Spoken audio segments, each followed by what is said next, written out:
Are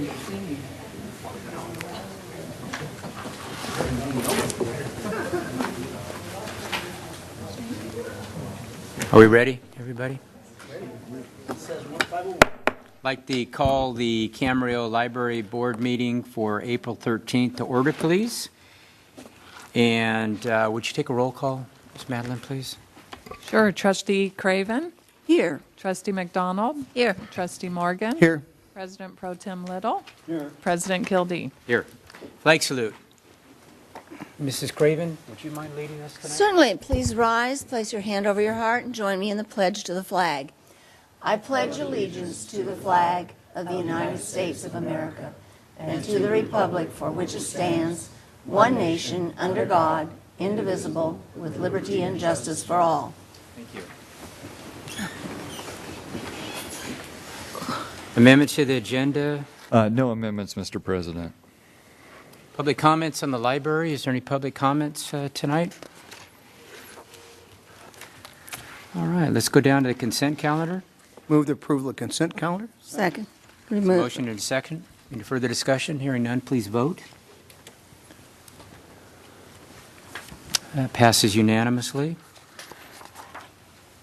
Any comments from the staff? Barbara, do you have anything? No comments this evening, Your Honor. How about our librarian? Does she have any comments, Mr. Comments Chairman? tonight from the librarian? I know we got some Not unless you want her to come up.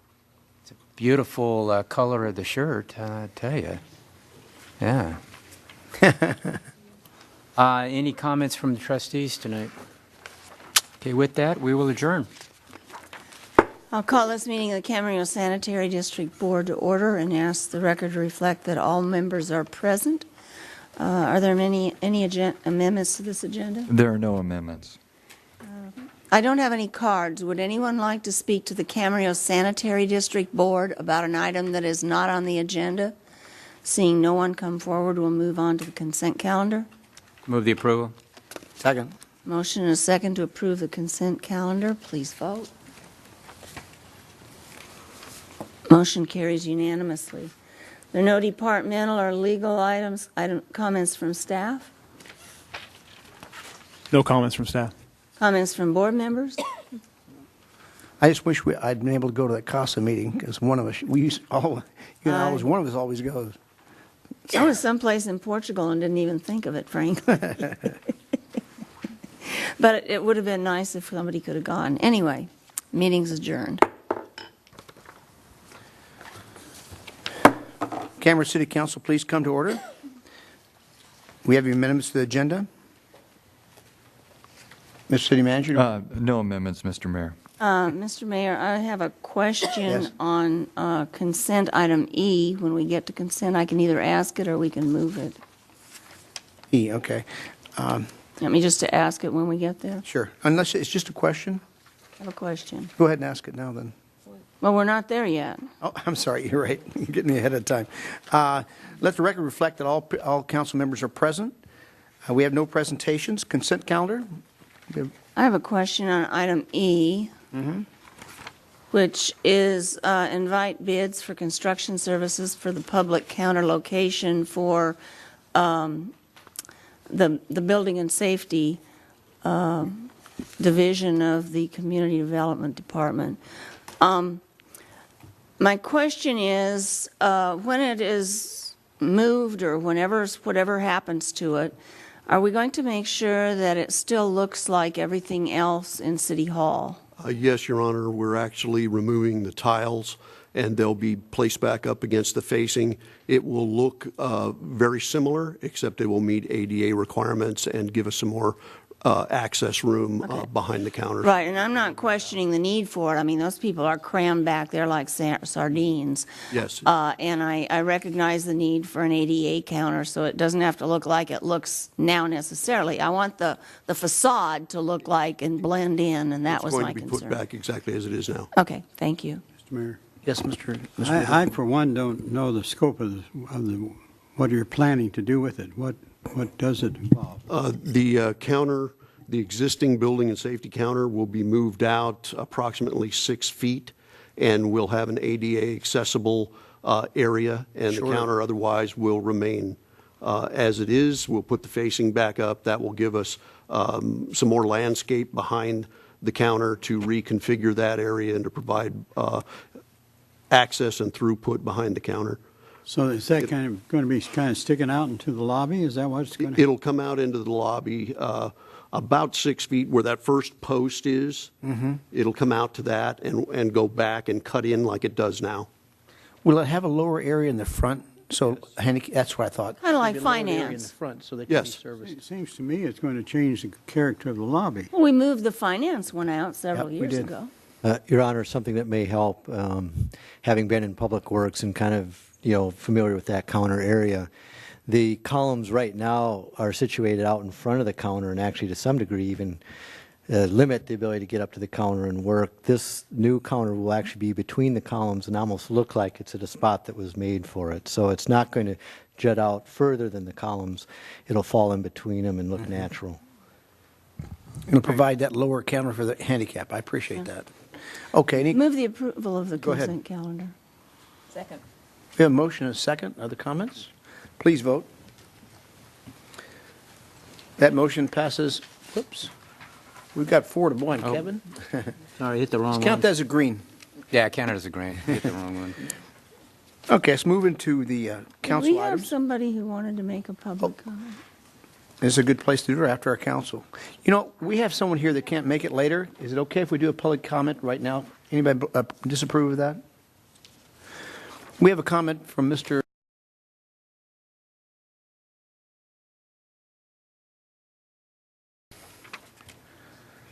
Ron Vance? I tried. Ladies and gentlemen of City Council, hi. My name is Ron Vang. I know I've got 3 minutes to speak. God bless you. I guess I seem to be the only homeless. Well, actually, I call myself roofless because I just don't have a home. A roof over my head. To speak, and I've come here numerous times. And granted, this is not on your agenda, but thank you very, very kindly for listening to me. You have not helped the numerous individuals on the streets of Camarillo, okay, for lack of another phrase. I, unfortunately, am on the street. I push a shopping cart to recycle. I work every day, 20 to 22 hours a day. Tough day. You guys work quite a few hours yourself, okay? You have a lovely, lovely little fire station, which I know has its own faux pas involved. But I'm just asking politely, as where I stay at is being eviscerated by the Ventura County Sheriff's because I'm not allowed to stay there anymore. If you guys could potentially think about and or do something about the homeless in Ventura County, sans Camarillo, well, not sans Camarillo, with Camarillo, okay? For some ungodly reason, I seem to be the spokesman for the homeless. Nobody else will come with me. We have eviscerated numerous and numerous places for us to stay. And you have a plethora of places that are available, okay, to house the homeless. Now, the first and foremost I can think of is the fire station. Whoop. And You can, there goes my yellow flag. Go ahead.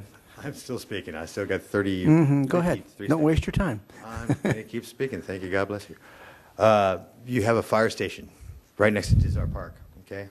It's got a kitchen, showers, 5, if I'm not mistaken, 4 bathrooms, and you could double deck the fire garage for the homeless, okay? Now, your last your last count was 28, but I count 37 recently, okay? Myself pushing a cart around Camarillo, 37 recently, okay, that I know of in the city of Camarillo, okay? It'd be fantastic if one and or each of you would think about making a place for the homeless, okay? Because I am one of those. Okay? 3, 2, 1, I am gone. Well, let you know before you leave, we are working to some end. Mr. Preciado and a committee are looking at. Preciado just Time out. My turn. Oh, my bad. You're done. Okay. Mr. Preciado is, we had a meeting, in fact, 2 weeks ago.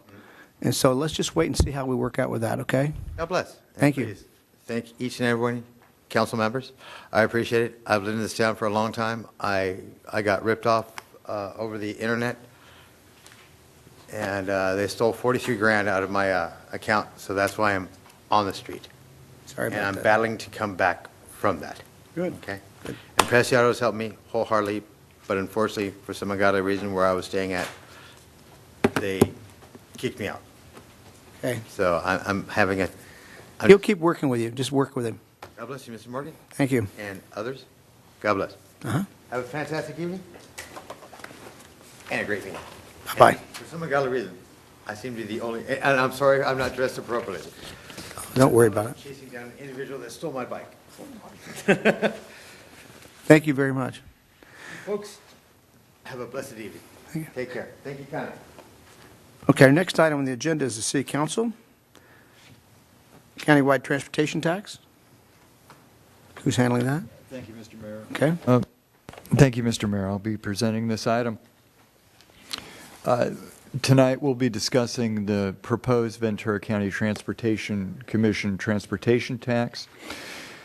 And the purpose for this evening's meeting is to provide guidance to our city council representative, who is council member Bill Little. And let's see. Ventura County is the only Southern California county without a transportation tax. And that puts us at somewhat of a disadvantage when we go to, when VCTC goes to compete for project funds, highway project funds, because whatever funding that VCTC has available, it's used to leverage funds for highway projects. Now, with the passage of a half-cent sales tax for transportation, we will be able to further leverage federal funds for highway projects, ensure that Metrolink is funded, and to provide funding for county roads and city streets. As I mentioned before, Council's VCTC representative is Council Member Bill Little, and he is to vote on April 22nd regarding the allocation of the tax. Councilmember Little and I had some discussions just a few minutes ago, and after that I got off the phone with Darren Kettle, the VCTC Executive Director. There's been some confusion about exactly what Councilmember Little is going to be voting on the 22nd, but I think I have a clear understanding now. There's a two-step process for VCTC to put this on the ballot. The first step is to have the commission determine the allocations for the use of the funds once they're generated, and we're going to discuss that tonight.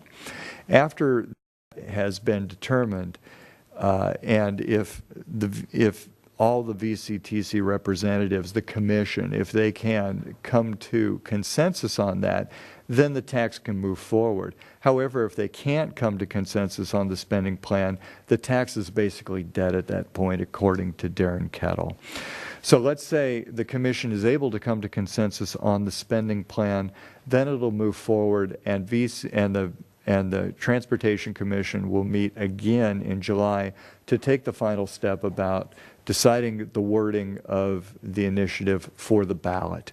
And then the real positive step of, do we put it on the ballot or not, comes into play. And that in itself is a little bit of a complicated situation in terms of how the votes on the commission are structured to be able to place it on the ballot. And basically it comes down to this, is that 6 of the 10 cities in the county have to positively vote, their representatives have to vote to put the tax on the ballot.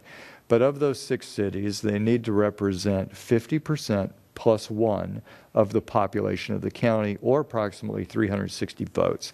So in other words, the 6 smallest cities could not vote to put the item on the agenda. It's going to take an interesting coalition of larger cities and smaller cities in order to come up with your minimum 6 cities with the requisite population. So that's the groundwork. This information has not been included in the printed text of my background here, because this is new, late-breaking information, but you now have it. So with that said, this council has a long history of providing guidance to its representatives on regional commissions to help represent the city interest, and that's why we're here tonight. Now, what's being proposed is a 30-year half-cent sales tax, so it sunsets in 30 years, and it's county-wide. So anyone who buys any taxable item in this county will pay this tax, which includes visitors who are moving through the county or staying with the county, people stopping for gas, etc. It needs a 2/3 vote from the populace in order to, or from the electorate in order to pass, because it's a special use tax. It's a tax used for transportation. It's estimated that over the 30-year life of the tax, it'll generate 3.3 billion. Yes. That's correct. Yeah, 3.3 billion over the life of the tax. Does that count the match funds from the feds? No, we're only talking about what's being generated by the sales tax. Mm-hmm. Now, 40 to 50% of the money that's being generated would go to cities for street maintenance, new streets, et cetera. And this is where some of the negotiation needs to take place. That final allocation percentage has not been fully decided yet. Now, what we heard Mr. Kettle say, what he proposed was 40% for local streets and roads. However, the city and county managers, they want 50% of the money allocated for local streets and roads. So the city managers met, it was discussed, and they came up with a 50% allocation. How does that get divvied up equally with the cities? That's a question also. If you pay attention to the screen, we'll go through that. And so under tax distribution, this is how the percentages look under a 50% distribution model. Number 5, right there, is the local streets and roads improvements line item, 1.65 billion. And but we end up with 20% for highway widening and improvement is one of the larger categories. Regional county roads and goods movement, things moving to and from the port, for example, 6.5%. And so those are the component distributions. How this number 5, local streets and roads, gets distributed is still up in discussion amongst the city managers. We've not come to consensus about that. It will most likely be, the distribution methodology you see below will most likely be some combination of lane miles, population, and annual sales tax. Now, you can bet that of the 10 models that the city managers reviewed, every city gets every city has a high point, and every city manager wants that that distribution methodology. There's going to be some compromise here and there, and the good news is that for the 50% model, depending on between all those 10 methodologies that the city managers are looking at, our take on that 50% comes to about 2.765 million to 3.535 annually for Camarillo streets, which is a whole lot more than we have coming in today. So, our swing in percentages on the methodologies is not very great. And, but I think we're going to, the city managers are pretty savvy. They understand that, everybody's got to give something in order for all of us to get something useful for our streets. And I think it's going to work out when we get there. As I spoke before, there's a long history of council representatives seeking and receiving guidance from council prior to important votes such as this. It's important that that the council discuss and provide guidance as to council's preferences regarding the proposed countywide transportation tax.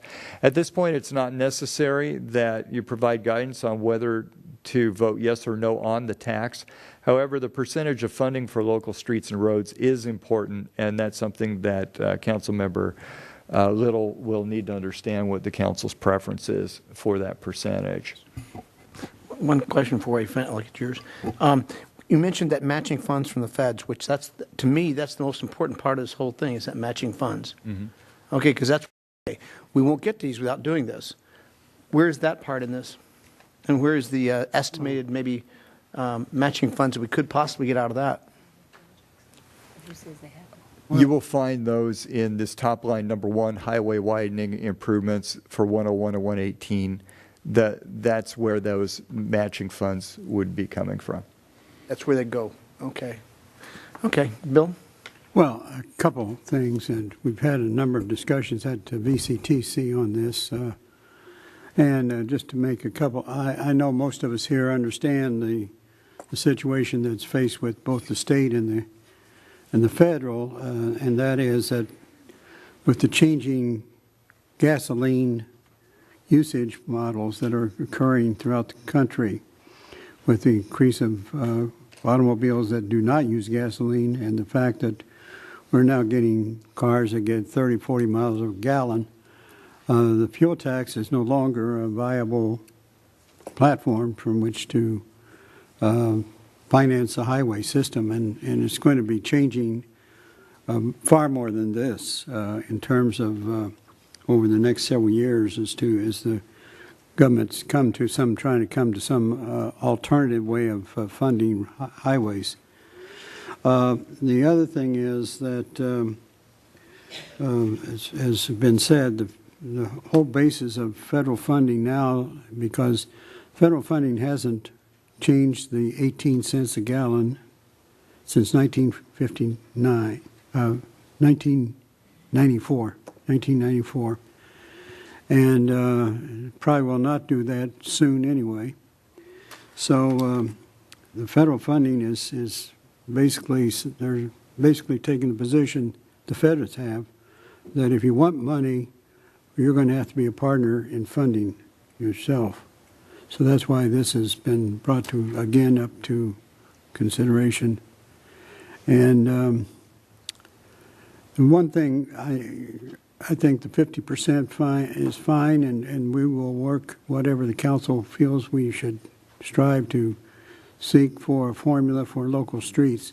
But we are very fortunate where we're located, because if you look on that list of some of the major costs other than local streets is highway widening and improvements of the 101 and 118, both of which serve Camarillo very well. Certainly the 101 and even the 118 serve us both. And then the second area of regional county roads, we are also greatly centered in the center of the county for these roads to come. So as they get improved, our transportation efforts improve too. So we're very fortunate that where we are located, that all these programs, street programs, will provide some help or another to Camarillo, whether it's in our city limits or outside of them. So I think that's important. I want to ask a question of Bill, since we're on that topic. Bill, one of the things I didn't hear last time, and I need to find out, is in order to widen the 101, there's 2 bridges have to be fixed, widened, Del Norte and Central. Right. Are those bridges in that money? Well, yeah, I mean, that'd be part of the project. Because I didn't hear him say that. Well, it will be. They will be included as part of the project. I mean, it just takes a lot of money to do those 2 bridges alone. Those are the 2 left to be widened. It's amazing if you count all the bridges, though, that go across that highway up from where this project starts, which would be where Ojai, the highway to Ojai goes off, and all the way to county line. How many of them are already ready to go? There's only 2 left. There's only 2 left. Del Norte and Central. That's what I'm saying. Is funding in that for those bridges? The bulk of that money is going to be for the roadway itself, because the bridges, as you say, there's only two of about Can't probably widen 20. They were talking about squeezing it in between it. That's hard. I have some Okay. questions. Yes, go ahead. In the discussion with the city managers, was there any thought to the cities who already have more flexibility, those cities under 100,000? Are we going to be penalized for that capability versus the cities that aren't, with the flexibility of using funds for local streets? That was not figured in any of the allocation. It will come up, I'll guarantee it, and we fought hard and long to have that, and I will guarantee you that it will come up somewhere throughout the course. If you don't talk about it now, it will come up when they really start to allocate it, and we will be penalized for that. Us, Moore Park, probably take the biggest hit. So we don't have the results back from the survey on from the public as far as the acceptance of all this? Well, That's not due back yet, right? Mayor, Yes, go ahead, Bill. they did a survey which was completed, I believe, last week, and that's going to be the topic of discussion on the 22nd, is the results of that. Okay. However, as was said in our meetings, that there's probably a good result coming from that survey, because otherwise there would not be the meetings for the 22nd. If You say so. call the meeting to try to get it moving forward as a special meeting. Okay.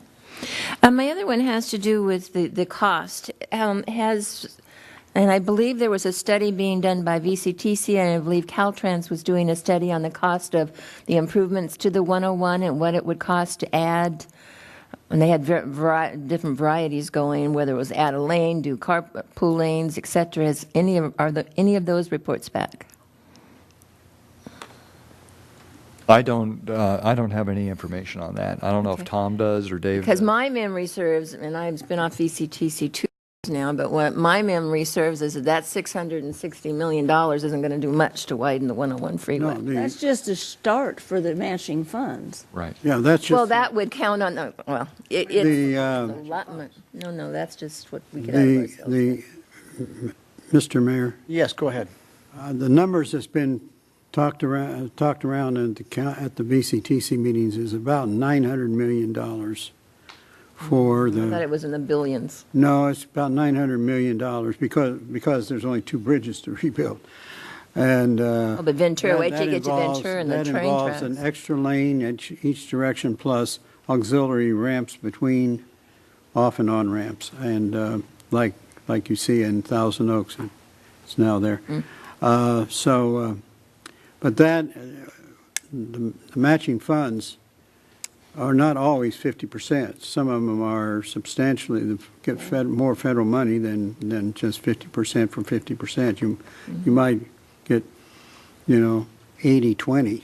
So, but that's the estimate is $900 million.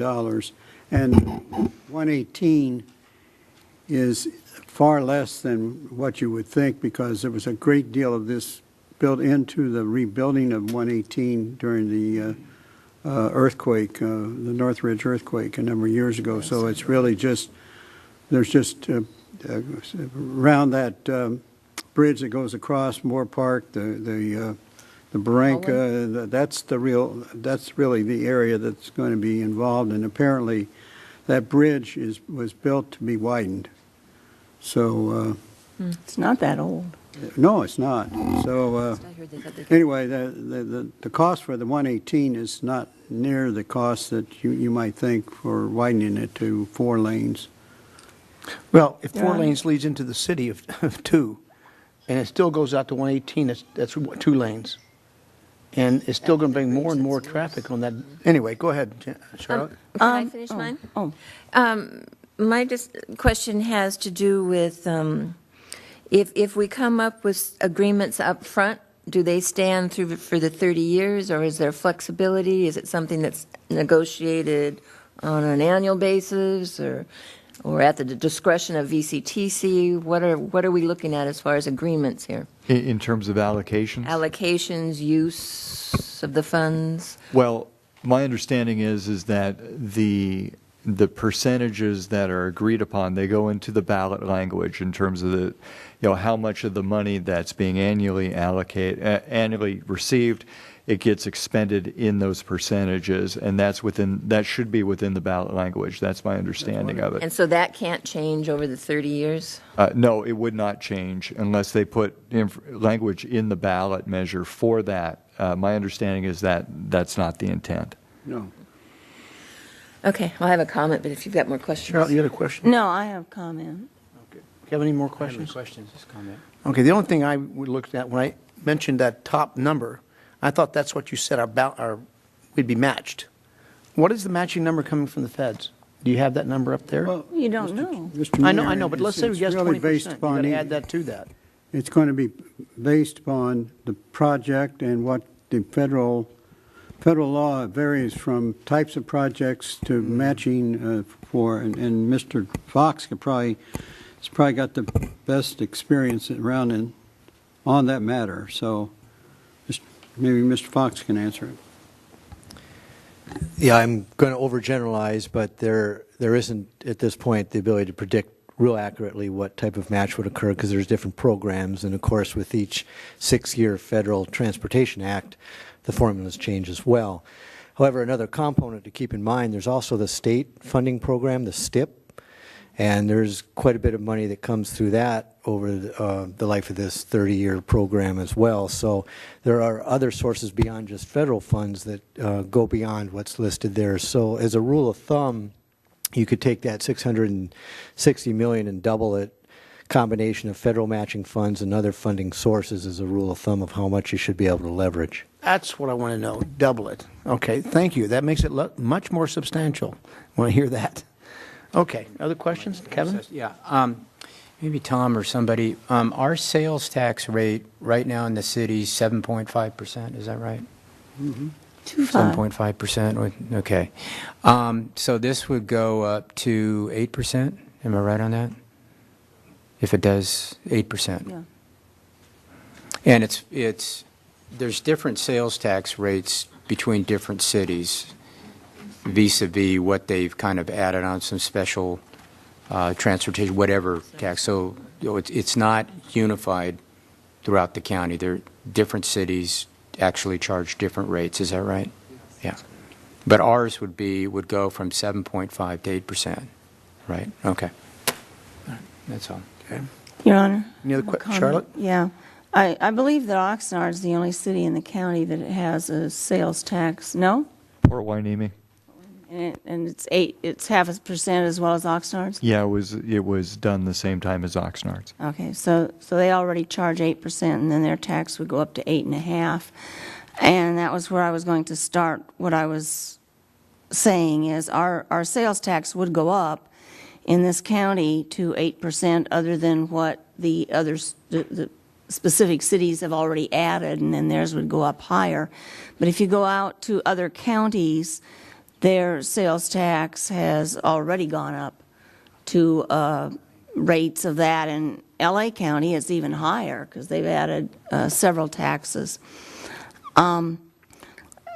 People will use the argument that we may not get tourism here because of sales tax, but I have to tell you, I travel a lot for the city and personally, and I have never considered, I've considered where I'd stay because of a hotel tax. When you get into cities that have 23, 25% hotel taxes, I start looking for the suburbs. But when you're talking about 0.5%, I don't believe anybody who would consider coming here because of our ad campaign or any of the campaigns that you hear on radio or TV would be discouraged by our sales tax, because I think if we went up to 8%, it would still be one of the lowest in the state. So I would support putting this on so the voters can tell us what they want to do. I think it's needed. One of the biggest, in fact, the complaint that I hear and read about more than anything else is the traffic situation in Ventura County. We hear about the Camarillo crawl. I have no idea what they call it in Thousand Oaks, but I can tell you this. It's every bit as bad in Thousand Oaks as it is in Camarillo. It's every bit as bad in Ventura as it is in Camarillo. It's every bit as bad going through Oxnard as it is in Camarillo. The whole county has a traffic problem, and if you're stuck on the 118 coming back in our direction at any time after 3 or 3:30 in the afternoon till a little after 6, you're in a very long line that goes all the way to Moore Park.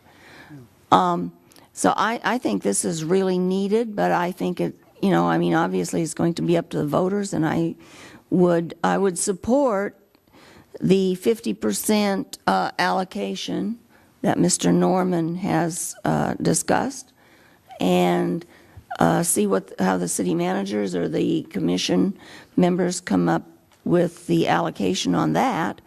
But I can support having our member vote for this. Mr. Mayor. Another comment? Mr. Little? A couple of things. As far as the fact that the sales tax is it's pretty well the only way we're going to get some money here to add to what we have or whatever we locally generate. The fact is that the city has needs. The county has needs.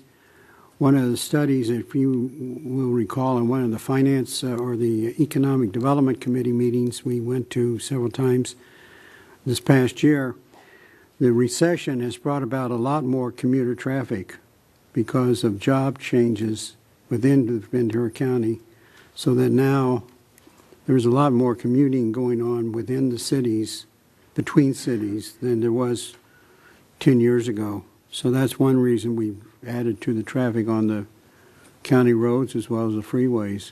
And there's probably no going back on that I can figure out. So it's only going to get worse. Kevin? Well, as a collector of sales tax, it's interesting here. Once in a great while, I get somebody ask me, what's the sales tax rate of Camarillo? And I tell them, and I have to say, in almost 60 years of having a business in Camarillo, I can't recall ever losing a sale because of our sales tax rate. If you look at this, the sales tax rate and the sales tax is kind of interesting. You don't really have to pay it until you buy something, and not everything has sales tax. There's some food items and whatnot that are actually not included in this, but any service and that type of thing, there typically is sales tax. If you look at what we all have done up here for many years, and a lot of the questions that we've got of what are you going to do about the traffic, there's an issue all over the county with the traffic, and we're all very much aware of this, and I don't need to get into all of the ins and outs of that.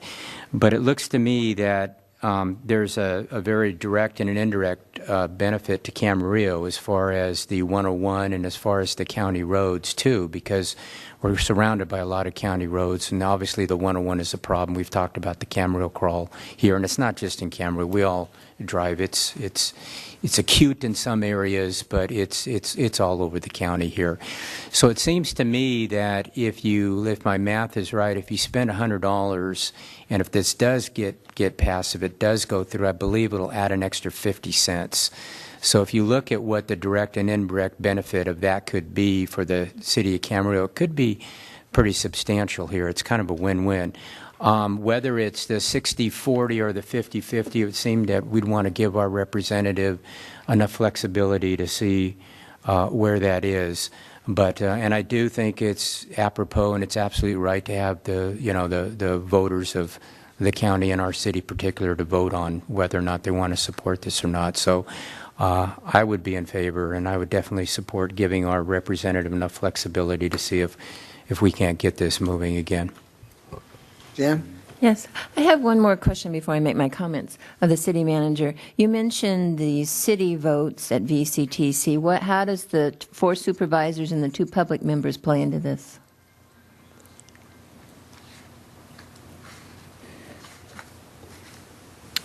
I don't have a good understanding of that. Do you, Bill?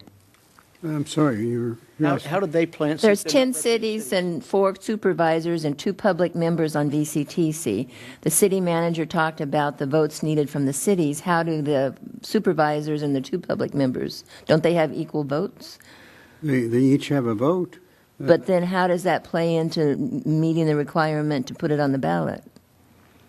They obviously represent the county. They represent the county and the public.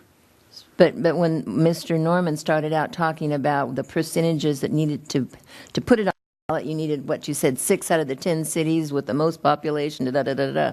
Yeah. How does the county play into that? It gets down to, as I understand, just to the county and city representatives when it comes to that particular issue. The public members aren't. I mean, Well, they voted last time, when I was on don't whether to represent vote the yes cities or no. directly. So if there's 16, if there's 10 cities, there'll be 10 votes for cities and 5 votes for the county board of supervisors will have. And that would mean that 6, we would have to get 6 city votes of the right population size, whatever that may be. And, So how does the county play into that? well, the county would have. So it's only the number in the unincorporated?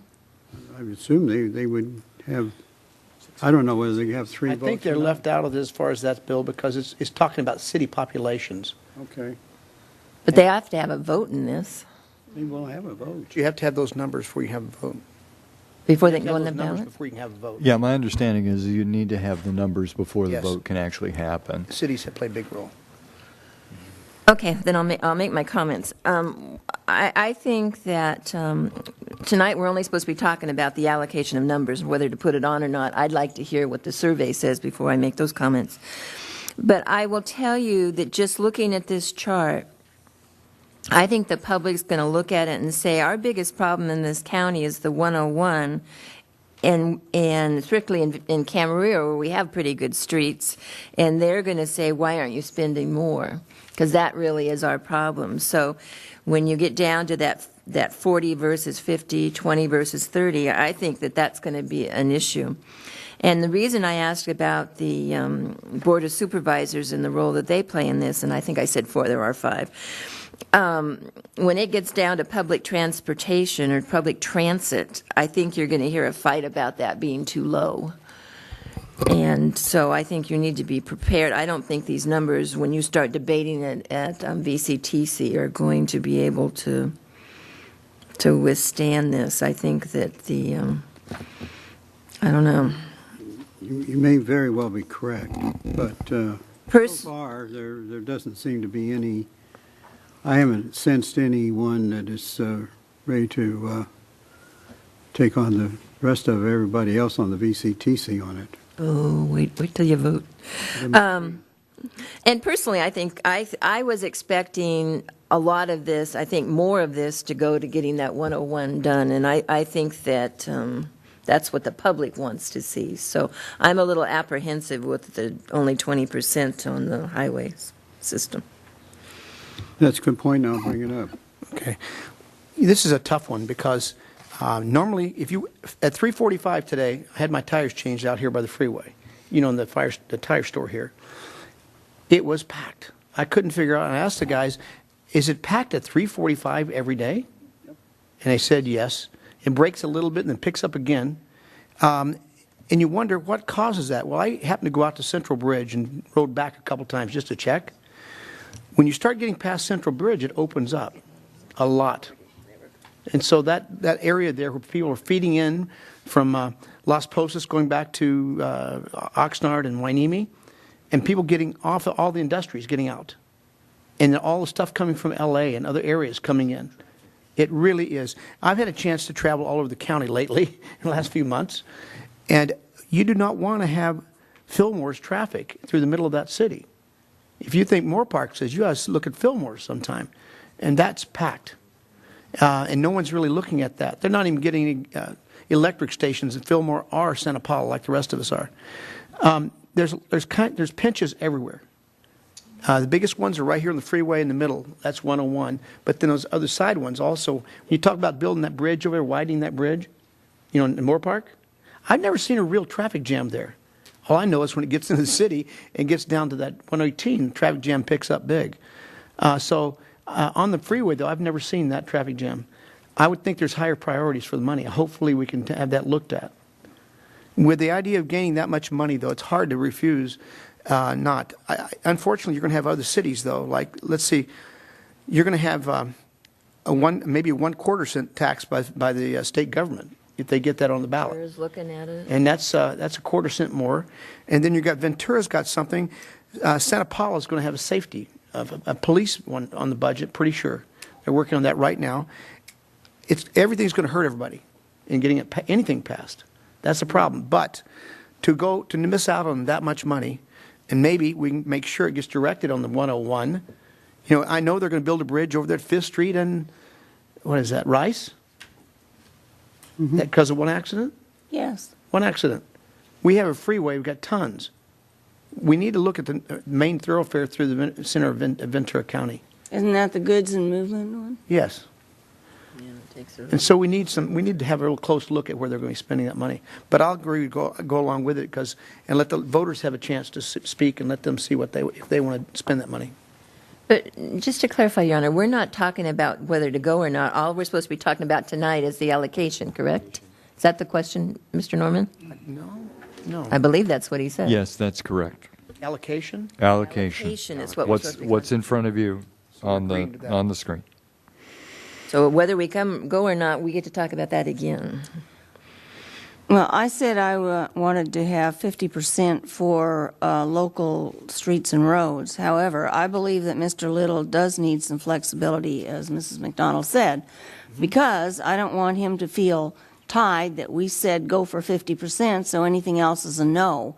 I think you're going to have to use your good judgment on this, and that's why I'm not a big fan of always telling everybody exactly how to vote on an issue when they're actually a member of another board. They have to use their own good judgment. That's why we send them.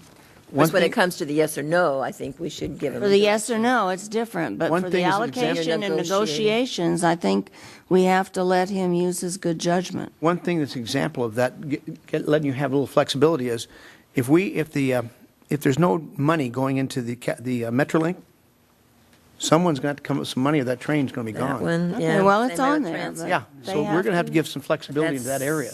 Well, there's a huge amount of need up and down that whole list of 10 items, and it's just a matter of which one is having a crisis now as opposed to one Do we maybe need a formal vote 6 on months this? from Bill. now. Bill, do we need a vote, or can we just give him direction from what he heard? Can I ask a I question? could weigh in on that. In terms of what's going to be happening on April 22nd, the agenda says under the summary that the City Council's representative to the Commission, Bill Little, will be asked to vote on April 22nd as to whether the Commission should place the matter on the ballot. So I That's guess what I was my question is that what's going to happen on April 22nd? The No, vote? that's not what's going to happen in the 22nd. We had late-breaking information and clarification on that issue. So what they're going to be deciding on the 22nd is the allocation. Again, to the direct question of whether or not a motion is needed for this, I'm going to propose that no, a motion is not needed for this because you are not binding your delegate. And so, in fact, you don't have the legal authority to bind your delegate for an outside board. But given that, I would suggest that based on what I have heard and what I believe Councilmember Little has heard, is that this body is encouraging the use of its good judgment and flexibility in that range of, I would say, 40 to 50%, where Darren started 2 weeks ago, where the city managers are today. Yep. Is that understood, Bill? Yes, absolutely. Okay, and we got that understood. We'll move on. Next item. Public Works.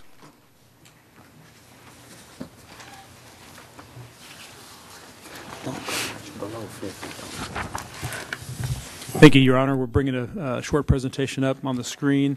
Deputy Director Lucy McGovern will be presenting this item.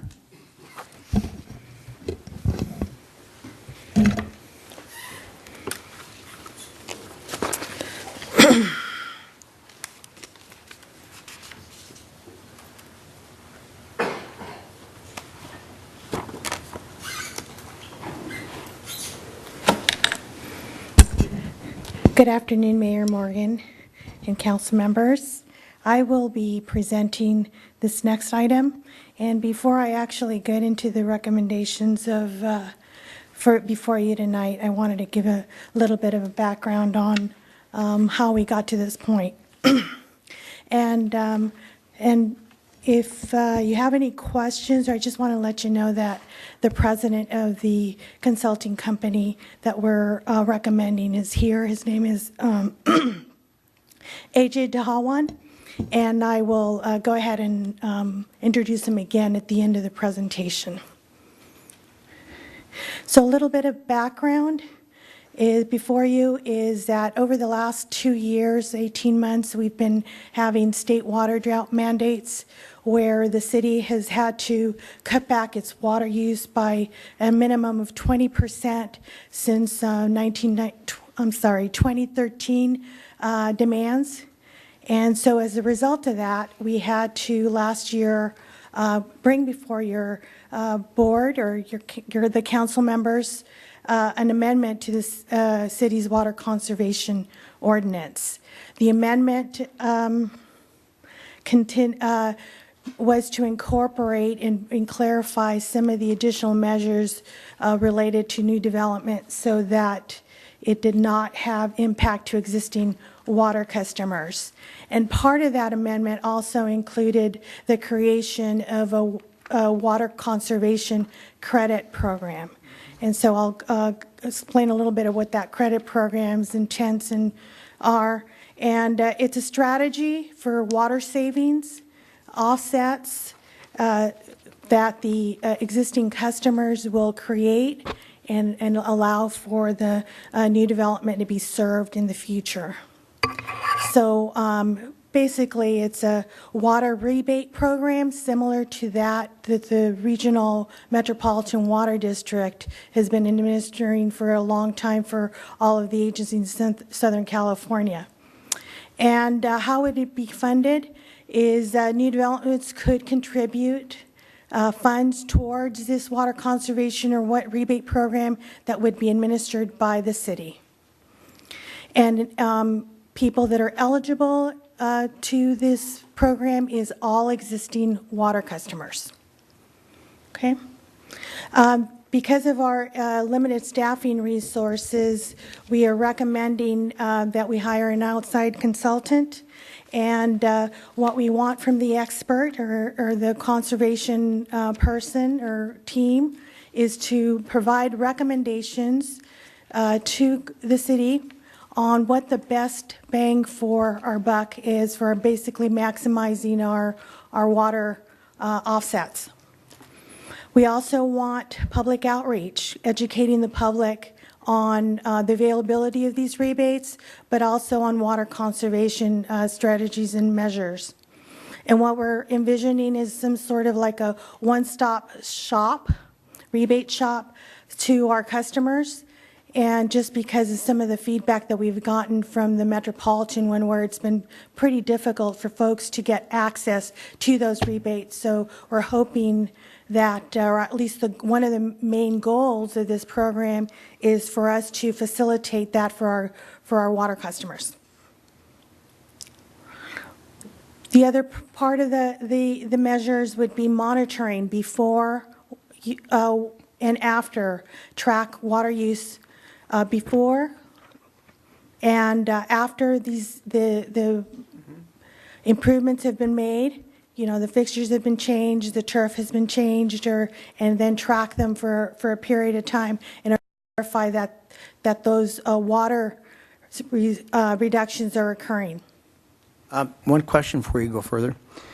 For those who have been really keeping their water allotments down in more recent years, last 2 years, would we still use that 13 number or something like that to measure it with, since many people have been going through those savings already, to make sure that you're making that required reduction? It would be taken into account, but if you're asking whether there's an additional 20% or no, we're not looking for that. We're going to be tracking their overall history and then seeing once the improvements are made what their overall water usage has been made.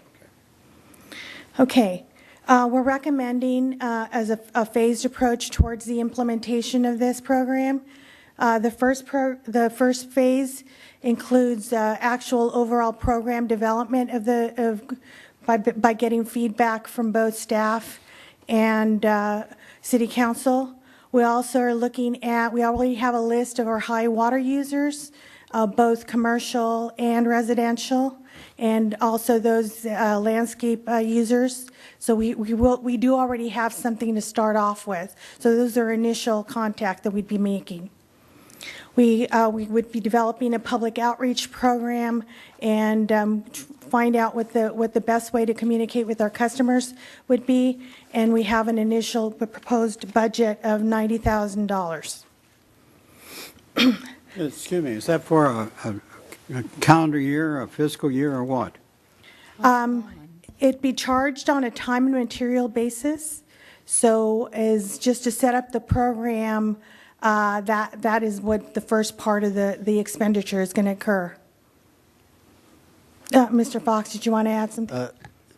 Yes, Your Honor. Actually, I think as we finish the discussion on Phase 2, that'll probably be the area where we will be able to answer your question on what would be the annual cost. Think of first phase as the startup cost to get the program up and running. How long is this first phase scheduled? Yeah, and that will be part of what we will be working with the consultant to help us get an idea, but we're hoping to do that within, say, 3 months. My point is, this is April, and we're going to get into our high water use and everything else, and I don't think we want to, I don't, for one, want to be sitting here in November trying to start up a program when we've gone through a year that we should have been able to respond to. Yeah, Your Honor, again, I'll just reiterate that while we don't have an exact schedule, the goal is to have something within 3 months. Again, bear in mind that we understand very clearly your message, and that is to move as quickly as we can.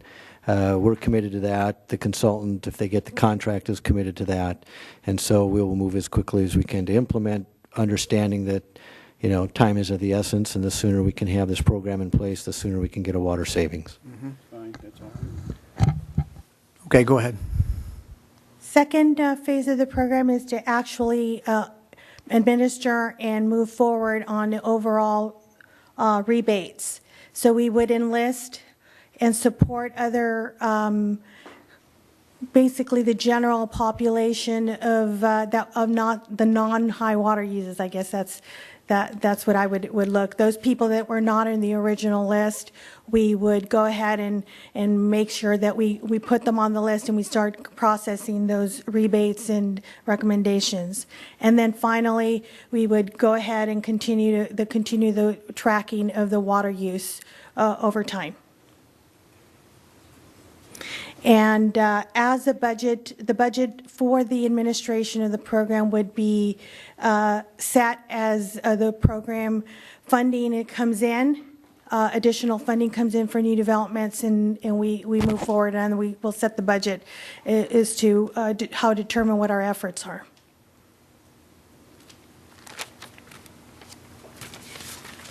So staff is recommending, we went through a formal selection process, and we are recommending WaterWise Consulting, Inc. And why are we recommending them? They have an overall knowledge on water conservation methods and strategies. They have been administering programs, very similar programs here in Ventura County and throughout Southern California, so their knowledge base is pretty extensive. I think that they could offer us very good ideas on how to implement and how to get that maximizing our water offsets. And I think they are part of the sister company of the people that are doing the water conservation enforcement, so their familiarity with the city's water conservation efforts are pretty knowledgeable on it. And with that, I wanted to reintroduce AJ. If you have any questions for him or want to get to know who he is, just his face. He's here. He's president of Waterwise Consulting. I know that time's limited, so I didn't know if you needed. I have questions, Your Honor. I got a couple questions, too. Okay. Charlotte? Yeah, I don't know, Phase 1, Phase 2, I was looking at the schedule of fees, and it says there's a $4,500 per month administrative fee.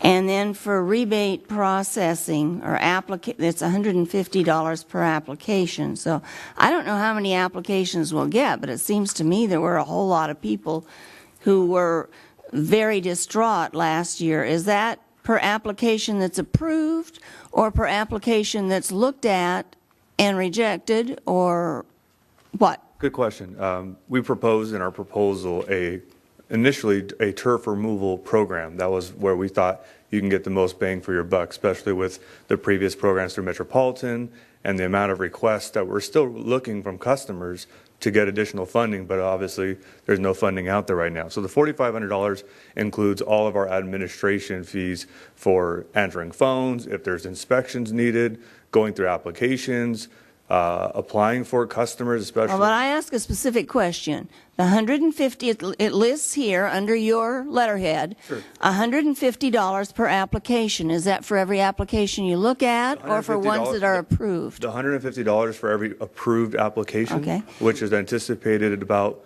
3 or 4 months through the process after customers have Okay. completed their project. And then another $150 for pre and post inspections per approved application, that would be. Yes, there will be some on-site inspections that will be necessary. That's where that fee comes in. Okay. So looking at that and then just having one bill insert and one postcard designed, it seems that if we had 100 applications approved in a month, in 3 months our $90,000 would be gone, and that's a sixth of the money we have. I guess I'm saying Can I tack on to that? Just Hang on, sorry. I think that's high, but anyway, that's. Bill? My question would be, are you going to be doing any, other than sending out postcards or letters or whatever, are you going to be doing, or mail inserts, are you going to be doing any aggressive marketing on this? In the proposal, we suggested that we offered educational classes throughout the year. We presented the idea of doing business cards, bill inserts, postcards, flyers. These are ideas that were proposed in our proposal. We're looking forward to working with the team and coming up with a more strategic plan. But what I was hoping for is we built a turf removal program, do bill inserts to the initial high water users that we have kind of already had a familiarity with. If you're familiar with the previous program with VC Rule, we're part of that program. So we understand some of these high water users. We wanted to tackle some of those customers first. What we're hoping for after that, that's when the bill inserts come involved. We also are looking for those classes and those workshops to provide the knowledge to the rest of the customers. Well, one of the areas I think that we could justify spending some time at would be with the industrial parks. Absolutely. There's a lot of grass out there in those industrial parks. Absolutely. But the CEOs of those companies are not necessarily going to look at a flyer. No. They're going to need somebody to go out there and talk to them and convince them that this is a good deal money-wise for them to do. I don't see anything in the plan that would have anyone doing that. And that's something that could be addressed. Again, in the initial proposal in the RFP that we submitted, it was kind of an option for us to create a plan, not knowing exactly what some of the city staff is looking for. So we're confident that we can alter our plans and methods to provide, what you're looking for. I agree with, some of the examples that you mentioned, and that's how we have that experience with the Ventura County Rural Program currently. We've tackled already some of the highest water users here and provided them with free water fixtures and installation. There are some people that are still on the high water using list that we couldn't get to because of the lack of funding. So now we're hoping with this additional program, we can go back to them and offer different services. It may continue a similar format to what was presented before to them, or offering newer programs, as you mentioned, with maybe turf removal or something else. Can I just approach that first? Yes. Because I'm one of those that got, you're not going to have a problem. I'm one of those that got on the list, did it, they ran out of money. Yeah, And there's a bunch like that. absolutely. So trying to go out and tell people you've got a program here, you mention it, and people are going to be applying. And may I add that your high residential water use customers were 100% involved. We had no issues with them. The business customers actually did a lot of the audits. The funny thing for us was when we presented free installations, free retrofits, that's when the pushback happened. Yep. But on your end, to get more bang for your buck, if we can offer a different proposal to them, like a turf removal program, you're going to get more savings. Speaking with Lucy here, you're talking already 30 to 40% savings on turf customers right now. These nozzles, these other programs that we have done in the past, you're getting about 20% savings. So if we can offer more money in even just rebates or other types of retrofits, you'll get more of your savings that way. And I would still try to target, the high water use commercial customers. They could be landscape customers, they could be commercial customers, but there's definitely still a need that we haven't finished that list of customers. Just one other question. Go ahead, Bill. And that is, if we approve this, I would want to have some kind of a pretty detailed reporting system so that this council can keep track of what you're doing and how successful you are. Absolutely. We're currently managing the City of Ventura's conservation rebate program now, and if you'd like some information, we could also provide that to you. Yes. Good idea. Bill? Kevin? Can you get this program up and running in the 2 months? I'm hoping to have this up by the beginning of June, pending all this is approved this month, and we need time to implement a program. Depending on what we need to do, we can get done in May and have it up running by June. Okay, you understand the time is very important here. absolutely. Yeah. Absolutely, this is the right time. Anything else? Jen? What is your understanding, or how do you going to approach it? Because this is a little different than the standard conservation programs that are out there that are just general conservation because it's a good thing to do. But this is really targeting being able to match the increase in use from all these new projects. So it's not the typical program, at least in my eyes, and it's going to be probably a little bit I don't know, maybe tougher to meet. How are you going to handle that differently than you would handle just regular? Well, we're hoping to get, program? again, if we can get the classes that we're looking for and target, let's say, the city developers, landscapers, those are the people that we need to reach, especially with the high outdoor usage. So I think the education point is very important to target those customers. As I said, we have some communication already with some of the high water users. There's just no program that's truly available for them right now to get savings. Some of them want to invest their own money into retrofits. Some of them are just looking for some sort of assistance. Some people want, hey, can you do the entire thing? And that's where that previous program worked out well, but again, we have some challenges with some of the commercial customers. I can't beat Charlotte because Charlotte's just uses no water.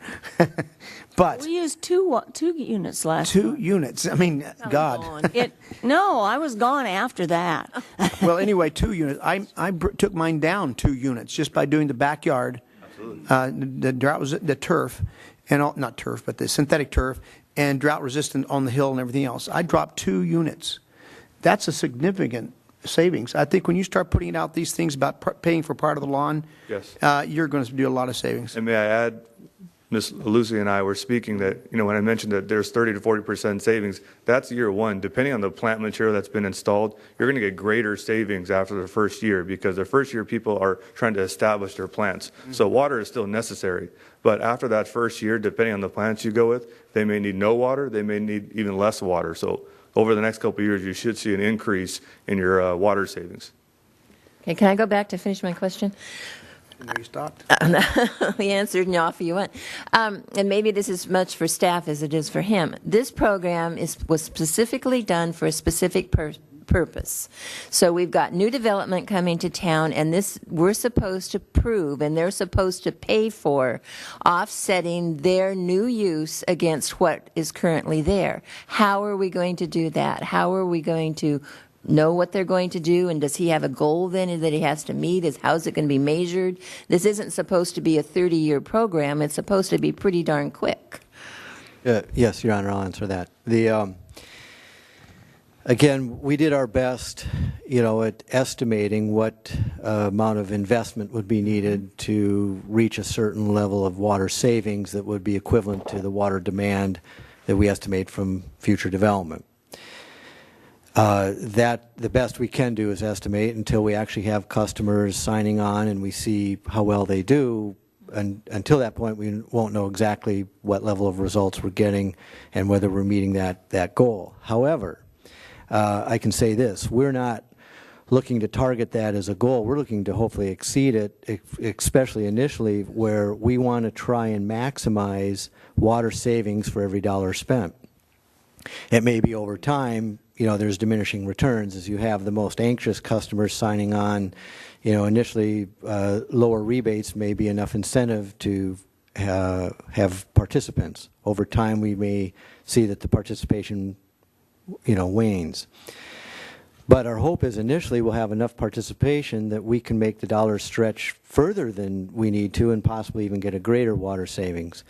But not knowing how far we'll go, we'll hope for the best, but we will monitor. So we will measure the results. If the results are better than our expectations exceed our goals, great, good news, and we'll report that. If we find that we're not meeting the goal, then we've committed to come back and readjust the program where we would require additional contributions in the future from any future development to be greater so that the amount of dollars needed to get the water savings that is equal to the demand that they will create, we'll adjust accordingly along the way. So the best we can do is come up with a strategy to maximize water savings, monitor, and adjust if needed. And we're not going to double dip. I mean, we've really got two programs going on here. We've got our regular program where we have to, in our stage 2, everyone has to conserve. And I think we're still meeting the states. Are we close, or we're meeting it without that? So now we have a new program that's got to meet a whole new pool of water. So that we can't double dip them. They're two separate things. Right? Well, in essence, yes, because you can't put a program in place that says that this is to offset future use, new development, and then take the conservation that's happening on a regular basis. Scott, I think what you're saying, Mrs. McDonald, is that you want it to be in addition to. I mean, I don't see any reason why we couldn't tell the governor we're conserving that much in our reports to him. I think there's a little more to it, and I understand the question. And so, but Councilmember Craven's correct. The simple message is yes, we're looking for additional savings beyond what's already been achieved through our current conservation efforts. The reason we are expecting that is the type of conservation efforts that primarily have got us to reach the governor's goal are temporary. We've reduced watering days during the week. We've done things, types of measures that once the drought is over and the restrictions are lifted, we would expect to see water consumption start to increase again from those who have been temporarily participating. Well, we are looking for the type of measures that are permanent water reductions. We're going to take away some type of water using feature, high use landscape, high water use landscape, and replace it with low use landscape that is a permanent savings in water. And that is something that happened to some degree in the past while there were Metropolitan Water District rebates and incentives that have dried up. Now we are looking to create an incentive program to take that further and have even additional permanent water savings, but that will be beyond what we've already achieved, and it will be beyond what we have to do to meet the governor's mandate. Right. Exactly. Okay, any other comments? We are past 6 o'clock by 12 minutes. So, is there anybody who wants to any speak? Other comments? You want to make a motion? I'd like to make a motion that we authorize the city manager to sign a professional service agreement with WaterWise Consulting, Inc. for the amount not to exceed $90,000. We have a second, and then we have a question on the second. Yes, Ms. Are you doing a second, Ms. Chan? I'll second again. No, I had a question. Sorry, I forgot. Who's doing a second? I'll second. Okay, we have a motion and a second. questions? I do have one question. I'm sorry, and this, I guess, is for the city manager, I guess, or Mr. Fox. The $90,000 is coming out of our water utility fund. It's not coming out of the pot of money that we have received from the developers? It is coming out of the pot of money that we received from the developers, but that is a separate tracked account within our water fund. Okay, so that has been deposited in the water fund, and now you're just going to take it out of that. Correct. So the customers are not paying for the program at all? That is correct. The the contribution that was developed included a 15% component for administration for this effort. Okay. One other thing I do want to clarify, while the item before you tonight is not to exceed $90,000, that is for the startup portion, phase 1. One of the things we will bring back, and that'll be within the next few months as the program gets initiated and we have a better sense of what the day-to-day administration of the program on a going forward basis will be, we will then seek budget for that second phase, which would be to maintain the program until the funding source has been depleted. Okay. Your Honor, I want to say I'm going to vote for this to get it set up, but the way I look at it, if we get as many applications as I think, we could easily have a $300,000 administration fee, and I think that's awfully high after a year. If you add them all up, the $4,500 a month and the $75 for each inspection, with each one having to have two, $150 per application, $1,500 per class, $1,250 each to design postcards, bills, inserts, door hangers, whatever, not including the production of those things and the distribution, I think that this could total to a huge, huge administration fee, and I think we're going to have to really be careful about that, because this water was not to go to make some administrative company rich, but it was to go to reduce water production and water use in the city of Camarillo. So I'm just looking at these two pages, 42 and 43 on here. That's all what we approved doing, too. I'd like to respond a little to that, too, because we do have water bills that can educate these things. Once people read about these, you'll see how many of them come in and ask. I'm one of those that did that. Too late. They ran out of money. I think our big water users have an accountant someplace who gets the water bill, and that's not the person who's going to make the decision on this. So I just think that we have to have our staff be very wary of what it is we're asking every time.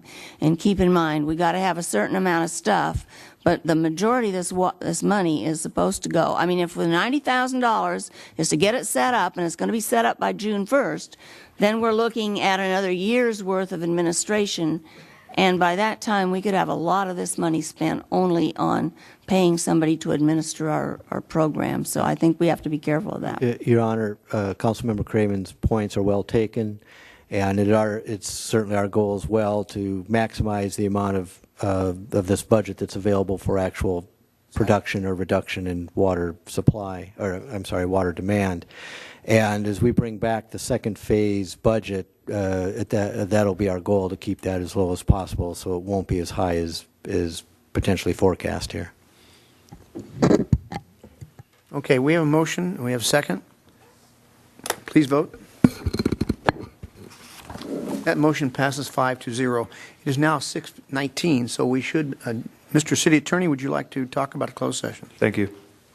Yes, we have closed session items, anticipated litigation, 4 cases, government code sections referenced in the agenda. We have one closed session, real property with negotiator. The property is the former fire station, and that's listed on the agenda as to the negotiating parties. And the last one is a conference with legal counsel regarding existing litigation, the Green Education Foundation, and we have the special meeting. Okay. That's it. New business will skip till later because it is late. Study session. We now recess to our, first of all, our legal sessions, and then we'll go to study session. No? I'm sorry. To the lateness of the hour, I suggest we go to study session, limiting study sessions to 20 minutes each, allowing us some time before the 7:30 session to try to handle 2 of the closed sessions. Okay, so you changed it on me. Okay. Yeah, I'm sorry. We ran longer than anticipated. Okay, then we'll recess now to study session.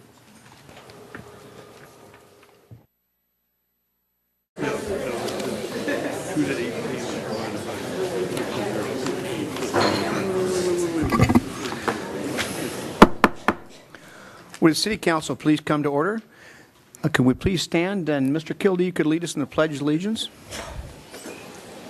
Oh. Right hand over your heart, ready to begin.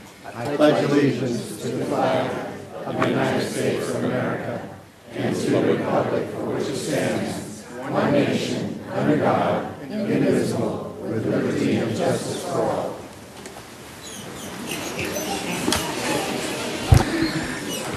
Let the record reflect that all city council members are present. We have a lot of presentations this evening. It's kind of fun doing that. That's what makes this council has a lot of fun occasionally doing these kind of things because we love to see our city do this well. So I'd like to go to the side and call the different groups up.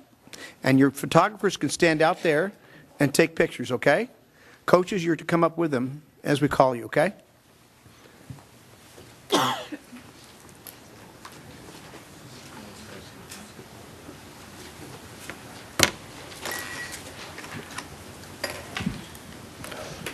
You know, we had a good time with the football team and see how well they did. We never knew that the girls basketball team and all the others would do so well. I'd like to have the girls basketball team come up, please. Varsity basketball team.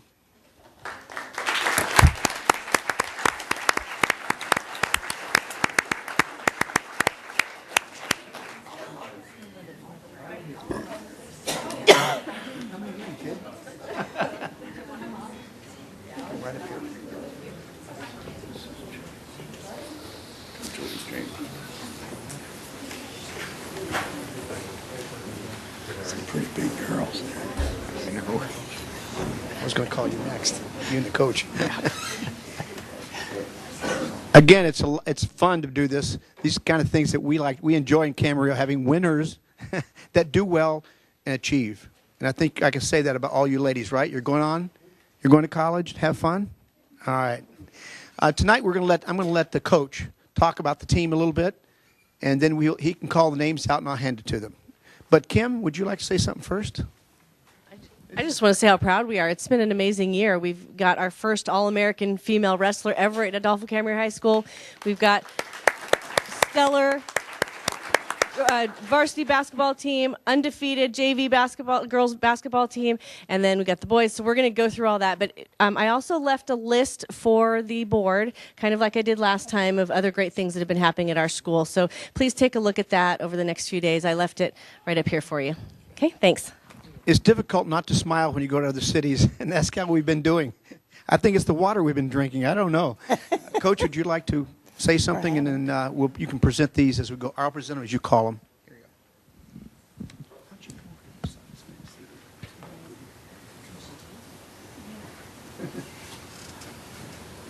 go. The girls' varsity basketball team finished 21-7 this season.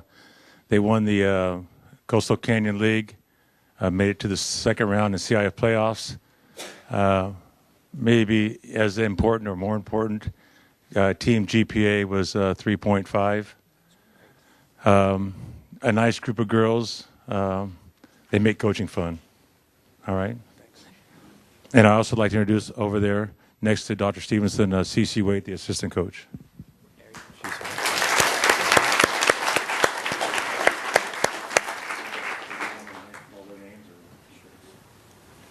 Sydney Arakawa. She's at work. Okay. Next one is Cameron Bonson.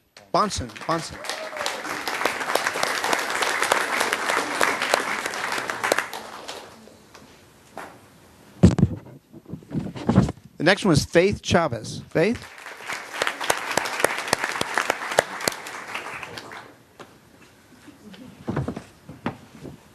Shelby Franco.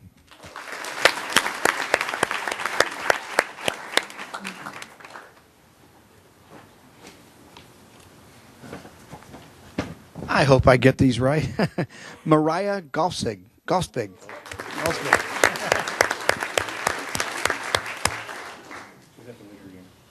Marissa Hiji is at the Laker game, so lucky lady.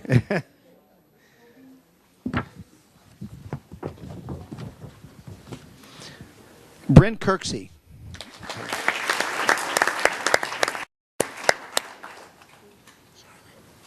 Simone Lewis. Simone Lewis.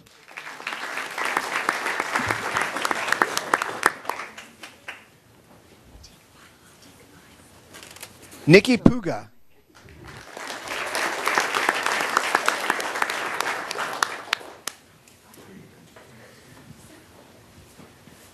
Sierra Ritchie.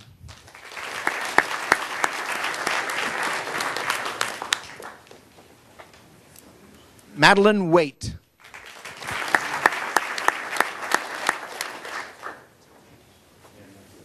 Okay, these are, coaches are here, though. Coaches and the ones that are Okay. somewhere else. All right. Well, congratulations. The fantastic team went a long way. Coaches, I'm sure you did a great job.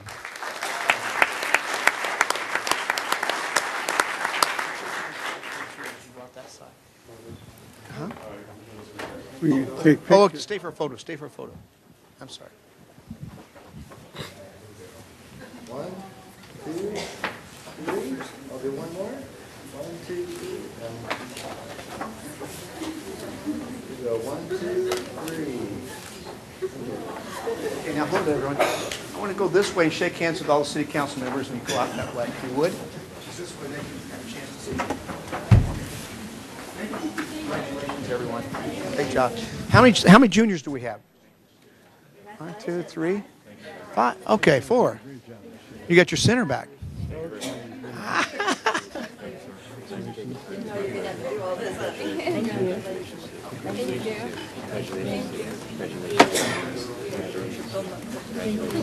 Thank you. Thank you. Thank you.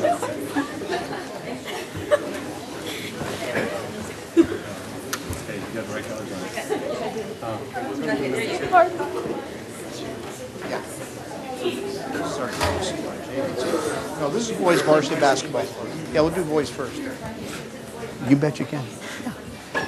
While we're walking up, I'll let Kim say a few words, but now we're doing the boys basketball team. Went to second in the state or semifinals, I think.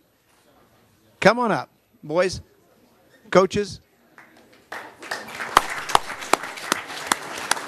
While they're coming up, I'd just like to add that this is the effort of our custodial teams, our maintenance teams, our security, campus security teams. Everybody contributed, and of course, the amazing work and the dedication of all these coaches. And Mr. Smith, he can actually claim a little credit for some of these girls. He was the girls' basketball coach before he took over the boys here. So we got some good stuff going on.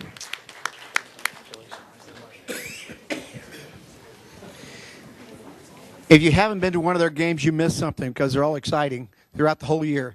And so we had a lot of fun. I saw a lot of games, and you guys did great. So how was your GPA?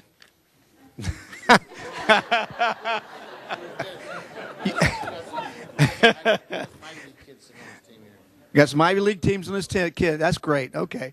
I won't go any further. First one we have is, I'll let you do this for me. Here, you call them out. Come up here, and I'll hand them to him. I'll call him out. Just hand them to me. Yeah, I'll take it. Brendan Adair.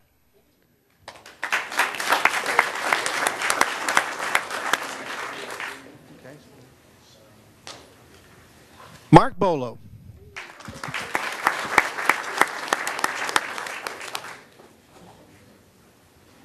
Jesha Nguyen.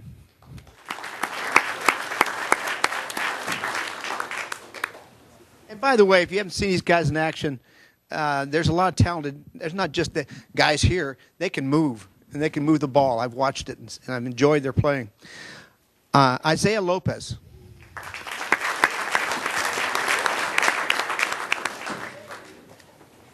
Anthony Marietta.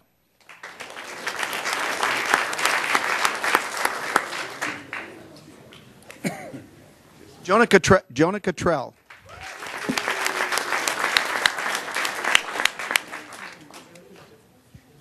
This guy can handle the ball, number one. I've watched him in the games, and he can really move it. Kyle Horton.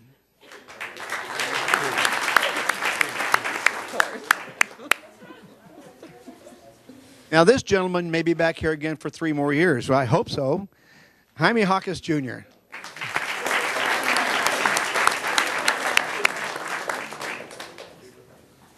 Ronnie Kozak. Now, he's one of the big centers. He's one of the guys that got the ball and scored, too. Yeah. I'm hoping that you got a scholarship somewhere. Dylan Palmer. Dylan Palmer. Dylan, congratulations. Daniel Wetter.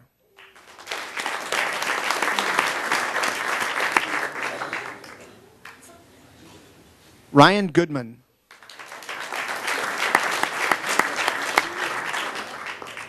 Okay, those are the coaches. Ladies and gentlemen, we haven't had a team go this far in a long time. And it's just too bad they lost there in the end. But that you guys did a fantastic job. How many underclassmen do we have here? Raise your hands. Oh, we're going to have a good team back. So congratulations, everyone. And pictures? We're going to have pictures. Coach, here. Here, you're a pic. There you go.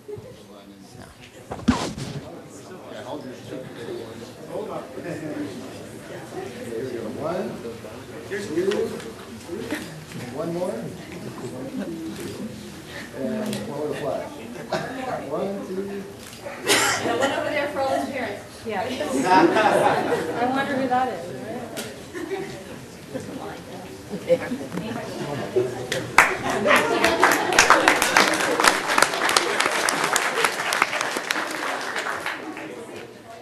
Real quickly, I just wanted to thank the city council for recognizing these young men and the basketball program and the girls program, and the wrestling program for all they've done. And the mayor, I appreciate you having us. This team, they had an exceptional year. They're only the third team to make it to at least the semifinals in the CIF playoffs in the history of the school. So they had a tremendous year. And there's the seniors did a great job of leading us there. But there's a lot of young talent that should continue to help us build even more, even bigger and better things. So I just want to say thank you to the guys and thank you to everybody for having us. Thank you.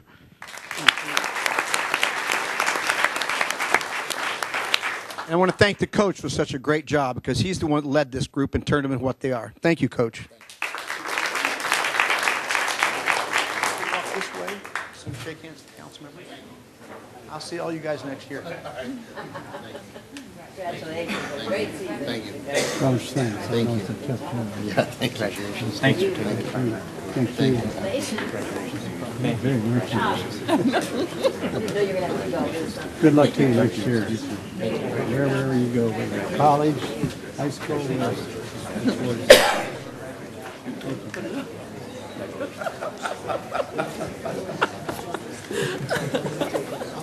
I could draw a face on it. Slot. Okay, now we go back to the ladies again.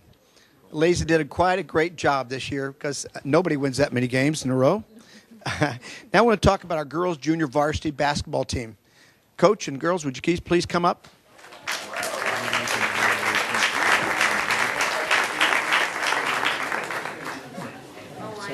It's got to be on there to coach.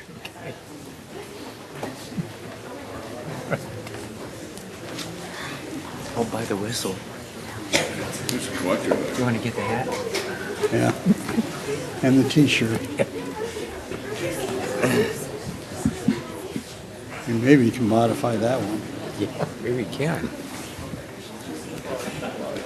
Again, we had a team that's what, 26-0? I'm sorry, 24 and nothing. They won 24 games, lost nothing. So, ladies, you did a great conference.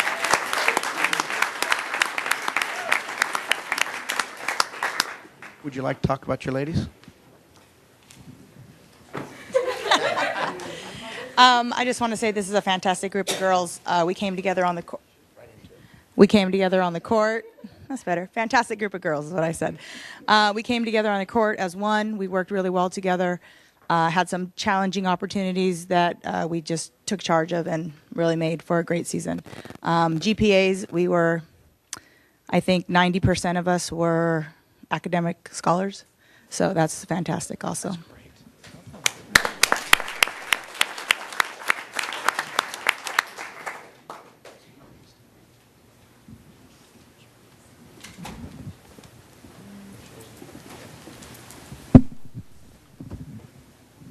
That's Catherine Rudolph.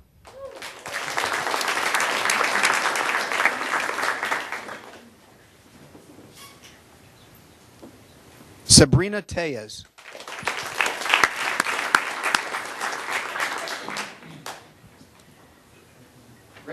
Grace Utterbach.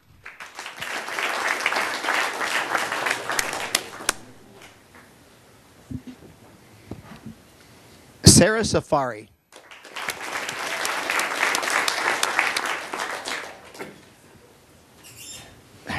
Sophia Birnbaum.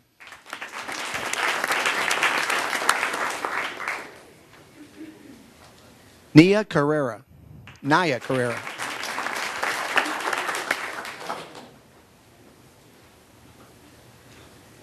Okay, we'll try this one. Aaliyah Francisco.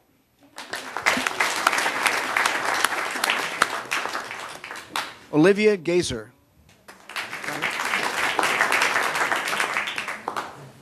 Allison Linksey.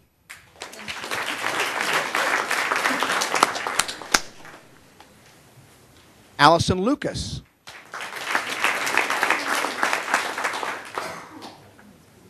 Heidi Jensen.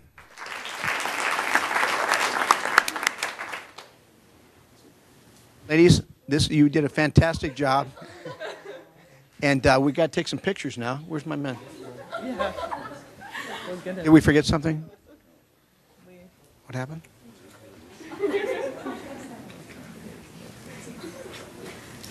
Are we missing one? Okay, we're missing one. We'll get you one. Who we're missing? Alexis Quay. We'll get you one. Okay, you'll have.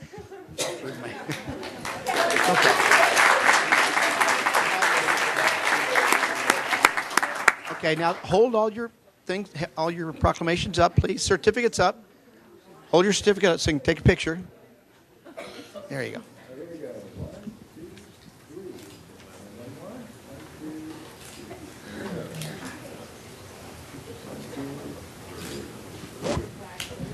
Thank you, ladies. You had a fantastic year, and you'll all be back next year, right?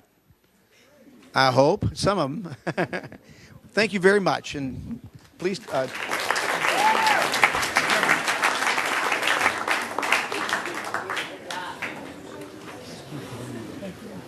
you. Lucky next year. No, you can't. We'll just say hi. Thank you. Do a great job next year, okay? Congratulations. You're welcome. Now we got something to celebrate that again, went to state championships. It just so happens I was one of the first wrestlers to go from Camarillo to that state stuff. But this lady is a terrific young lady. Her name is Nicole Joseph. Nicole, could you come up?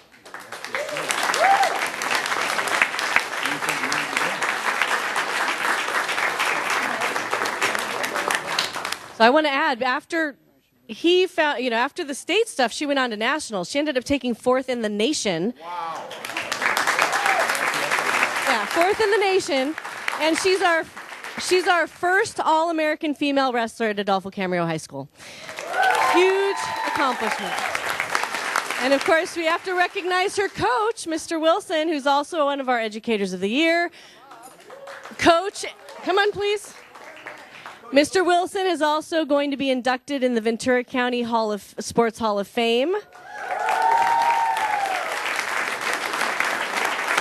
And Coach Devon, please come up as well. Come on. Don't be shy. You've had a great year. So it's been a banner year for many, many athletic programs, and this one is no exception. Okay, I don't have to go through a whole lot of names, but she got talked about a lot, and boy, did she accomplish a lot this year. So, Nicole, on behalf of the city, congratulations.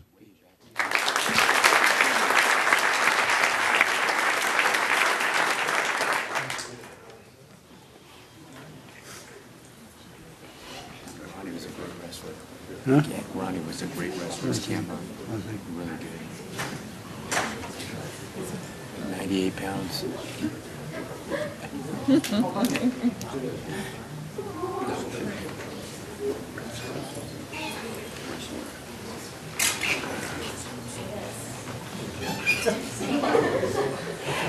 This was another wrestler from the old days when I was a little bit after me, but he was a champion. And he went to college and wrestled. So this coach has had a lot of experience.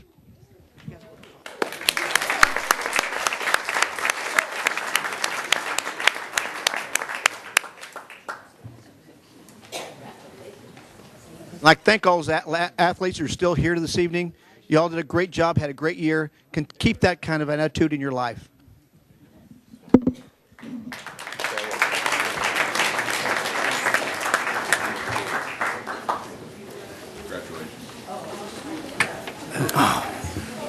Let's wait a second.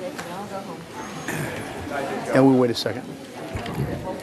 Mike, all you got left is the golf team, the volleyball team, the soccer. Well, you know what? Them golf teams. Golf team's doing very well. Really? I can't believe it. And the girls softball team. They're winning the league. Our baseball team is not doing very well. No. It is our volleyball team. It's doing well, but it's falling on hard times. No, I'm keeping up with all of them because, I mean, sports is my thing. I always keep up with our teams. Volleyball team was doing great until the last couple of games.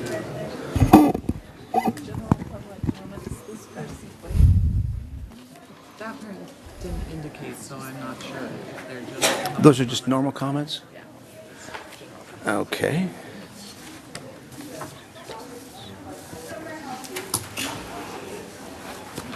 Okay.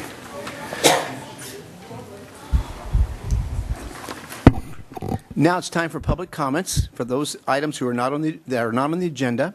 And I do have 4 cards that would like to address us this evening. First one is Matt Lorimer. Matt?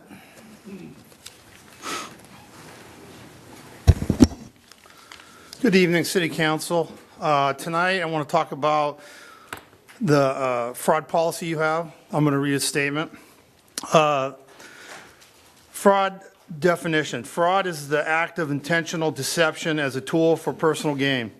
Issue. Request for the Camarillo City Council, the city manager, and the city attorney for an outside investigation of the Camarillo Fiesta on the embezzlement over $24,000, Mr. Robert Campanelli, on the Camarillo Fiesta Board, which receives taxpayer funds. Mr. Morgan's conduct of not allowing a police investigation of the fraud of over $24,000 investment from the taxpayers, which he is a person on the city of Camarillo. The reason for the outside investigation for suspicion of fraud or taxpayer funded, the city cannot investigate itself.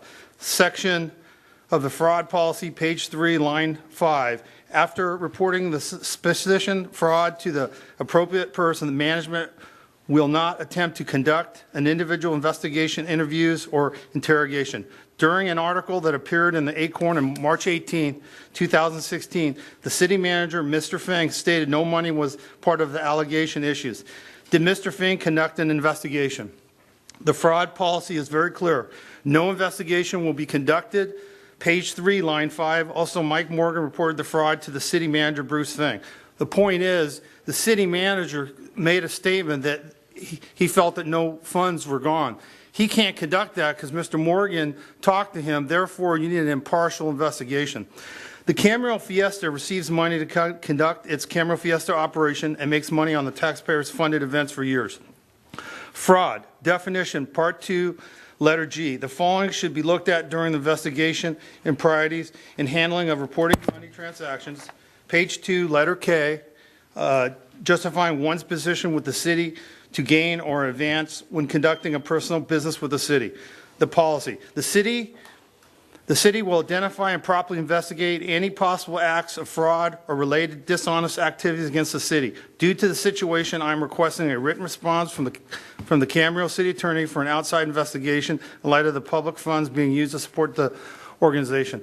That's the bottom line. You know, if you have somebody outside the city investigate it, the public looks at it, it gives everybody a fresh look, and that way it's not done through the city. I think that's a fair way of dealing with it. It's in your policy, so I'm quoting your policy. So hopefully you'll consider that, and that way it's out of the city's hands and they can look at it. Thank you. Amanda Fagan.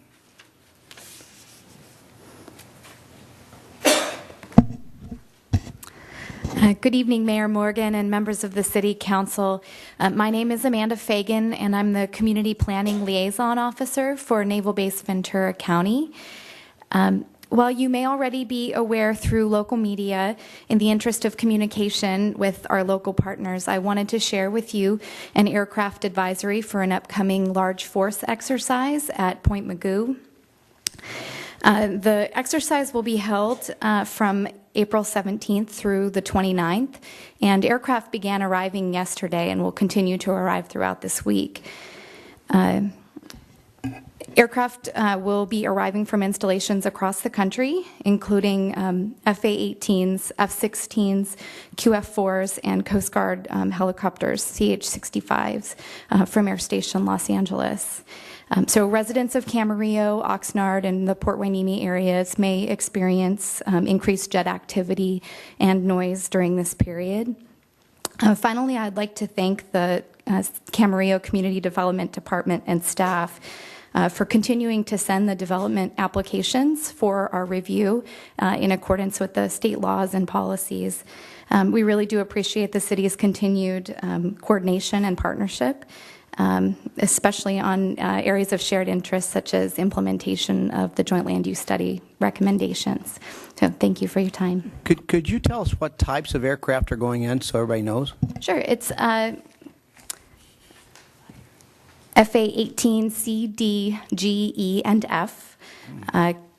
FA-18Fs, let's see, there's a long list. F-16C, QF-4, those are full-scale targets, as well as the HH-65s, Coast Guard helicopters. You're using the old Voodoos as targets now. Yes. Yes, go ahead. I got a question.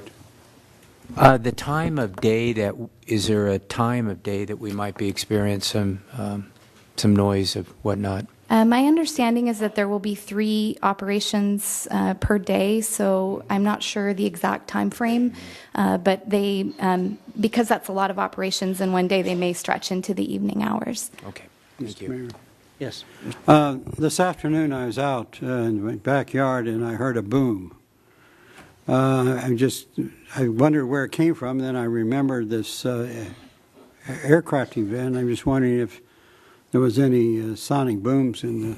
I can check on that, but I don't think that the type of aircraft that are coming would be creating sonic booms, certainly not over the city of Camarillo.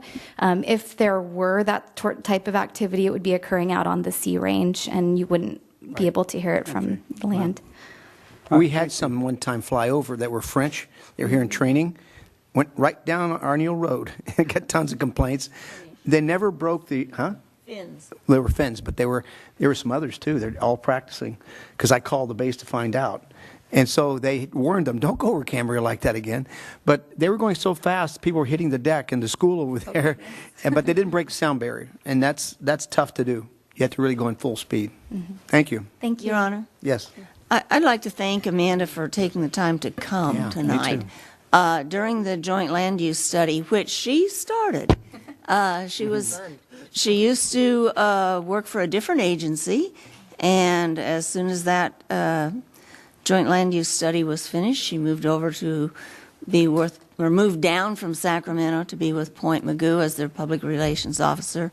And during the study, we talked a great deal about this particular incident that you're talking about and how we as a city felt we should be notified. And so I appreciate your following through on that and taking the time to come and tell us and letting all the people out there in television land and the newspapers know that there is going to be an exercise and there might be a lot more flights for the next couple weeks. Thank you so much. And Thank I you. just heard from the local sponsor of the Joint Land Use Study, Ventura County Transportation Commission, that the Joint Land Use Study will be receiving an award from the Central Coast chapter of the American Planning Association. Oh, So, wow. it was a great. wonderful effort. Thank you. Good, thank Thank you. you. Joe Ahern. Joe? There you are. We haven't seen you in a while, Joe. It's good that I'm still around, huh? Matter of opinion. My name is Joe Ahern, citizen of Camarillo, 2301 East Daly Drive, Suite 100. I'm here tonight to address an issue that's on the agenda, so I don't know if I'm speaking at the right time or not. No. Okay, so. I'm sorry, you had a question mark and I wasn't sure. Okay, so I'm going to sit down. We'll start again. Okay, thank you. Give me my credit back for my 15 seconds there. If you Okay. Cynthia Glass.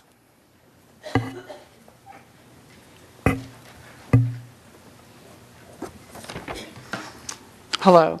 We can go back and forth. Mr. Morgan, minutes were not taken after the February 10th, 2015 meeting and never posted to the Intuit database.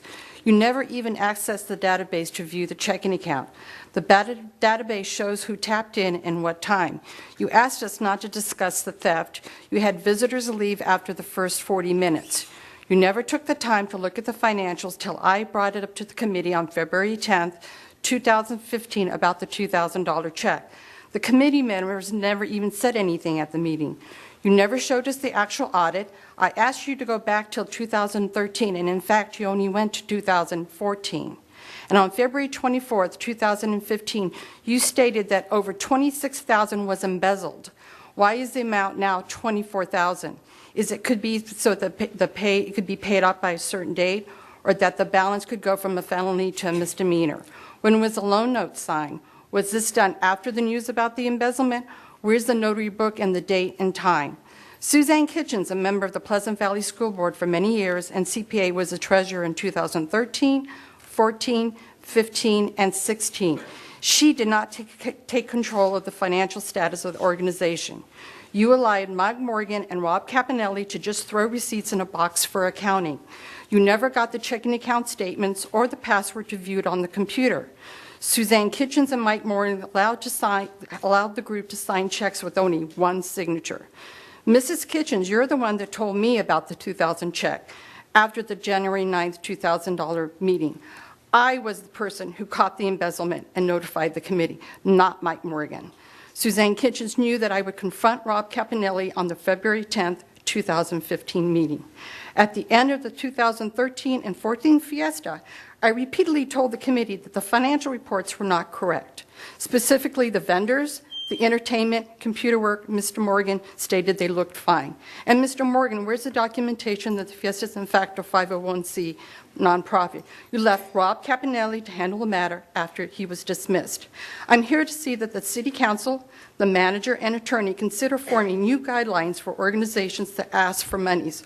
Full financial should match up with banking accounts. City Council members should never be present or sign on banking accounts. Then there would be no conflict of interest. I hope that all future events or organizations, if there's an embezzlement issue, please notify the law enforcement. Mr. Morgan, you allowed your ego, your personal affairs to run over to your business side. You made bad judgments on the handling of this embezzlement. You led the committee to believe that it should have been handled internally. The district attorney's office is trained in handling embezzlement and restitution. This was a cover-up. Mr. Morgan, you lost control over your own organization. I wasn't the one that Thank you very much for your comments. Letter, but I think the person did send the letter. Maybe it'll help other future organizations. Thank you. See what they should do. Thank you for your comments. Okay, our last one. Yeah. Okay, we have no more comment sections this evening. There's one back there. There's another one? Okay, bring it up.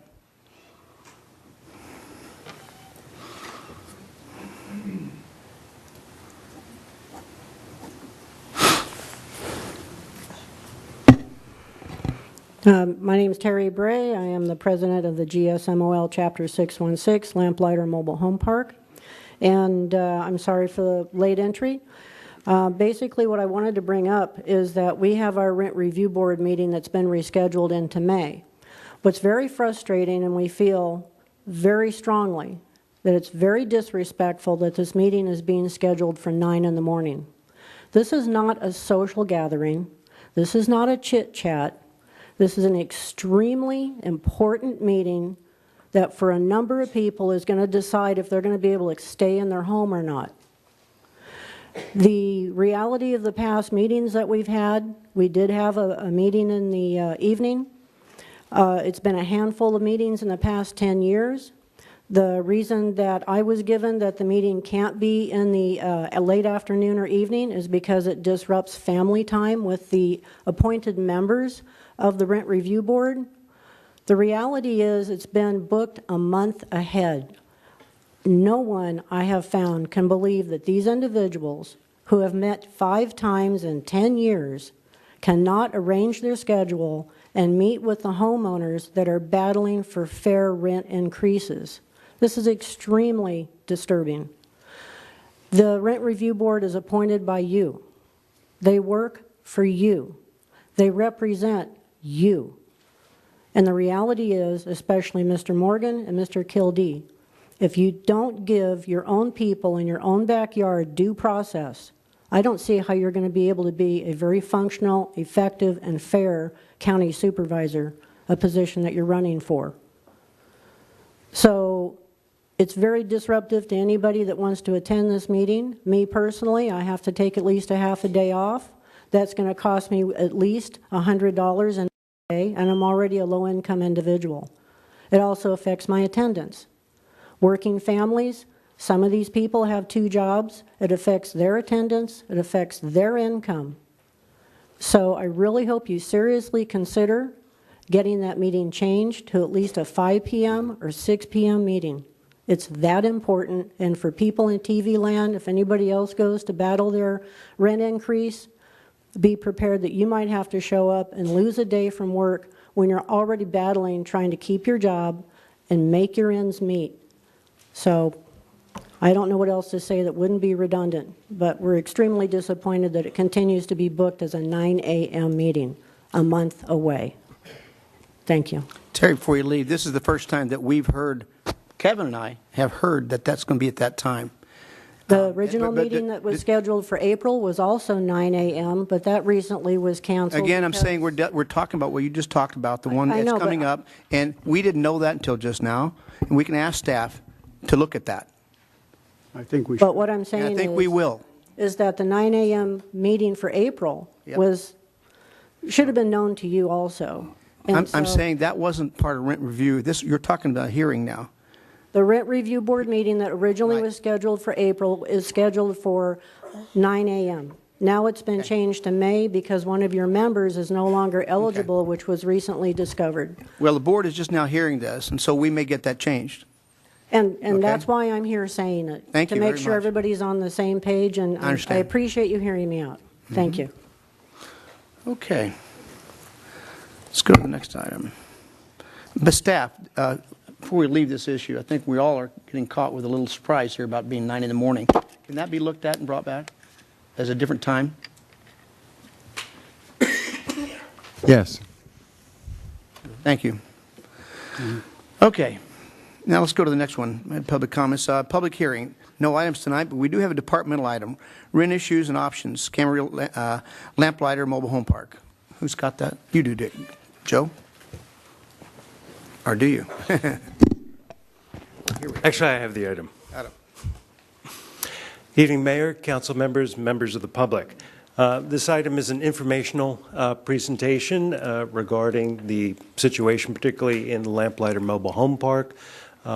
We have done a review of the existing conditions there regarding rent and also looked into the issue regarding rent stabilization, which has been mentioned and advocated by certain tenants as well. And we're also going to review the contractual options in the park too, because we felt it was fair to look at the entire situation here, because this issue has been brought up sort of piecemeal to the council with various statements over time, but this council does not serve as the rent review board, now the rent mediation board, and so we felt a full presentation of all the facts that we're aware of would be warranted.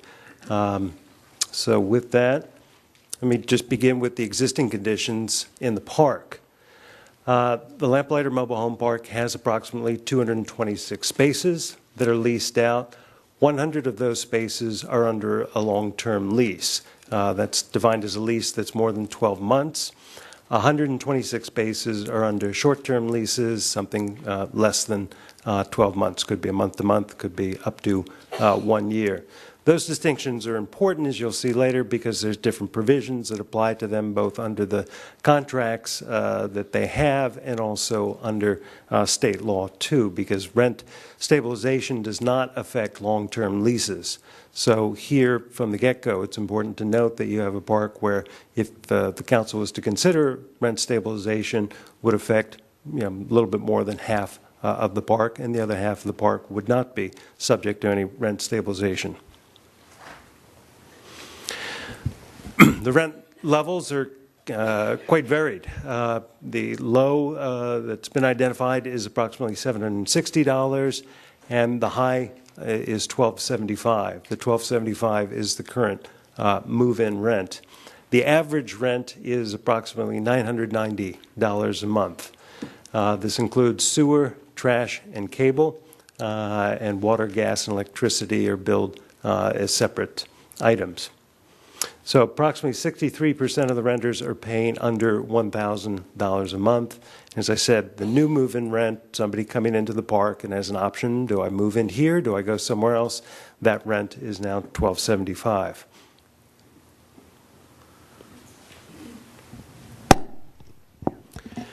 I want to highlight some of the provisions in the long-term lease that's available to tenants who are under a short-term lease but could have the option at any time of executing a long-term lease. There are different year terms, 15, 20, and 25, but quite frankly, there's no difference in the critical provisions of the lease. That basically, under long-term lease, the park is currently offering the annual increases would be a floor of 3.5% up to a maximum of 6%. Whether it falls between 3.5% and 6% is dependent on CPI, so if the consumer price index. So if consumer price index was at 5, then that would be the rent increase. If the consumer price index was at 2%, they have a floor of 3.5%, so it would be above that. But that figure includes most of the operating expenses and also capital improvements. So there would be no additional charges for those items under a long-term lease. There's also an interesting provision. We discovered that there is a limitation on increases in rent upon sales of 25% of the current rent. That would provide some benefit to existing owners whose rent are below or probably well below the current move-in rent, which is $1,275.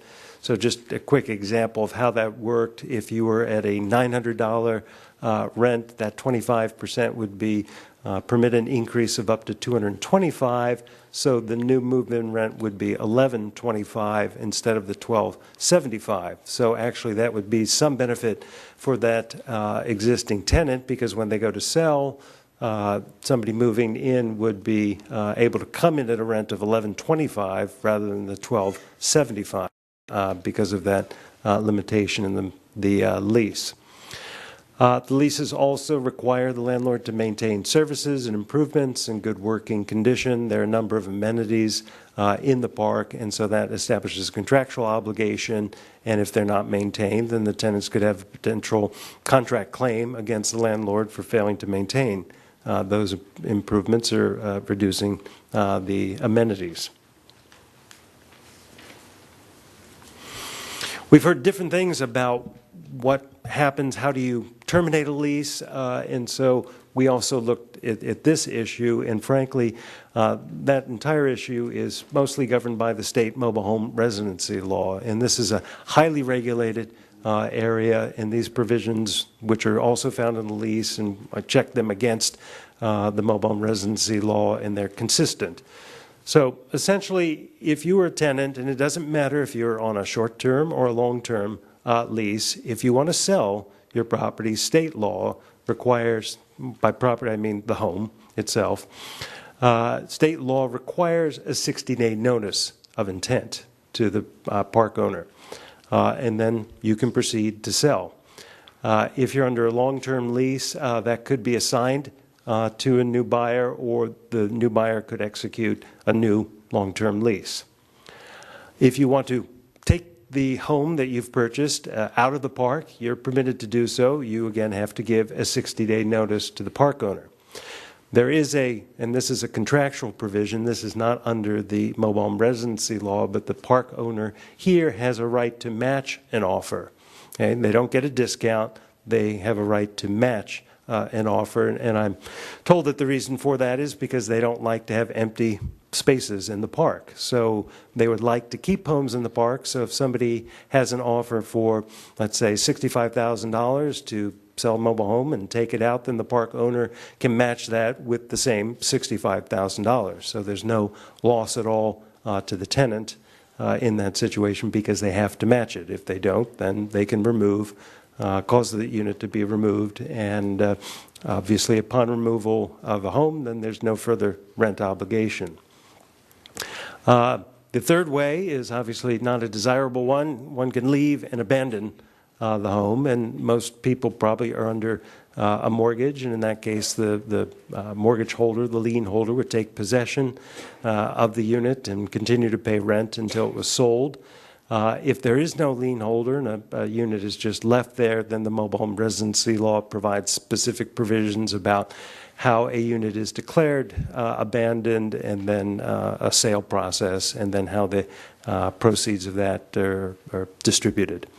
So again, all these three things are basically regulated under state law, and it doesn't matter if you're under a short-term or a long-term lease. These are what's going to apply.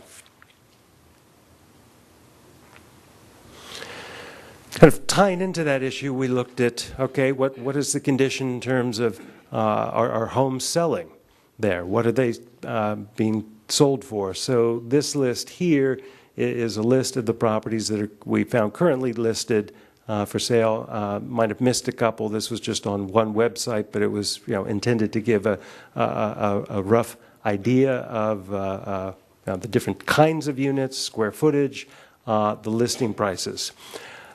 We did receive a correspondence this afternoon from a Mr. Yemzen, and I apologize if I'm mispronouncing Renee's name, but he pointed out that we had miscalculated how mortgages work, and I looked into that further today, and he was correct that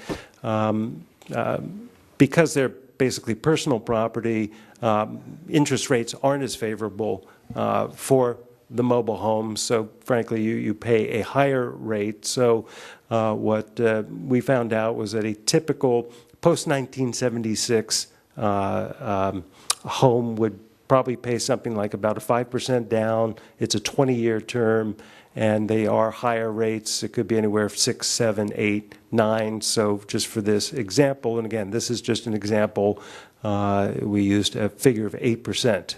So that's how you get the estimated mortgage here as to what they would be paying. So when you take those together, average, basically you have most of the units between 2 and 3 bedrooms, 2 baths, around 1,200 square feet. The average of these listing prices is around $100,000, and the mortgage payment would be around $800. Could be less, it could be more. So we're, again, just trying to get a sense of what a new resident is looking at. Obviously, existing residents pay certainly lower space rents because the $1,275 is high. That's the current highest rent there. And then mortgages, again, can vary. And some people may be paying a higher mortgage than this with existing units. Again, depends on it. There are too many variables. So we're not trying to say this is the exact precise. We're just trying to give you a general sense. So you can look at an average of around $2,100 as a move-in cost when you add space rent plus mortgage together, because you need to look at both to understand what the actual cost is to somebody.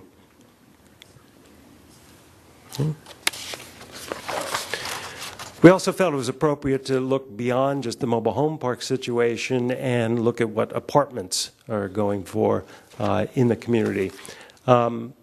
Part of the reason for doing this was because we really don't have any comparable mobile home park in town that we can compare this one park to. We have 3. One, Camarillo Mobile Estates, is in the process of basically becoming for sale units, condominiumizing. And then the Del Norte Park is quite different. It doesn't have the same amenities. So there really is no comparable. When people have a choice, particularly a new resident, they're going to make a comparison, we feel, between, okay, I can live in a mobile home park or I can live in an apartment. Essentially, as indicated in the staff report, staff has gone out and looked at different apartments in the community, done a survey of them. There are really kind of two categories. We have the newer apartments, those post-2000, and then older apartments that predate that. And again, quite a difference in range.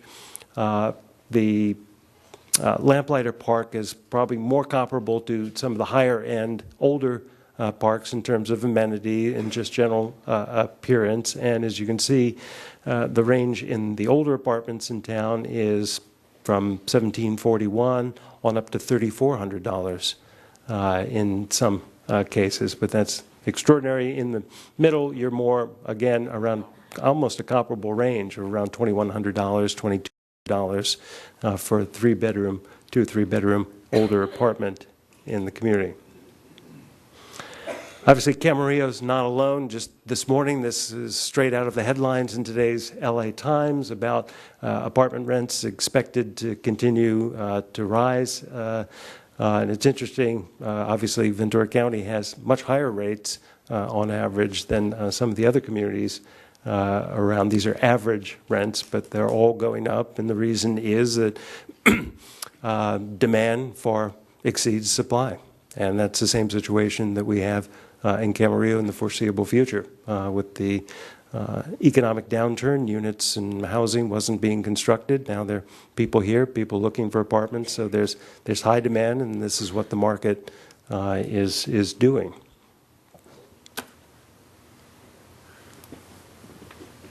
So let's turn to the issue of what would mobile home rent stabilization do in terms of addressing the rent situation. As I noted at the outset, one of the things is that the mobile home residency law and state law exempt rental agreements in excess of 12 months, long-term leases, from a rent stabilization ordinance. So those spaces would not be covered, and as I indicated, currently there are about 100 of the spaces in Lamplighter that are under long-term leases. So they would not be covered by any legislative enactment regarding rent stabilization. Rent stabilization, like its name suggests, really does one thing. It puts limitations on rent. It doesn't cap them, just puts limitations on rent, and that's really the only thing that it does. But it's important to note how it does that. In your agenda package, we did a summary of all the different rent stabilization ordinances within the area, and you kind of see a fairly typical pattern. The tenants have also asked us, they kept mentioning the El Monte ordinance. It's important for the record to point out that we did look at that ordinance, and I will suggest some comparisons about that as we go through these figures. But typically in our area, if you're under a rent stabilization ordinance, there's something called a CPI adjustment that is automatically done every year.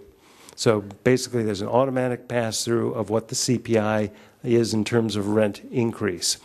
In our area, they range from 75 to some allow 100%. The El Monte ordinance actually allows 100% of the CPI without any limitation. So if we were to enact El Monte and there was a 10% change in CPI, then 10% would be the rent increase for all people, and that's a permitted rent increase. There's no challenge, there's no debate about it. These are just automatic. Okay? The average annual CPI over the past 25 years is 2.5%. It's just important to note that. It definitely has been lower recently, but it's been higher. And with a potential Sanders or Trump presidency, who knows what CPI could be in coming years. So, again, you know, it's just an unknown. And that's one thing to keep in mind with these formulas, that there's just straight pass-throughs of CPI. But there's not just CPI, too, that under every rent stabilization ordinance, you have to provide an opportunity for what's typically a discretionary, just and reasonable return, which is legalese for meaning landlords get some kind of fair return on their investment, and the courts haven't really defined what it is. There's a whole range of formulas, and various ones have been accepted by the courts. But again, it's sort of an escape valve because you can't assume that CPI is going to cover every possible increase or expense. So if there are certain expenses that aren't covered by that, then landlords have the opportunity to come in, typically at least once a year, to seek a discretionary increase. So these are unknown, unpredictable, and frankly, that creates uncertainty. It also creates contentious hearings because it has a direct impact on everybody. So to use the words of the prior speaker, there's going to be a battle whenever there's something. That's why we have a mediation, but these would be actual hearings that could end up in court, too. So they're contentious, and there's a lot of litigation, as you can see in the agenda package. That was just a little sampling of the number of litigation involving mobile home, rent hearings and rent increase petitions only. But it doesn't end there. There's also something that's not been discussed, and I think it's very important to point out, and it's not clear to me based on what I've heard from different speakers, that there is a potential for what's called a base year rent adjustment, that when a rent stabilization ordinance is enacted, there's a presumption that the rents at the base year are kind of a fair market rent. So because that's what you're basing it on. But courts have realized that, well, there may be certain circumstances why that rent is different. Maybe a certain space was leased out to the nephew of the landlord, and so it was half the price. Should the landlord be left with a rent that's half the price for the next 50 years, the rent stabilization ordinance is in effect. Courts have said no, that there are certain circumstances that can be continued, and so there is something called a Vega adjustment in the parlance of the mobile home world, because there was a famous case about it, but it basically is an argument a landlord could make that they're permitted to start calculations with base state rents similar to other comparable properties. So in this particular case, it very likely that if a rent stabilization ordinance was enacted, the landlord would seek some kind of adjustment. They could claim, and this is just an example, I don't know what they would do, but they could claim because they're getting $12.75 now that reflects fair market rent. And so potentially all the rents, they may seek an adjustment. I'm not saying that they are going to get it, but they have a right to seek some kind of adjustment to what they believe is a fair market rent. And we attached the Stardust Estate case from Ventura in 2007. That's precisely what happened. In fact, that argument was made many years after the rent stabilization ordinance was passed. Typically, the challenges come earlier. So again, that's another factor that has to be taken into consideration. Also, if rent stabilization was to be adopted, there are additional staff costs the city has to contemplate regarding the monitoring, the compliance, the cost of hearings. As a result, typically cities will charge some kind of administration fee as part of the program. Oftentimes that fee is split between the owners and the tenants, so that's actually additional cost. If things go to hearing, there's additional costs too. Usually the initial costs are put on the park owners because they're the ones seeking the adjustment.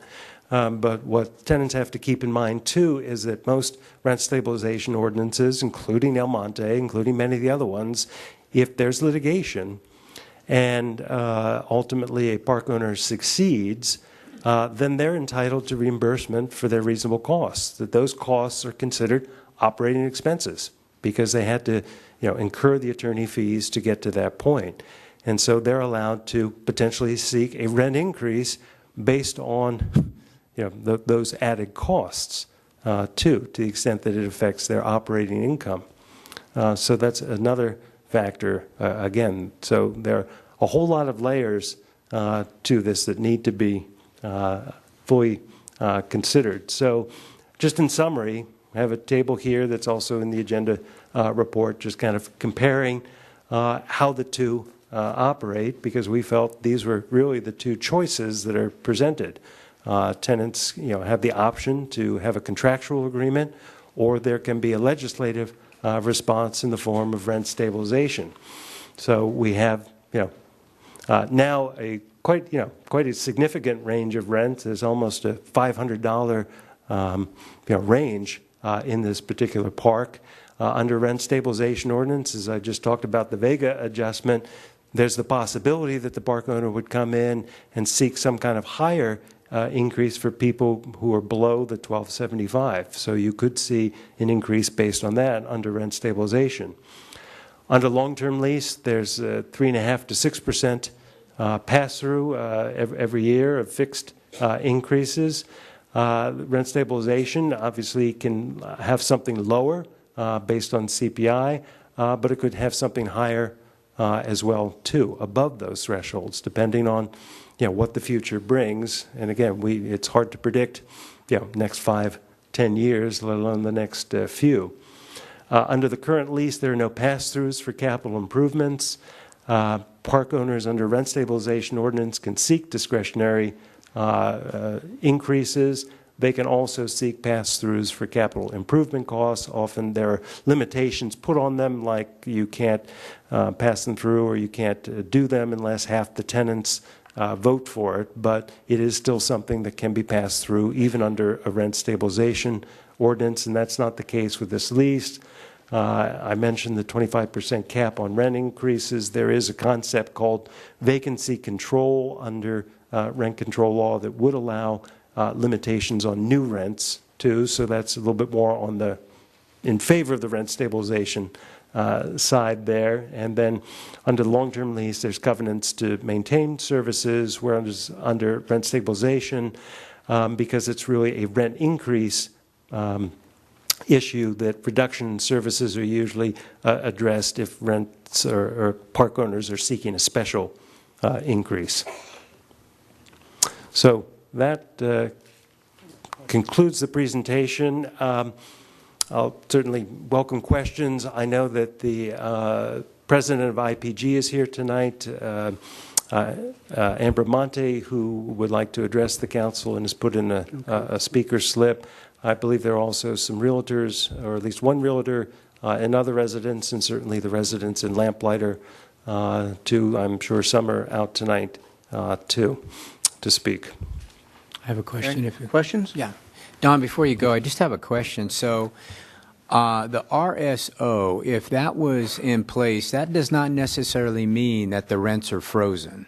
Absolutely. No, it's just, stabilization, meaning more, I would put it, stabilizing increases. That, clearly there are increases. You can't just freeze it, because then that would, over time, obviously erode the return on investment for the owner. So all of them have increases, and again, it's really going to vary, and it opens up the door to, I think in many ways, uncertainty. While you can certainly have less in terms of the CPI, you don't know what may come down the pike, because at any time somebody can come in and seek what's called the discretionary adjustment, and park owners have been very creative in coming up with different arguments to make, and litigation involving, those kind of claims. Oftentimes they get something, usually not as much as they like after a long process, but that's another thing, to be added through. So they're really, in rent stabilization, there's just different ways of channeling through increases in a process for them, but it is absolutely not a cap. Are most of them predicated on the CPI? Almost all have some kind of automatic CPI. That's really become the standard, for most. But again, that's one of multiple ways of seeking increases. So that's usually automatic. There's just no hearing. Nobody disputes CPI. So again, if it's 2%, it's 2%. If it's 10%, then you're going to get 10%. Whatever it is. Okay. Question? I just have a quick question. Under that Vega adjustment, Yes. who is the deciding factor? Is it a court that would make that decision? It would go, if there's a rent stabilization, then it's going to go to the hearing board first to determine, the applicable facts, and depending on how the ordinance is drafted, what kind of factors are at play there. And then obviously, because it's a significant one, because you can understand, obviously starting at the get-go, the park owner wants to get it up. So I've been in a community where when that was done, the first thing that happened was the Vega adjustment, litigation started. And can you talk a little bit about what the hearing board would be and who would appoint them and what role would they take maybe versus It would depend on what kind of rent stabilization ordinance we have. There's different models.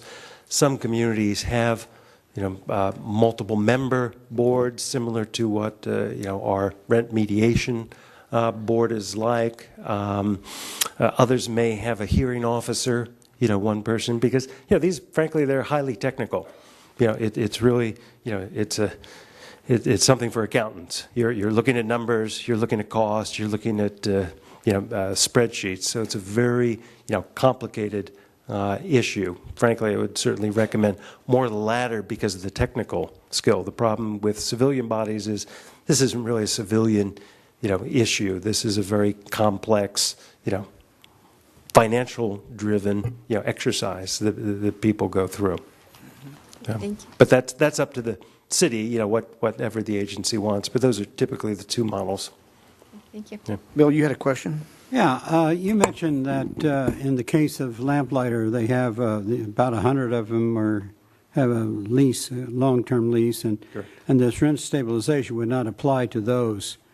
Now, but let me ask you, over time, can someone drop out of a lease and just take his chances under rent stabilization, or can someone decide to sign a lease and take that route to be for the rest of their time or whatever?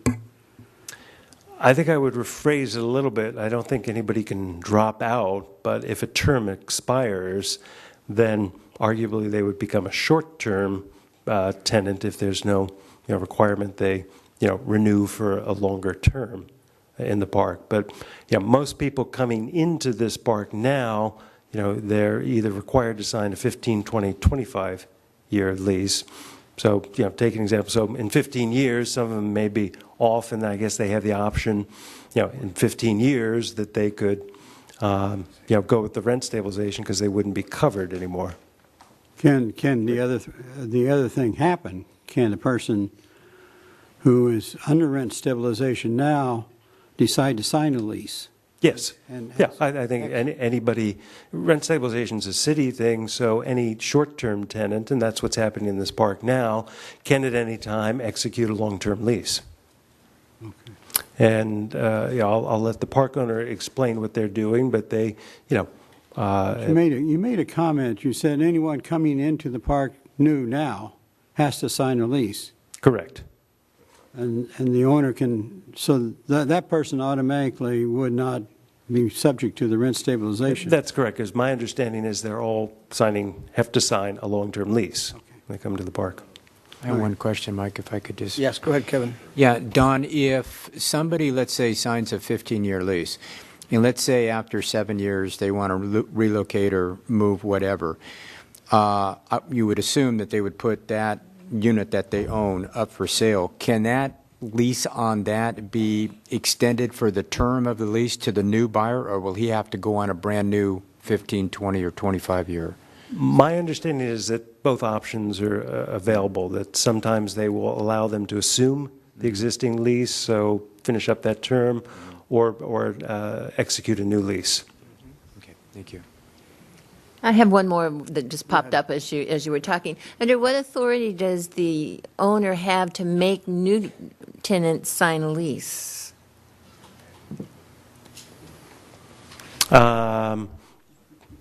It's their park. Their park.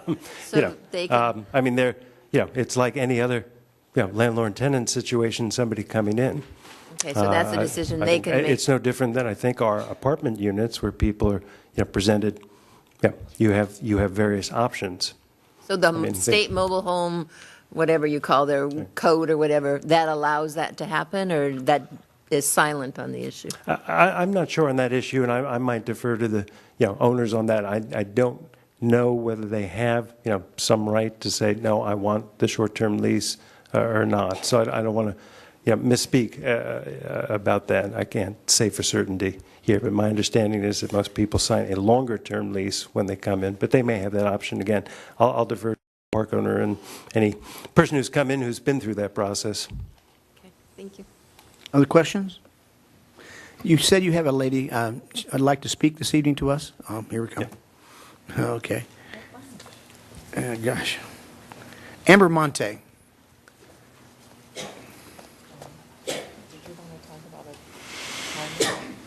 A time limit? Just one procedural item to address, Mr. Mayor, that Ms. Monte has a PowerPoint presentation. I think it'll take longer than 3 minutes.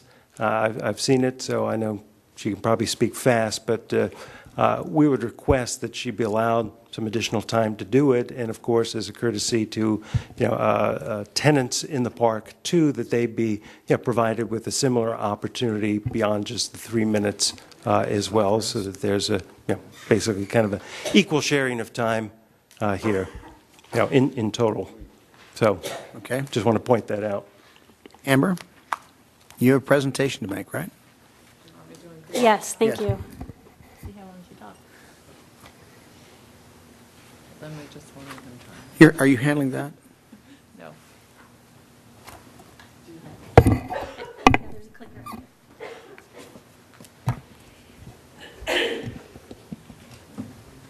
can tell her to start me. Well, she's got it set up here first. It's got to go up there. Oh, is that what? That's what we're doing. Mr. Petropoulos is setting it up. That's it. That's it. We All got right, it. now you go. Go. Okay. Hi, I'm Amber Monty. I'm president of Investment Property Group, and I have I've been here before, but thank you for allowing me this time again, Honorable Mayor Morgan and council members. I wanted to talk to you about the property and explain to you some of our policies on rents and the process that we go through with tenants. I can answer some of the questions that you just asked the attorney that he couldn't clarify. I can provide you with a lot of clarifying information on that. So feel free to interrupt me if you have any questions while I talk to you tonight about the property. So Investment Property Group is the management company for Lamplighter. And Lamplighter was purchased by the current owner back in August of 2010. Investment Property Group manages 70 mobile home parks across the western United States. So we're very experienced in what we do and the management of mobile home communities. Our corporate office is located down in Irvine, California, and we have a regional manager who is located just in the state of California, who spends his time going to just the properties that we have here in the state. I want to show you some photos of the community. I don't know if many of you have had an opportunity to drive through the property recently. So I want to show you some photos to refresh your memory of what the community looks like. Lamplighter Mobile Home Park is a 227-site, all-age manufactured home community. It is, by all accounts, a 5-star mobile home park. It is a premier mobile home community in Southern California. It's got a beautiful clubhouse. It has a swimming pool and spa. Here's another photo of the pool. It's got a very nice kitchen that's inside the clubhouse for the tenants to use for any kind of gatherings or parties that they want to have. There's also a laundry room. We've got an area behind the laundry room that was a point of contention for a while. I don't know if you remember, but there were some complaints about this area. We were able to clean it up and spruce it up and make it look much nicer than it did before when we purchased the property. Here's some examples of some resident homes in the community. Overall, very well maintained, especially for the age of some of the homes. They look very nice and are well kept. Here are the streets, and this was also a point, this is what the streets looked like when the property was purchased back in 2010, and since that time we spent a considerable amount of money to fix the streets up and make the community look like what it does today. So I know that the rents have been a concern of the council, and that's really why I'm here today.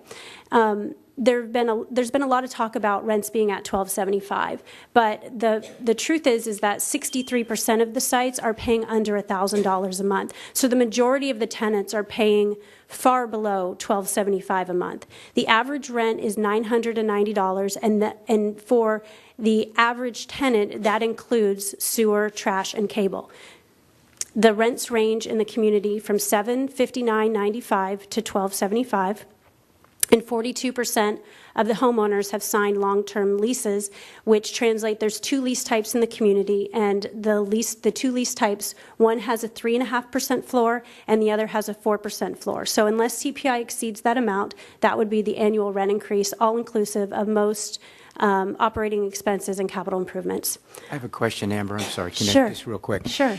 What if CPI is less than 3.5%? Then the increase would be the 3.5%. That's the floor. That's why we refer to it as the floor. Thank you. All homes in the park are owner-occupied. Lamplighter Mobile Home Park does not own or rent out any of the homes in the community. They are all owned by the individuals who live there, and that's not a policy of ours. We don't buy homes and rent them out.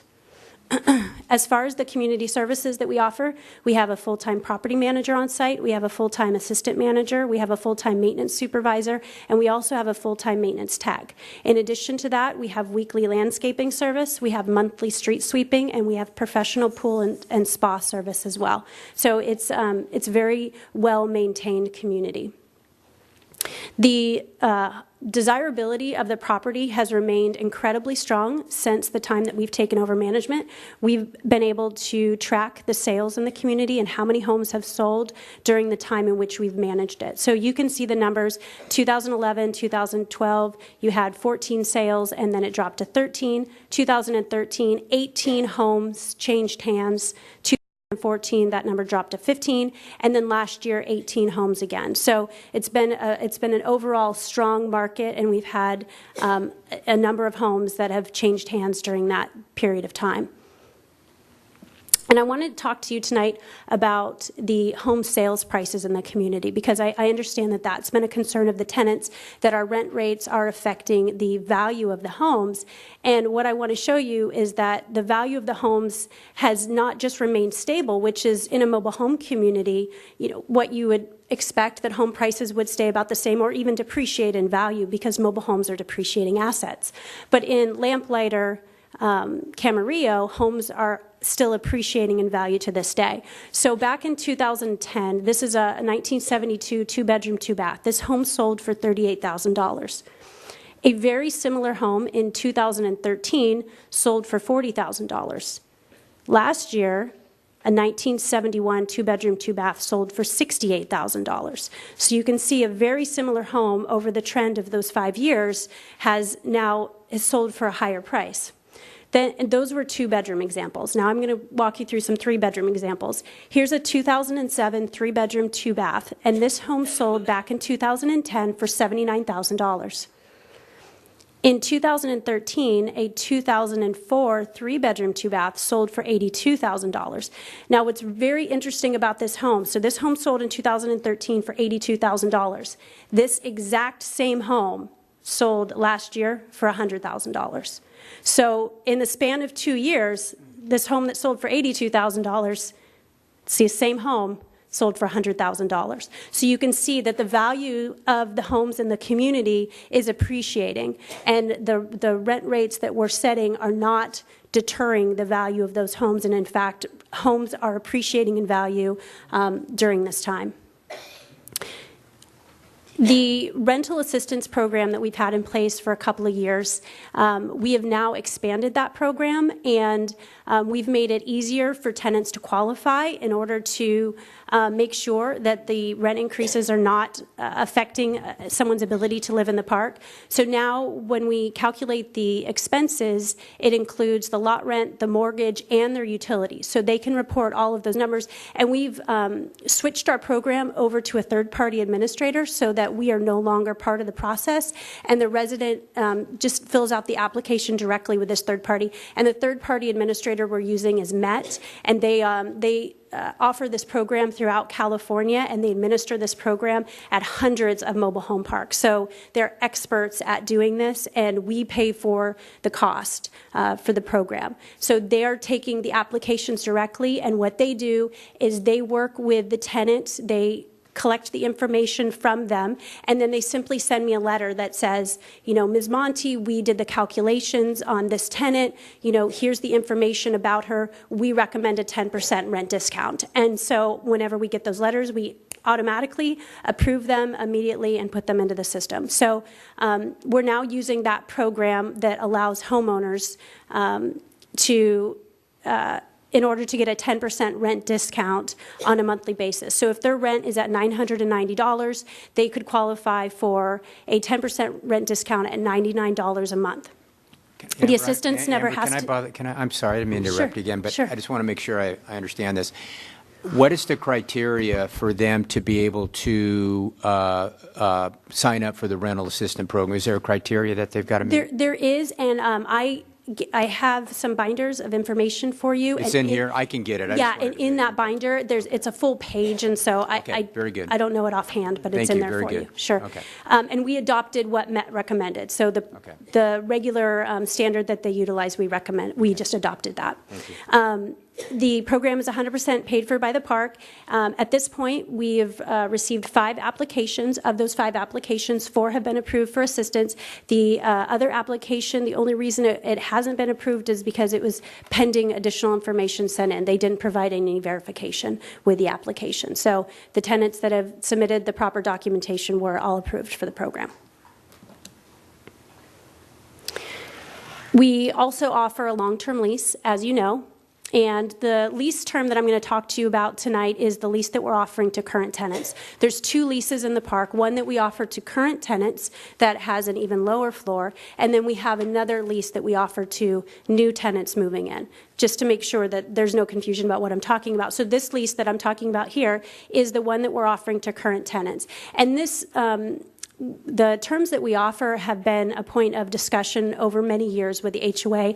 I came up and personally met with the HOA here at City Hall with the prior city manager and discussed some of the terms, and the park owner, based on those conversations, made some concessions to the lease, and the terms that you're seeing today are a product of those conversations. So the tenants have an option of a 15, a 20, or a 25-year lease term. The annual increase is tied to CPI with a floor of 3.5%, and it also has a ceiling of 6%. So if CPI were to ever exceed 6%, 6% would be the rent increase. So it does provide certainty to them that there is a ceiling, there is a maximum that could happen in the event of inflation. The annual increase, what's really special about this lease at this property is that the annual increase is all-inclusive of nearly all operating expenses and capital improvements, and that is very unusual. Typically, you would have your annual increase, and then you would also have operating expenses and capital improvements to be additional items that are calculated on top of that. But out of the conversations that I had with the homeowners, we decided to make it an all-inclusive rate. So that 3.5% covers everything. We're not going to come back and say, well, we just did $200,000 in street work. Or this year, for example, we are out to bid on a new deck on the pool that's likely going to exceed $40,000 in cost alone, and that's just for the deck. And it could be far more than that by the time we're done bidding it out. So in many other leases, you'll see those items to be additional, that you would break those out and pass those on. But in this lease that we're offering to tenants, it's all included in the price.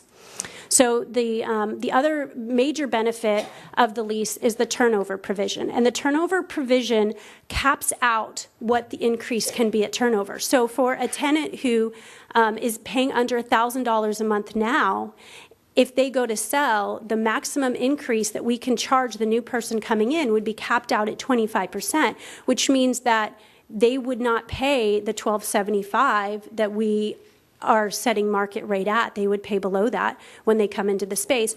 And that's a value to the current tenant because the lower, if you have two homes that are very similar in size and age and they're selling in a park, and if you buy one and you have to pay $1,275 a month in space rent, or you buy this other home and you only have to pay $1,100 a month in space rent, you can see that you might be willing to pay a little bit more for the home that has a space rent at $1,100. So there's a direct value to the tenants that have the long-term lease and their ability to have a lower rate for the person that comes in.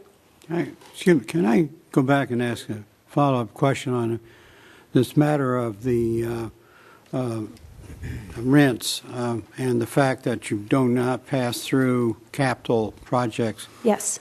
Now, is that pass-through limited only to the no pass-through limited only to people who have long-term leases, or is it limited to everybody? It's just in the long-term lease. In the month-to-month lease, we would have the option to give them a regular increase, and then we could also pass through a capital improvement if we wanted to. Sure. And do you do that? I don't know. I don't know if we've done that at Lamplighter Camarillo. Do we do that at other properties? Yes. Okay. Thank you. Other questions? I'm almost finished. Amber, I'm sorry. I'm almost finished. Just give me one more minute. And another benefit that we're offering with the long-term lease right now is there's a $500 home improvement bonus. So if a tenant wants to sign a long-term lease, we will give them $500 that they can use however they want to improve their home, or maybe buy a new TV if that's their home improvement. So an example sale I just wanted to show you. Here's a site that's at $911. If they were on a long-term lease and they sold their home, the increase would be $227. So the rent for the new tenant coming in would be the $1138.75.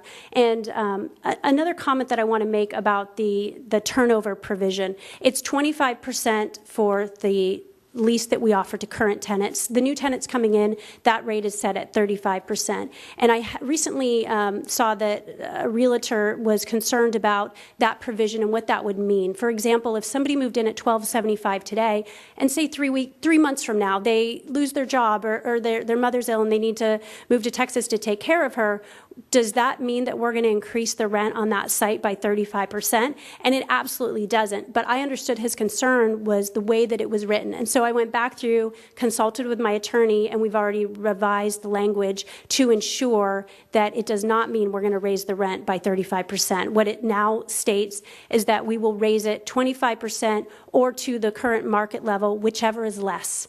So if current rent is at if current market is $1,275 and they sell their home, $1,275 for the new person coming in. Okay. And that's the end. I'm all finished. That's the end. Okay. No other questions? I have a question. Yes, Kevin. Yeah. Thank you for being here. As you know, we've been dealing with this for probably 5 to 6 years now. And I think if I could just cut to the chase and just ask you if you're able to answer this question. The bottom line is, if somebody is out there, how can they get some sort of rent stabilization on their unit so they don't have to look at a major increase every year? Well, I think that the answer to that is the long-term lease. I think that if there's a tenant that's concerned about the increases in the future and they're on a month-to-month right now, they could sign a long-term lease and know that unless CPI exceeds 3.5%, their increase will be 3.5% for the foreseeable future. And so the long-term lease provides a considerable security, and it's immediate. Any tenant in the park right now who's on a month-to-month lease has the opportunity to sign a long-term lease with us. And there's been, I believe the statistic was about 100 of them out of the, is it 226? About 100 out of the 100 226. are on the long-term lease, yes. Some sort, either the 15, 20, or 25 year? Almost everybody elects the 25-year. 25 year. Yes. Okay. Yes, and one of the things I forgot to mention during my presentation too is that I know that the long-term lease, because it is a legal document and it's more than 5 pages. It's a 20-page document, and it can be intimidating to somebody who's not familiar with that. And even for me to read a long-term lease, and I'm familiar with these documents, is intimidating. And so one of the things that I would like to offer is, we'd be happy to pay for maybe a third-party legal expert of some sort to come in and help give some guidance to the tenants to explain the lease to them.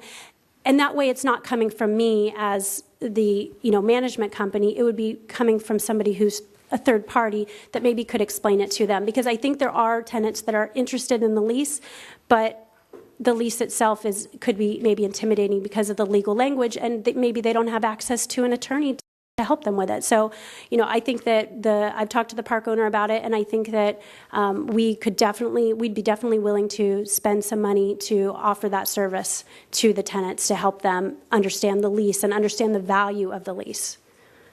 Could I just have one follow-up, Amber? So less not signing the long-term lease, there's really nothing else to a certain extent in place that would stabilize their rent. In other words, the long-term lease and the signature on that is really, in your opinion, the best way to go about this? Absolutely.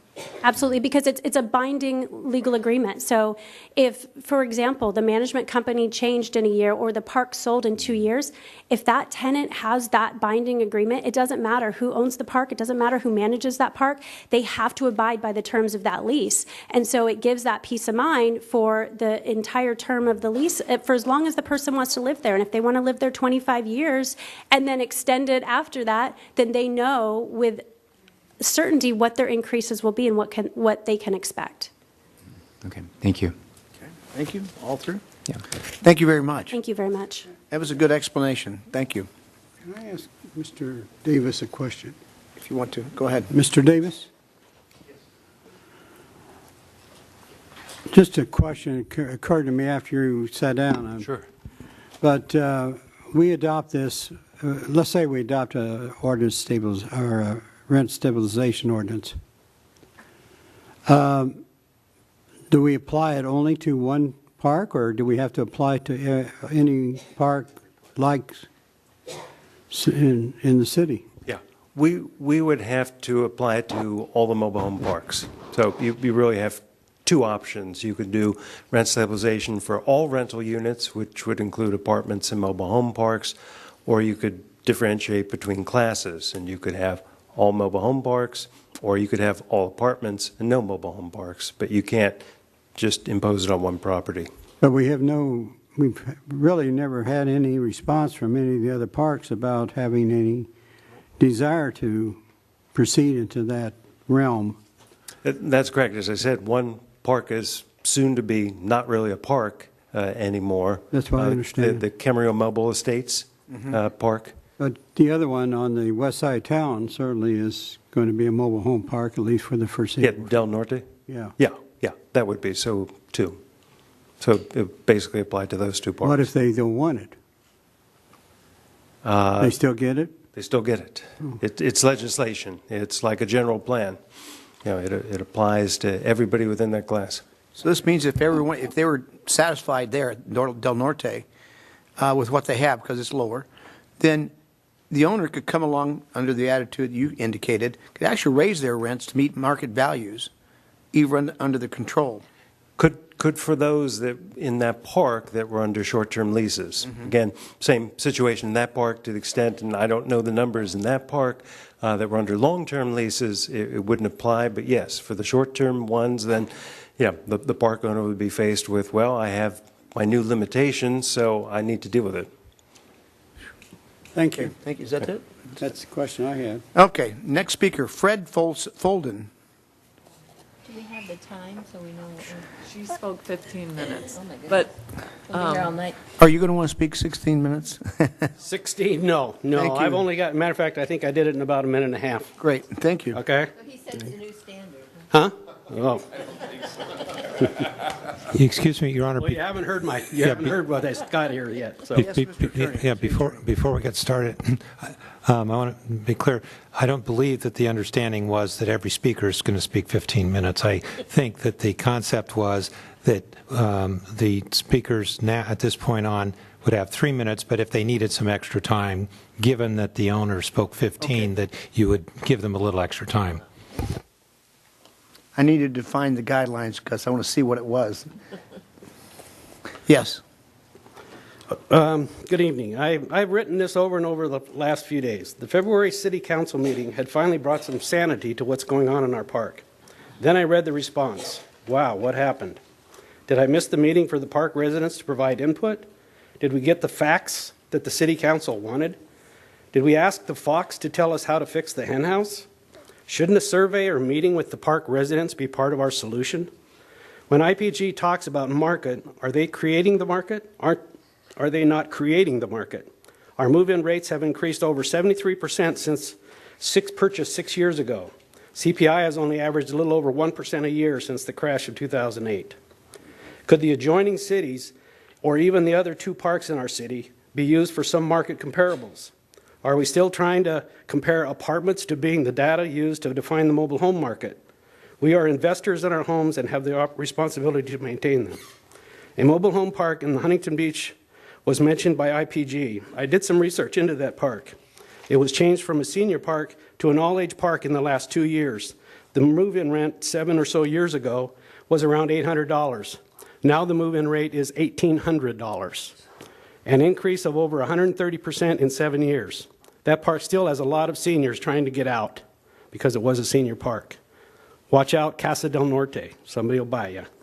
At least our city has an ordinance that, with modifications, could make our park great again.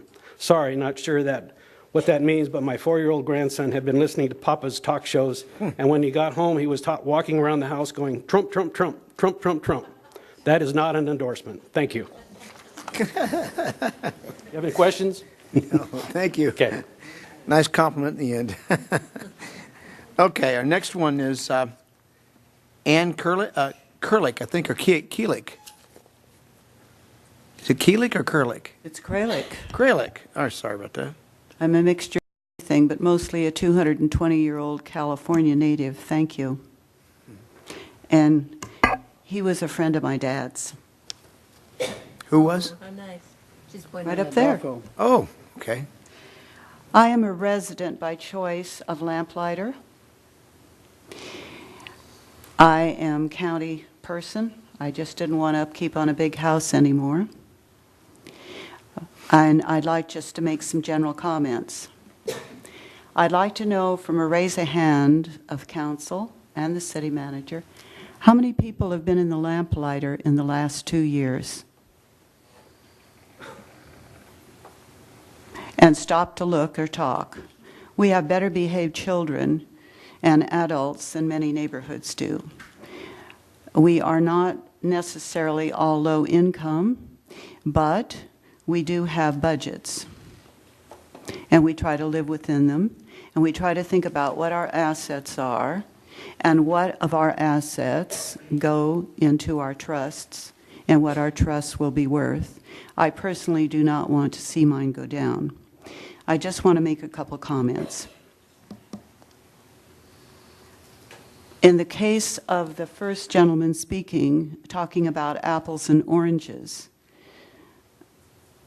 I think you should think about that. Ladies would be the only ones to know that they are not interchangeable. You can't make a pie out of an orange. Anybody else get that? Okay. All right.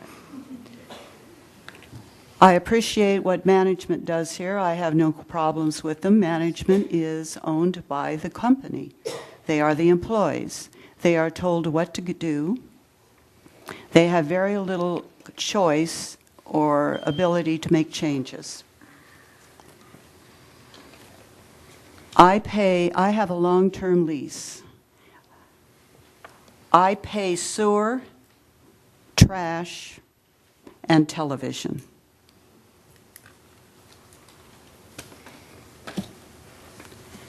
Doesn't quite do what was on the screen, does it? No. Okay. I have a concern for older people that live in there, that if the husband or wife dies, they will not have a sufficient amount of income from Social Security and so forth to pay these rent increases. I also would like to suggest that the city of Camarillo arrange, when there is a meeting like this, that there has to be a bus available so that residents who do not drive at night or who cannot drive are able to come over and sit and be a voice here. Thank you very much. I have a Thank you for your question, if comments. you would. Can I ask a I'm sorry, question? Kevin? I'm confused. Maybe somebody can educate me. My understanding is that with the base rent, that the sewer, the trash, and the cable are included in that. Am I right on that? No. I'm not right on that. Okay. Maybe somebody can come up and educate me on that. Let's hang on a second. Let's get the answer right here. Okay. Let me clarify for you. So the vast majority of tenants in the community do have water, sewer, and trash included in their rent, but the new rent coming in is $12.75 plus water, sewer, trash, cable. Those are all extra charges. But for the current tenants, we have not changed that status, so that is still included in their base rent. So you're trying to say that it's only for the new rents coming in, not the ones that are, this lady, how long has she been there? It was approved last June. Last June. So the policy has changed over time, but it started, so I think at one point it was maybe sewer was still included or cable was still included, and then slowly over time they've been broken out. How about this lady right here? Been there since last June. Would she have fitted into that category? Yeah, so she pays everything in addition to base rent. Yes. Okay. So I'm sorry. So that's the ones that are on the new rates. That's not covered. Am I right on that? Am I right on? Okay. So they understand when they move in, they have that. Okay. Okay. Janet Despain.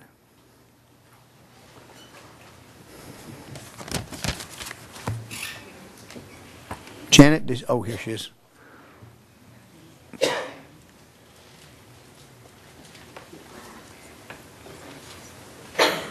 Hi, Janet. I live at 158 Via Roselle, and I've been there for 30 years. The last 10, I've been a widow.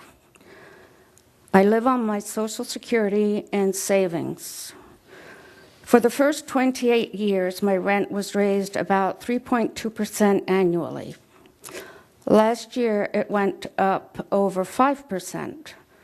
When I questioned the office manager about what would happen the next year, 2016, she said it could be 6, 7, 8, 9, 10%, whatever the owners want.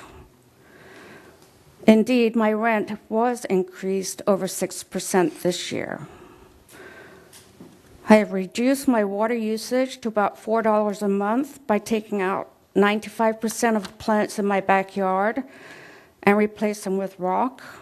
Not very pretty, also not good for the birds, butterflies, and other insects that used to visit. No more natural environment for them. If I lived only on my Social Security, I would be forced to leave my home. As it is, I don't know how much longer I can afford these increases. It is very worrying to look forward to the rent notice for the next year. My children don't have room for me, and I want to stay as independent as I can. Thank you. Wait, don't leave yet. Don't leave yet. We have some questions. Yes. I assume you don't have a lease. No, I don't. Have you It been? gets increased every year. Well, so is your rent without The it. rent gets increased once a year so far. Yeah. What I'm saying is you've had the opportunity and you haven't taken the opportunity to. No, I haven't.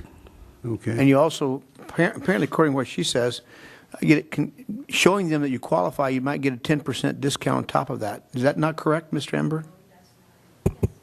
Yes. So if you apply for long-term lease and you qualify because low income, you might get a 10%. I wouldn't qualify for low income. I do have some savings.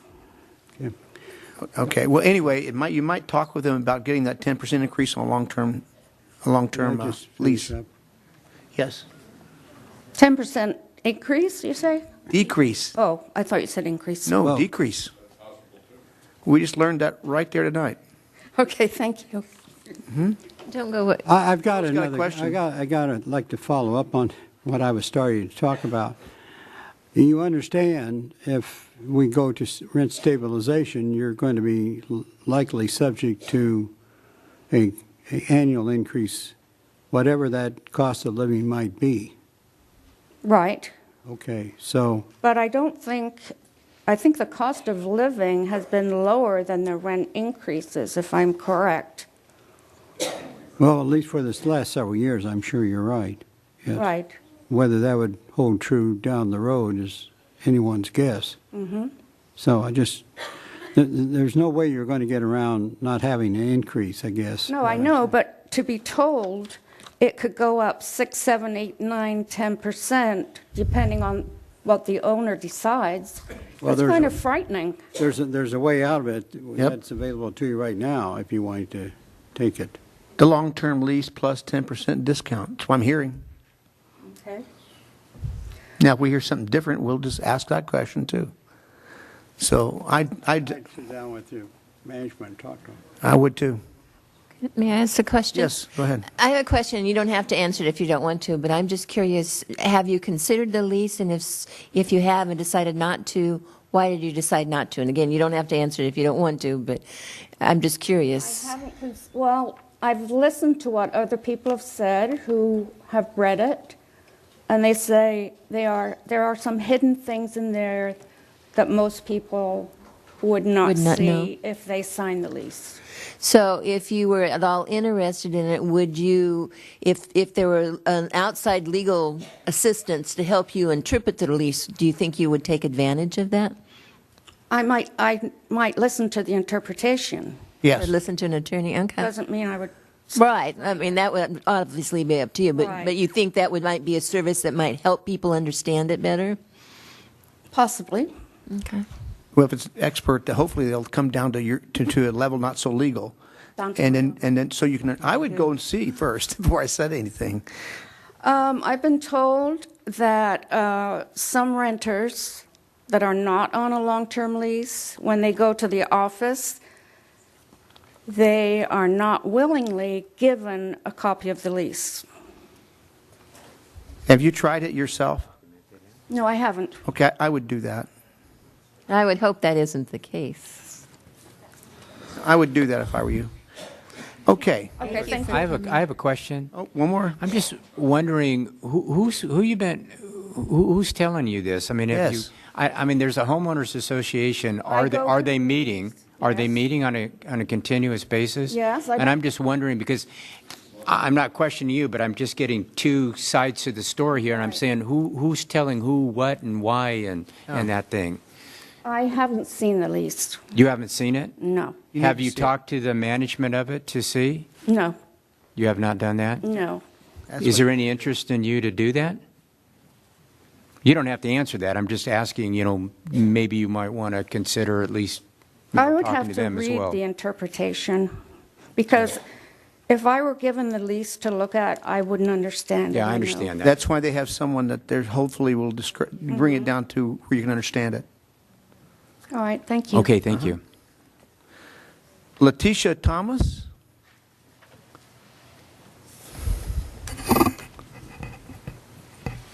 If some of you go in and find out that that the person's explaining it to you isn't correct or is wrong or you can't understand, then talk to us again, because that's what we're hoping. They make sure you know what's going on. Yes? My name is Alicia Thomas. Oh, That's okay. okay. That's the way my mother told me to pronounce it. And she was right. I've been a lamplighter resident since 2003. And I'd just like to say that the managers we have now are the best. They go above and beyond.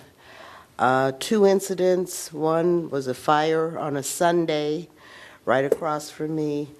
They were down there almost as fast as the firemen got there.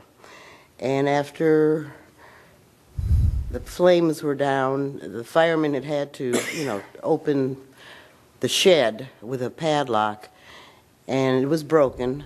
Daniel went and got a padlock to put on so that nobody else could take anything out. A couple of months ago, Sunday, I was coming home from church, And we had had a severe storm and winds. There were trees uprooted in the street.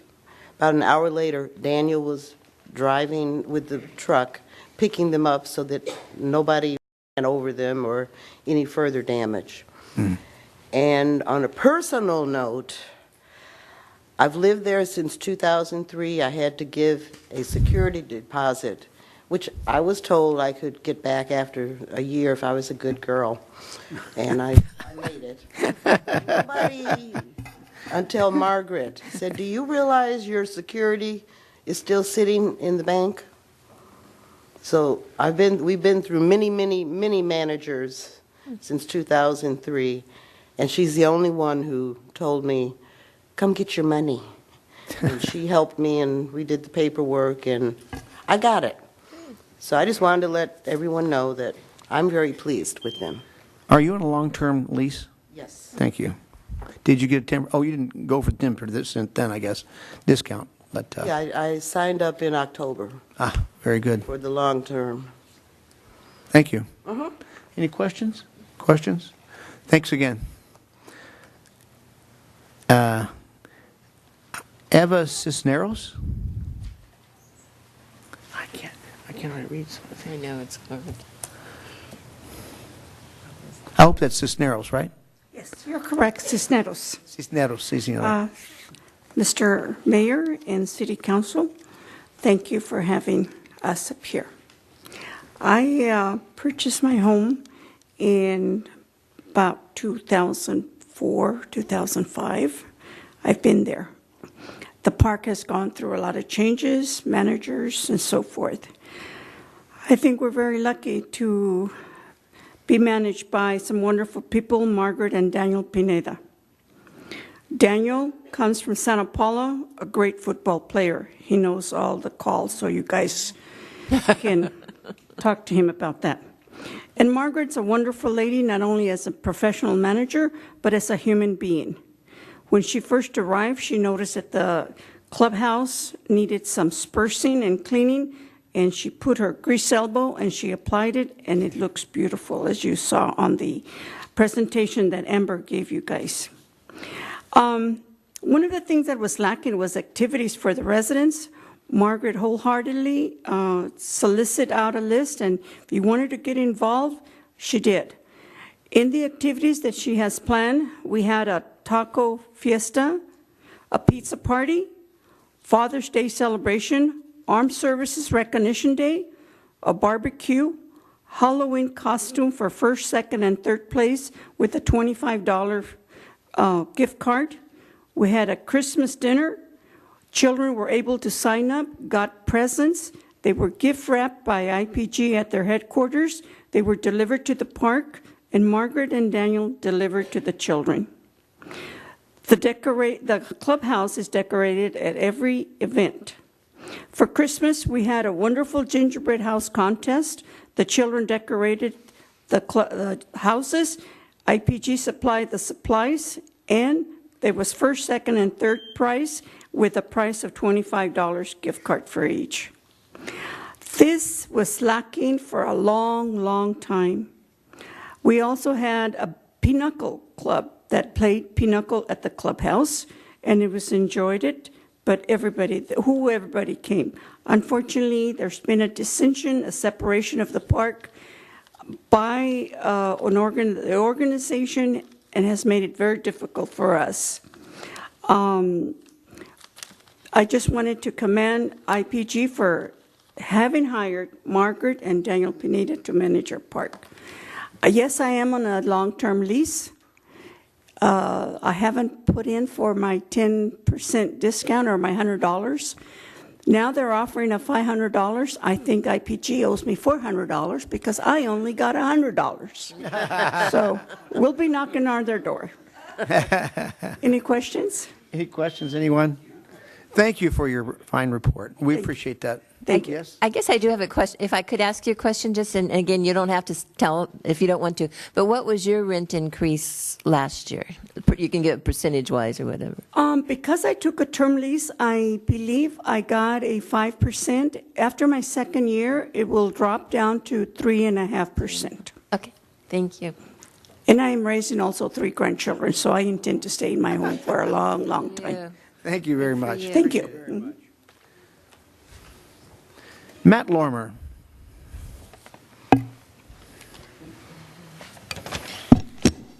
I have a couple things. I'm not an attorney, but I would like you to turn to page 19. Again, we were talking about this earlier. It's in my pack that you guys have, page 19. Oh, your pack. It says included in rent, cable, trash, and sewer. You said, why shouldn't we sign a 15-year agreement? Well, look on number 2. Management may at any time elect to charge residents for any utility or service presently provided which are not separated, charged to resident. So, you want us to sign a long-term lease. So basically it says in there, anytime you want, you can charge us for those additional things. The long-term lease, if you look at it, has a lot of exceptions in it. I don't have a whole hour and a half to go over it, but I can tell you there's some problems with it. That's a serious one. She just showed up there was included. Then she said, well, it's sign a 25-year lease, 15-year lease. In there, it contradicts that they can change it anytime they want. So you wonder why we're not signing a long-term lease. In front of you, you have the Ventura County mobile home space rents 2016 by Realtor.com. You'll see it Sherwood, Newbury Park, Ventura, Simi Valley, Newbury Park. IPG is the highest at $1,275, then becomes Oxnard at $965. That is some serious and heavy increases for our park if you look at the percentage there. I'm going to go through this pack, try to make it quick, because there are some key points that are very important here. Okay, if you will turn to, let's just go into it. 2010, we had a rent review hearing. You wonder why we have problems with IPG and being factually correct in what they do. At the rent review hearing, they submitted, if you look at document 8, they submitted the P&Ls. The P&Ls said they had $15,000 in maintenance, $750 in truck expenses. When we asked for receipts, they couldn't provide them. Then the rent review board said it was overstated. Also in there, if you go to page 9, they said they were going to pave the park. Okay, they said it was going to run $185,000. They said the other half, if you go to page 10, would be done within 12 months. 2014, after we're paying $7.50 that was added into their increase of $31.50, that increase has never been refunded back to the residents. You say the park's been maintained. Well, you know something, 2014, I made a list of things that had problems. I came to the city council. You saw the pictures. And by the way, the screen there is all far away pictures and not close-ups. The next one, if you look at the next one, it's 2015 in December where there's issues in the park not being maintained. And that's a 14 also. You can see the pictures on 15. Now the rent review hearing. I think this is important. It wasn't in the packet the city talked. May 6, 2015. I went to the rent review board. You said it worked well for 30 years. I got a 1.7. And what did they say? They said IPG representatives lack knowledge and respect to maintenance with the park and operating expenses. They didn't address issues that in the park. They relied on the residents, not doing it themselves. That's important. Mr. Fitter sends a letter out briefly after that, Brian Fitter, and he said they're blatantly lying. And he said he wasn't going to do it. Now you tell me, I went to the rent review hearing, you guys told me to go, and he refused to do it, and he called us a blatantly liar. You saw 19 where the lease has a problem. Right then and there, it's double talk. It says one thing here, and then it says at any time they can raise it. So again, why would you sign a 15-year lease? The next thing, you have a statement from 2 residents who are paying sewer. Okay, you can look at page 20.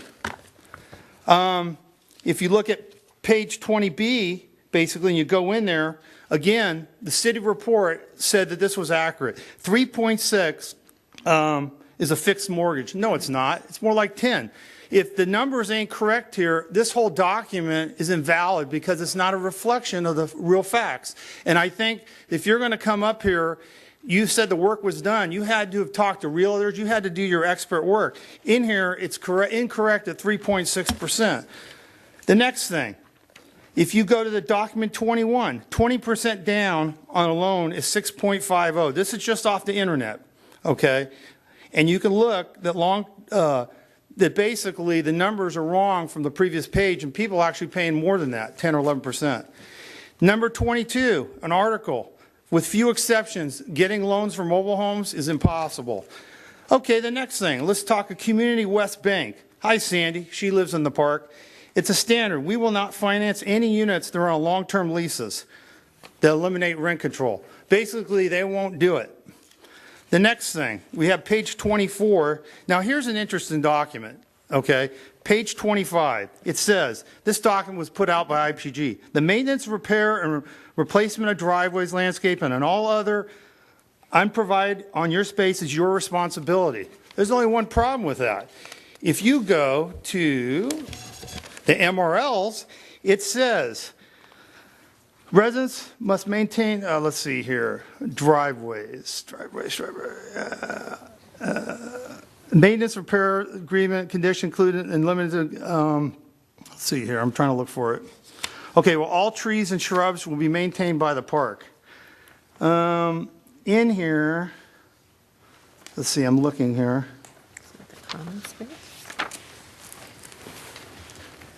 Trying to find the driveways. Give me 1 second here. Page 25, Matt. Is it 25? 1, 2, 3, 4 paragraphs down is where it's underlined. Okay. Well, that says the residents are responsible for the driveways. And in the MRLs, basically, it basically says in there, and I don't know where it's at, but it says the driveways are the responsibility of the owner, not the property, not the people who live in the park. You can find it in there. But basically, IPG puts out one letter says you're responsible for the driveway. The MRL says it's not, it's the owner's responsibility. Oh, here it is. I'm sorry, page 28. Park management will be solely responsible for the maintenance, repair, replacement, paving, sealing, expense related to the maintenance of all driveways installed by the park management, including by limited repair damage to driveways and foundations. Yet, they put out rules that contradicts that. It says the residents are responsible on page 25. So there you go, more double talk. You ask why we're not signing a long-term lease? Because there's nothing, when they produce documents, they don't seem to match up, folks. Finish reading that paragraph you started, though. Yeah, finish. Because then it goes on to say the homeowner shall be responsible for the maintenance, repair, replacement, paving, sealing, and the expenses related to the maintenance of a homeowner-installed driveway. Okay, so but there's two different kinds? Okay, well, let me explain how that works. Okay. When the park was built, they put all the foundations in the park. Therefore, when IPG took it over, any owner, they're responsible for foundations. Now, we have one resident that tore it all out and put in his own driveway, a colored driveway. He's responsible because he tore it out and decided to do it on his own. But as IPG is the owner of that park, they are 100% responsible because they bought it from the owner and they have to take care of the driveway. But again, there's been residents of the last rent review board meeting in 2015 that said her driveway wasn't fixed for a long time. Okay, here's another thing. Number 29. No rental or sales agreement may contain a vision by a purchaser or homeowner waives any or his rights under the mobile home residency law. Well, the problem is, if you look at their leases, some of it contradicts the MRLs. That's why we have a problem with a long-term lease. I'll finish up here quickly. I think this article is really important, you guys. It's page 32. It says here, a residents abandon homes due to high rent, park owners confiscate them, flip them for a profit while mortgage lenders withdraw from lending in the park, lest they be caught with an empty home. Next sentence, this is important. One particular corporate owner has a 6% minimum annual rent increase in their leases with no stated minimum cap. Even at the minimum 6%, the annual lot rent will have doubled in 12 years to compounding. What's that mean? If the move-in rent is $1,371, okay, and you're getting an average of $50. What you didn't ask before is they said they got a 3% rate, 3.3% on their long-term lease. But as your rent goes up, that price goes up. So if you start paying, let's say it's $50, and over time, basically, if you look at it, you'd be well over $2,500 for your space rent. So if you're going to stay there a long time, it goes up and up. And what happens is your value of your coach is harder to sell. And you know the presentation here, you showed a lot of great homes. I think it's great. But you didn't show what they originally sold for in the park. There's people that bought houses for $180,000 who sold them for $80,000. So that's not the whole entire math up there. You know, here's the bottom line. I've lived in this park since '95. Okay, rents were $735. We had problems with the other owner. He wasn't the greatest guy, but you know something? He didn't hit us over the head and take our wallet. Okay, you know, if you look over 30 years, $735 based on the Della planes, they didn't raise the rent as high as it is now. And the point is, the new move-in rent is $1,275 plus utilities. Even if you sign a 15-year lease, they don't put it in there. They hide it in their lease. And then surprise, guess what? Whenever we decide. And that's the problem with this lease. I've told people, you know something, it doesn't take an attorney. All you got to do is read it. But you know what the difference is? They don't tell you this. If you sign a short-term lease, you have a month-to-month.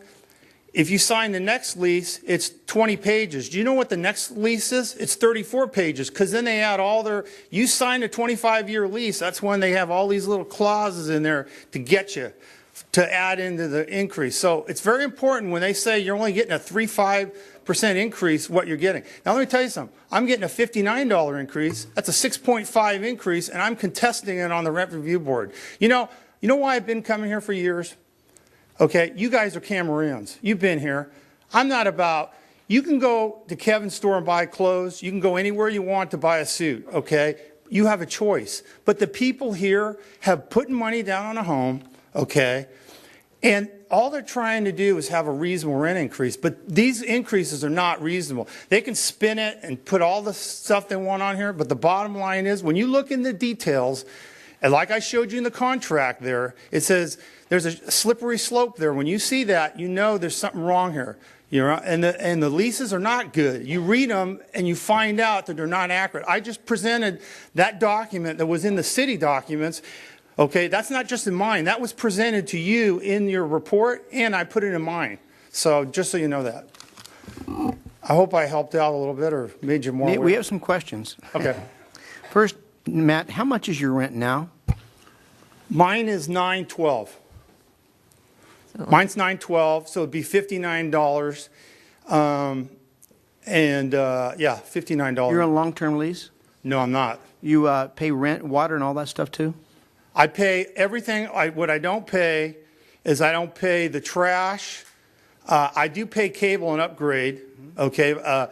But yeah, I don't pay the $12 that people would pay. So I don't pay the trash, I don't pay the cable, and I don't pay the sewer. But let me remind you, other parks in here, that stuff is included. They're trying, see the thing is. Matt. Okay. I just wanted to ask those questions because I want to see, that sounds like a pretty good rent, but that's okay.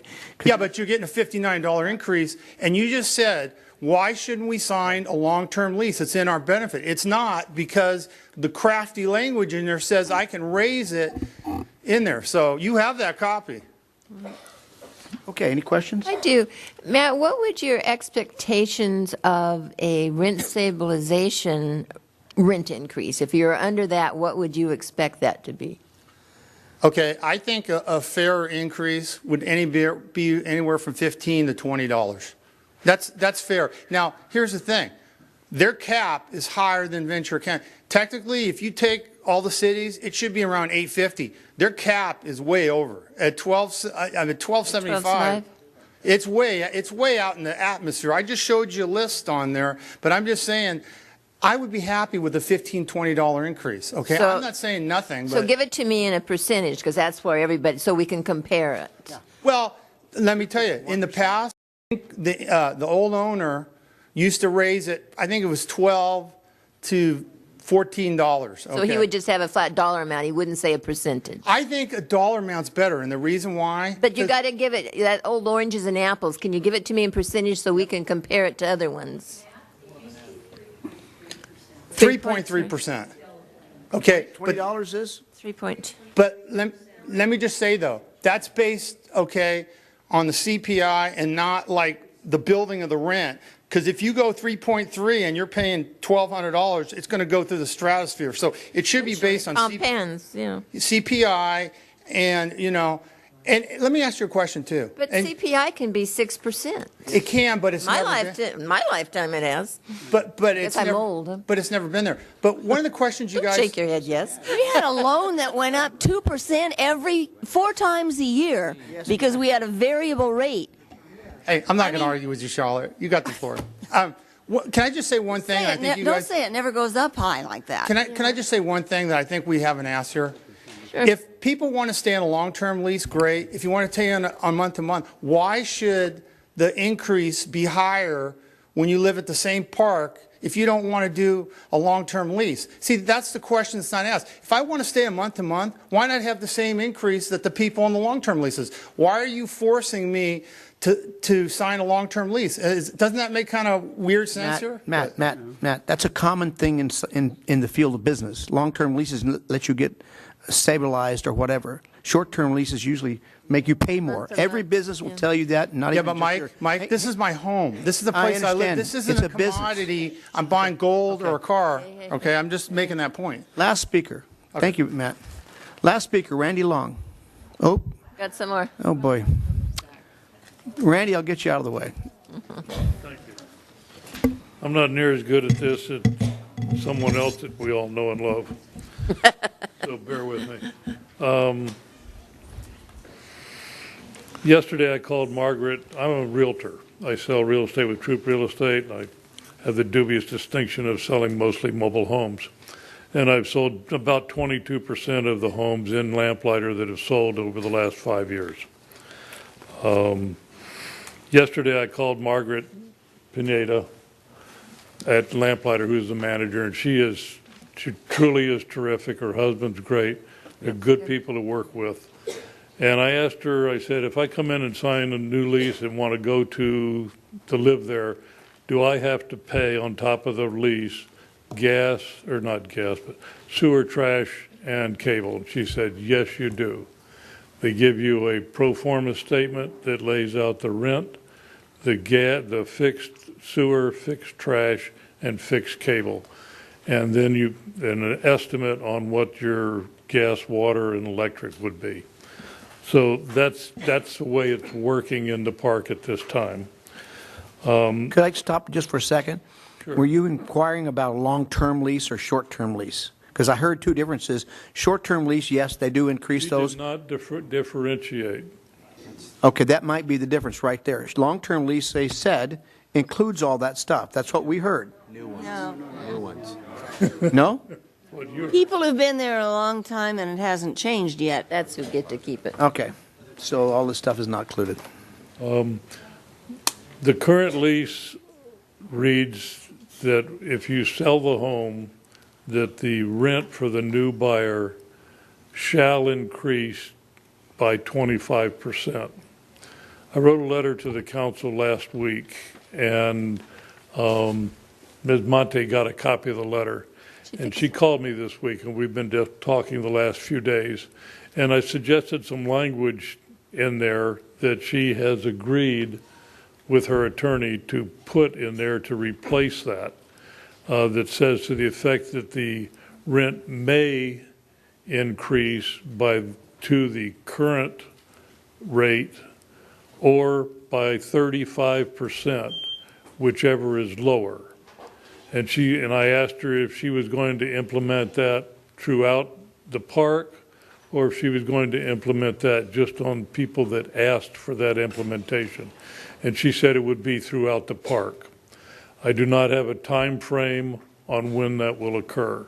Okay, that's up to them, how quickly it's done. She said it would be done in her presentation tonight. She said it'd be done right away, or it indicated it was in the lease. Randy, I'm sorry to interrupt you, but that's for a unit that has been sold. Am I right on that?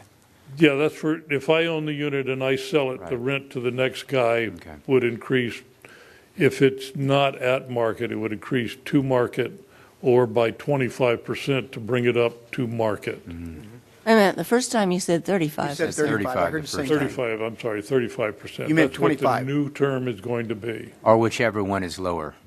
or whichever one is lower. Correct. Thank you. Prices of homes in the park go with prices in in houses.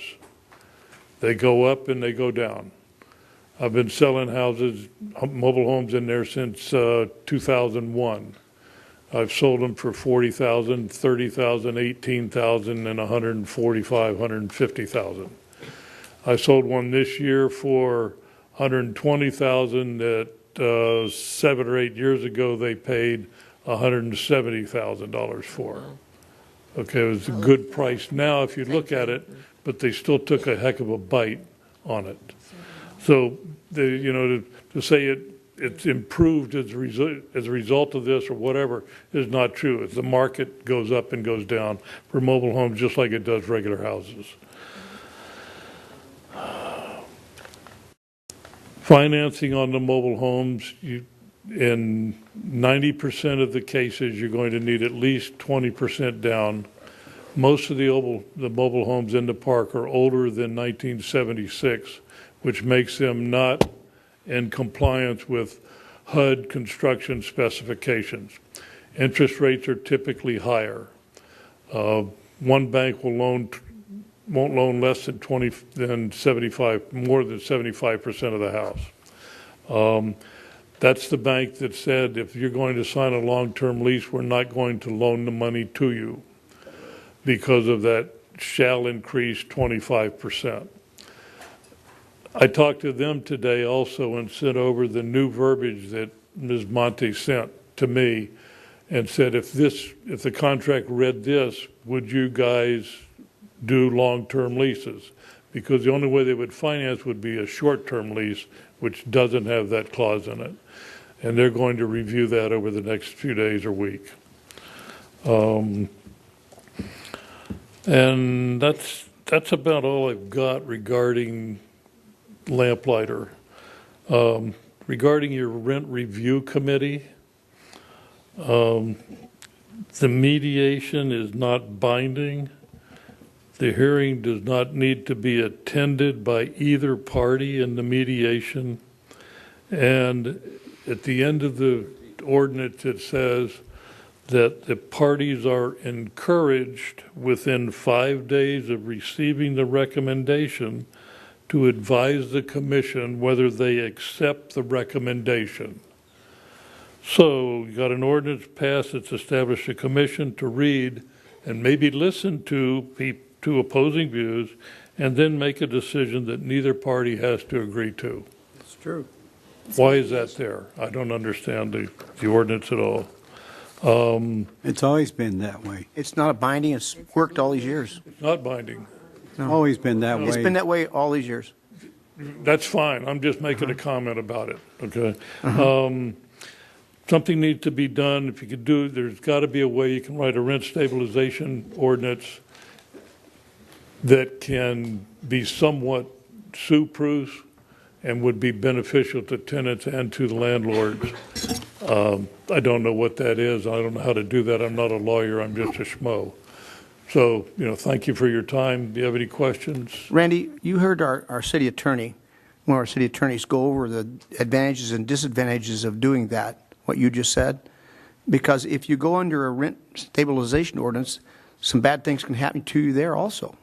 Yeah. You could pay more, you could pay less. The same thing. If you look at the cities of Oxnard and Ventura and Newberry Park and Thousand Oaks that have the rent control ordinances, their rents are far lower than this rent. They're far lower than Casa del Norte, which has $6.95, and that's been like that for about 4 years. They have not raised its CPI or anything else. And for the 8 or 9 years before that, it was $6.50 before they raised it to $6.95. That's all I can say on that. You know, I'd like to sometime have you come back and reflect some of that little tiny bit about the disadvantages so that we better understand the disadvantages of having the what do you call that? I have a question. The set ordinance, I mean, that ordinance in place. Before we do that, though, we got a few more. Can I ask Randy? Randy, can I ask you just one real quick question here, since you're in the business? As far as the time when to hold that rent review meeting, there's been some talk at 5 o'clock or 6 o'clock or 9 in the morning. You have any feelings about when it's most convenient? I know there's probably some people that would rather have it in the morning. There's some at night. Is there any feeling? Why do you meet now? Why do you meet in the evening? Why not at 9 o'clock in the morning like the Oxnard High School District used to? Okay. When I saw that the rent review committee meeting was at 9 o'clock tomorrow morning, I'm going, what the hell is that? Nobody that has a job is going to be able to show up for that thing. If they've got a complaint, then how are they going to register it? But the ordinance says they don't have to be there. I think we can deal with that tonight. We're going to talk about that, about times, because I agree with you. Thank you. Okay, next we have Renee Imson. Imson? Wait. Imson. Correct? Yeah, Renee Inzon. Inzon, okay. 163 Via Rosal. Just a few things. In the city's presentation, Amber mentioned that we at the Lamplighter are lucky because our long-term leases only have a 3.5 increase because she has a park in Huntington Beach that has long-term leases with 5, 5.5, and 6% increases. We actually reached out to the people at Huntington, as Fred mentioned in his presentation, and they said their rents, or moving-in rents, went from $800 to $1,800. It turns out the residents at Rancho Huntington aren't very organized, and Huntington Beach doesn't have any form of rent control or rent review at all. And this is why Camarillo needs that, because without it, we're just as at risk as Rancho is. Regards to the lease termination or termination of leases in the agenda report that was presented tonight, on the last bullet it says ways to terminate a lease. Leave and abandon home. Lien holder takes possession, pays rent until sale. If no lien holder, park owner may follow MRL abandonment sale process. But if you look at the long-term lease that was supplied, resident understands that this agreement will remain in effect and resident will be liable to pay rent as set forth in this agreement, whether or not the resident occupies the space or maintains a mobile home at the space for the term of this agreement. Unless the resident terminates this agreement as required by law, removes the mobile home and all the other property, disconnects utilities, and gives written notice required by Civil Code 798.59 of not less than 60 days. So right there, it's they're taking away some of your rights right there in the lease. So back to renovations and all the street repairs. IPG only does the renovations and stuff because we have the rent review board. That's the only time all this stuff comes up. And suddenly they start cleaning up the park and making it look nice again. That includes the street repaving, the facility upgrades, and the tree trimming. They all occurred right when we started complaining with the rent review board. So if everyone started signing the leases, then there will be no rent review board. Then that's when the park's going to start to go downhill and become a blight in Camarillo. That's all I have. Before you leave, let you know, we're not getting rid of the rent review board. No, but if we're on the lease, then it won't matter. We won't be able to challenge through the rent review board. Okay. Any questions? Thank you. Diane Houghton? Sorry. Diane Halphin?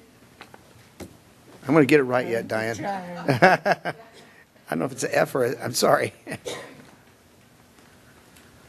Hi again, Diane Hoffman. I'm Lamplighter resident. I just want to speak for myself. Have a copy of this. It says rents for a site range from $760 to now the new move-in rent, $1,275. First of all, it'd be interesting to know who pays $760. I don't know. Let's see, average rent $990, includes sewer, trash, cable. My base rent is $1,080.45. I also pay sewer. I don't pay trash, so I will say that. And I don't pay cable TV, which I will say this right now. Terry Bray, president of GSMOL, had said that if you have a cable TV charge on your bill, that is an MRL violation. So I think maybe somebody should look into that. I'm not sure. You don't pay that though, right? I don't pay that, but there's residents that pay have the cable TV charge. So we need to find out if that is an MRL violation. Let's see. Are you on a long-term lease? No, I'm not. No? No, long-term lease. I just want to comment again, same thing. It's apples to oranges when you compare to apartments. I always wanted to say this standing up here. The owner of the park says he wants a fair return on his investment. Well, guess what? So do we. We would like a fair return on our investment. We also have an investment, which is our home. It's not the same as an apartment. So hopefully that will sink in. Let's see, I got on this page for the CPI, for some reason, nobody ever comes up with what the CPI, that's so confusing to me, what it is right now. Why aren't we charged the CPI increase? Like if it's, down here it says 0.9% for 2015, or it's just so hard for people to understand on that. Then they talk about, selling. She gives the presentations of the homes for sale, but then the city compares us to apartment rents. It's like, you're saying one thing, selling the homes in our park, selling our homes, but then they turn around and give a presentation, the city does, for apartment rentals. That shouldn't even be in the picture. So, trying to think what else I want to cover. As far as a long-term lease, real quick, you're going to ask me if I would consider signing. No, I just want the responsibility of the park owner to keep that responsibility for his land. I don't want to give him away my rights. If there's a gas leak in there, he's not responsible for anything when you sign a long-term lease. What if we all sign the leases and then he decides not to clean the pool so much or starts going downhill? We can't hold him responsible. We signed that we're not holding them responsible for anything, any negligence that goes on in the park. That's scary. That's really scary to me. So I want him to be responsible for his land. I'll be responsible for my home, but he's responsible for the land. Thank you. Thank you. Uh-huh. One question. How long have you been there? I've been there 3.5 years now. 3.5 years, okay. Mm-hmm. Do you happen to remember what it was when you moved in? When I moved in, my space rent, I moved in at $975. It is now $1,080, and it's very pressuring to sign a lease. I'm going to have to move out because for me, I'm just not going to sign a lease. And then if, with the banks not wanting to refinance, because if you do sign a lease, the banks, we have an email of a resident that her bank won't refinance. All those things you should look at in a professional business, Where do you intend to move to? Carlton, Camarillo. My son goes to school here, so I wouldn't change that. Oh, I meant your mobile home. Oh, you're renting the mobile home from somebody else. No. I would just try to sell my mobile home. And that's the other thing, too. Those houses don't move that quick there. They talk about selling the homes. Ask them how long have they been on the market. The two houses across from my driveway were on the market for 1 and 2 years, a very long time on the market. And the person has to lower their price. I know that's the way it is, but they don't mention that you don't just sell your home right away. Because, you know, you got to qualify for the loan, then you got to qualify for moving in, then you got to go through their screening process and through IPG. So, and, you know, and then the person who sold my home to me, she took a really big hit. So she lost on her deal, so. Well, thank you very much for your comments. Appreciate it. Any questions? Thank you. Thank you very much. Thank you. Linda Thayer. Oh, my goodness.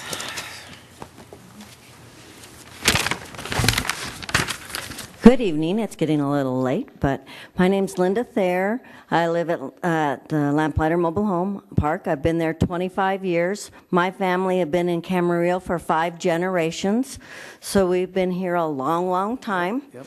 And I love living there, and I've enjoyed it tremendously. But I went through the Delaplanes, and there were years that they didn't raise our rent at all. So there were times that we didn't get any increase. I'm up to a little over $900 a month now for my rent. I don't have to pay all the sewer or the trash or the cable. Not that the cable is very good. I end up having to have something else so I can see more.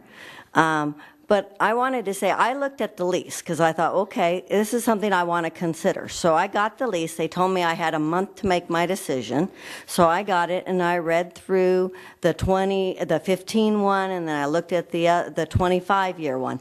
And one of the things that really got me is it said 3.5, but there's no stopping up to 6%. I mean, they could just decide that that year they want to charge you 6%, not the 3.5.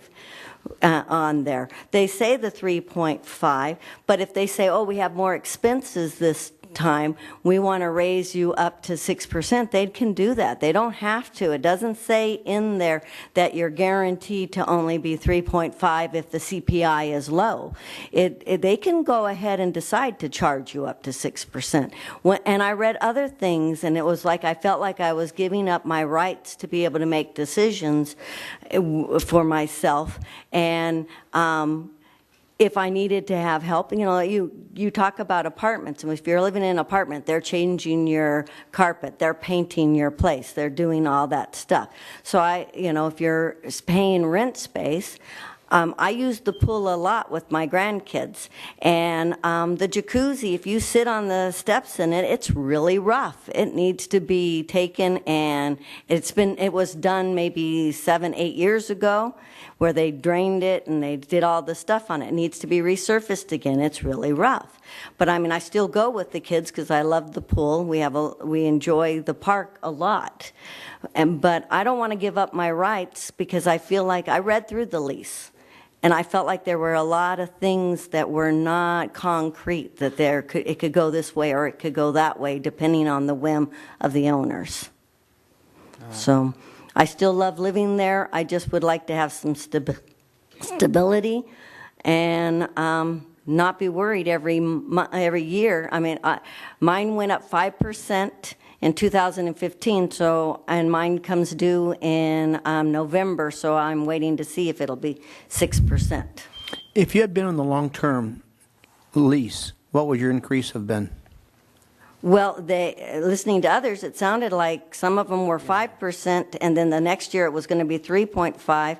They didn't tell me, because I just took it home and read it. I didn't go back and say, okay, now bottom line, what's mine going to be? Because when I read through the lease, I didn't like what it said, and I didn't want to pursue it further from reading it for my own. And I'm pretty good at reading things. I'm a teacher. I work with a lot of things, and I was able to understand the language, and I didn't like what I read. Okay. You're the Thayer family up behind Ottavios. Oh, yeah. Yes. Yeah. Okay. Any other questions? Can I ask a question? Yes, Maybe Kevin. the city attorney, I'm a little bit confused here. Okay. As I understand it, if you sign a long-term lease, okay, the minimum that it's going to go up to is the CPI. Let's say CPI is at 2%, but the lease is at 3.5%. So they are going to get a 3.5% raise every year, even though the CPI is 2%. Am I right on that? Or minimum, yes. It's the minimum. It's going to go up to minimum is going to go up to 3.5% regardless of what CPI is. Am I right on that? That's correct. Right. The statement, though, and I'm not clear what Mrs. Thayer was referring to about at their discretion above 3.5% does not jive with the lease that we have, because in order to go above 3.5%, that would have to be the CPI.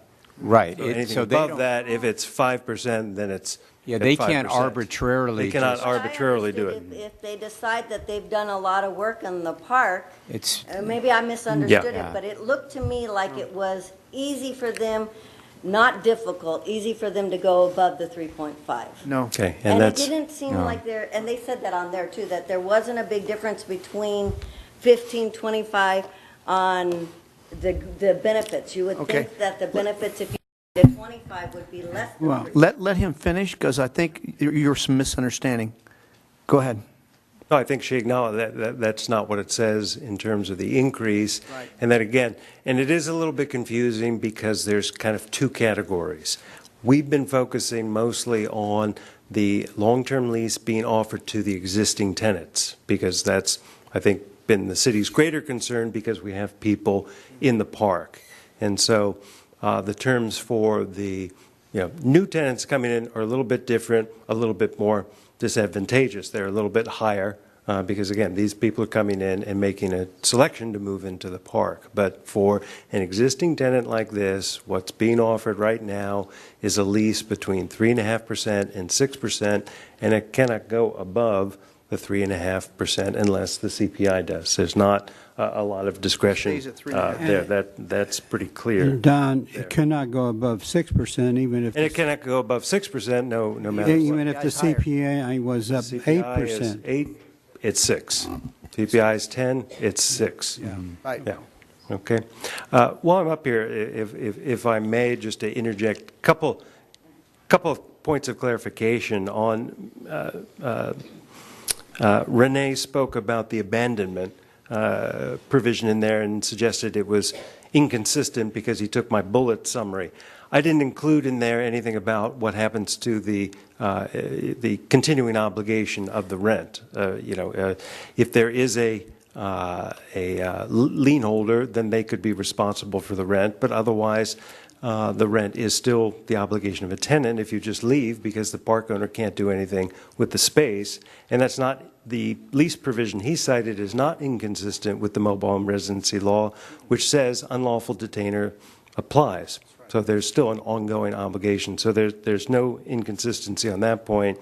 And the speaker before Mrs. Thayer made a comment about the landlord not being responsible for the land. Again, based on the copy of the lease that I have, the lease provision 16B clearly makes the park owner responsible for the different facilities in the common areas. And if they don't clean it up, they have they're in breach of contract, and they have a legal remedy for that. So I'm not, again, sure where that's coming from, and I think the she council's... was talking about the land under the mobile home.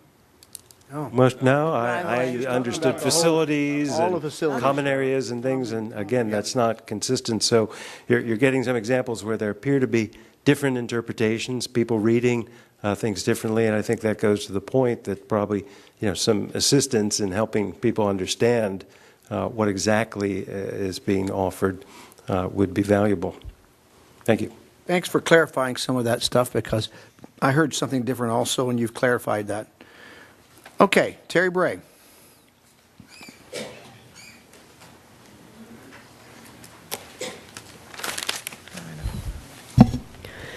Okay, I'm going to jump around a little bit, addressing a few things. One, I also got a 6.5% rent increase of $50.79. I've been there over 32 years, which makes my space rent now $832.22.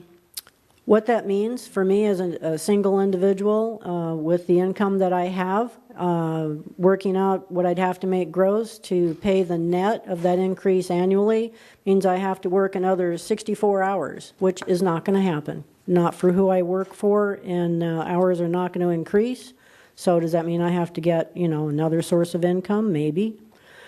In regards to the rental assistance, this is the rental assistance agreement that was given to me on March 14th. Now, if there's a new rental assistance agreement that's been made recently, I don't know of any resident that's been notified of that. And so what I have in my hand, it says that what's being considered, number 4, real property other than the coach in which the applicant lives may not, and that's in bold, may not exceed $10,000. Personal property and other assets such as bank accounts, automobiles, stocks and bonds, pensions, investments may not exceed $10,000. If you have a standard operating vehicle that's, 5 years old, let's say a family car, it's probably worth more than $10,000. So this is as of March 14th. So not many people are going to qualify for that really terrific 10% rental assistance. What concerns me tonight, too, is I keep hearing about right now, the long-term lease, how it benefits right now. The month-to-month situation without the RSO, the Rent Stabilization Ordinance, is that by law, IPG can raise our rent every 90 days. Nobody's addressing that. We have no protections. Is that long-term or is that short-term?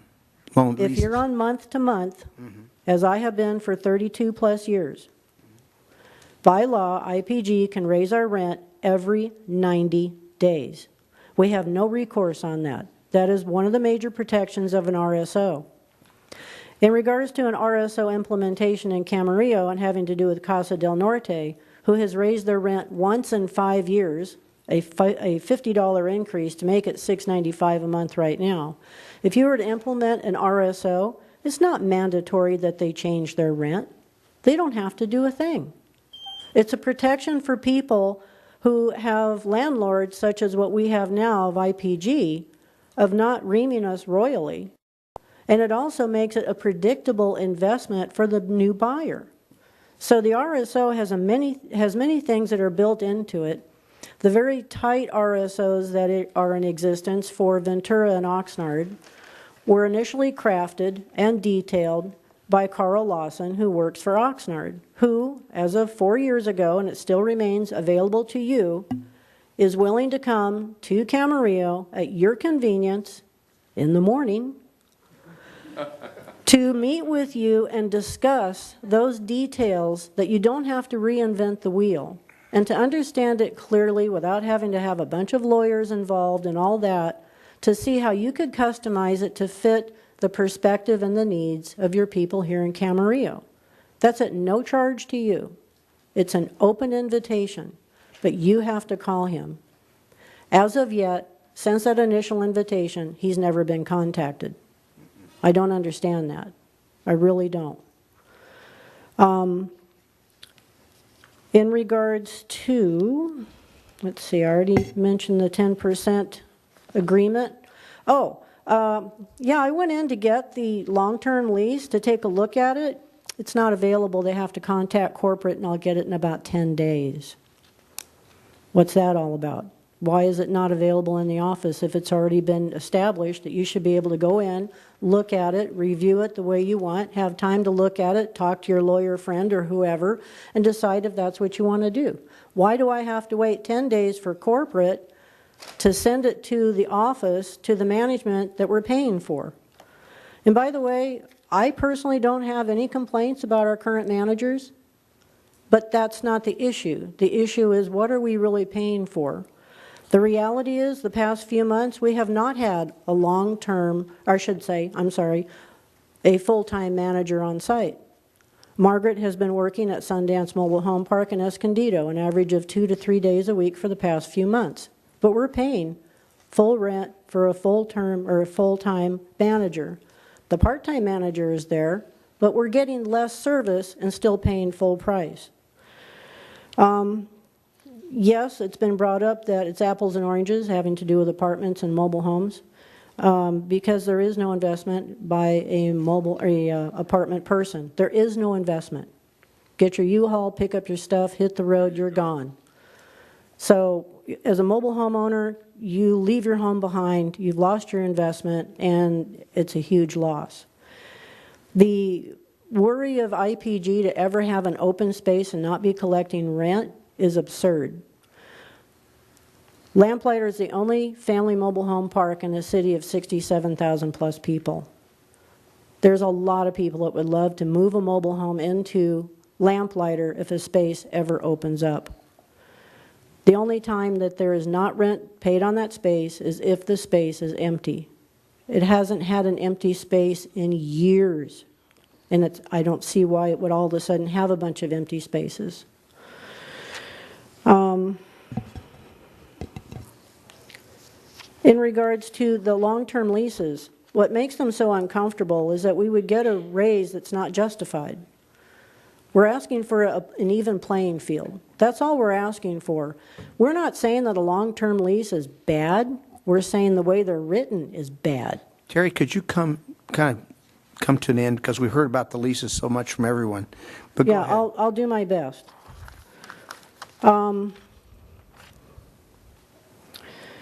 Let's see, hang on one sec. As far as, there was a comment made about Casa del Norte being quite different than Lamplighter. So it's not really a comparable mobile home park. I don't know really what the difference is, other than it's a smaller mobile home park, but they have a pool, clubhouse, kitchen, laundry room. So with them paying $695 and our rent up at $1,275, there is something that should be seriously looked at there.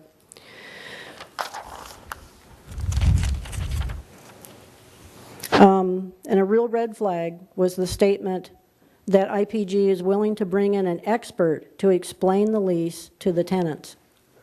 Why would you have to have an expert come in and explain a lease if it's written that complicated? When you have an individual that's coming in to buy a park, they've gone through the pre-qualification process to afford a certain mobile home at a certain dollar amount. Now they're excited about getting a mobile home. They come in with the realtor, they're sitting there with the manager, and they don't understand the long-term lease. It can be written in a way that anybody should be able to read it at any time. Terry, please sum it up. It's really an important event here, Mike. Well, I understand, but It you're really saying the is. same thing we've heard. I can't speak as fast as everybody else. I really can't, Mike. Please. Now that you've caused me to lose my train of thought, thank you. I just really do appreciate the opportunity for you to hear everything, and I think that it's been made clear there's a lot of discrepancies in what was presented as to what's in black and white, what is available, what isn't. And also, too, there have been a number of tenants that exist in the park that were never offered a one-year lease. By law, you have to be offered the option of a one-year lease. So when I heard earlier tonight that you're required to sign a 15 or a 20 or a 25, that is the impression that some of the new residents in the park have. They were never offered a 1 year. In regards to connection to television, you're not allowed to be charged for television access. If you sign up for special cable, yeah, you can be charged for that.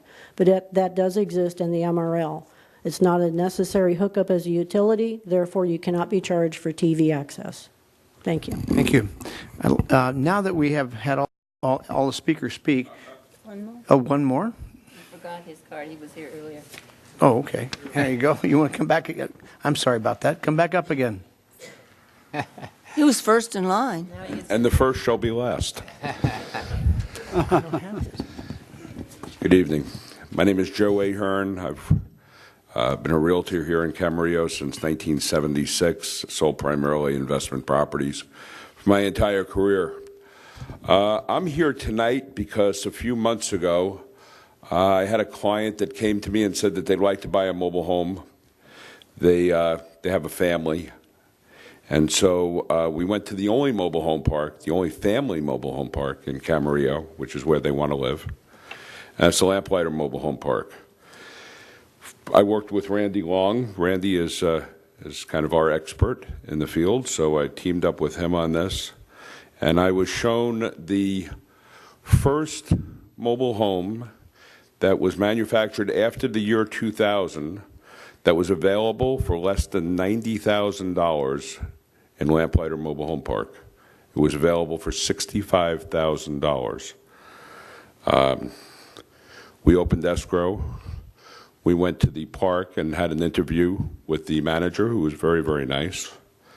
And after the interview with the manager, I told my client that I would not be able to represent them on this transaction because although it appeared to be an excellent deal, they would be losing money downstream.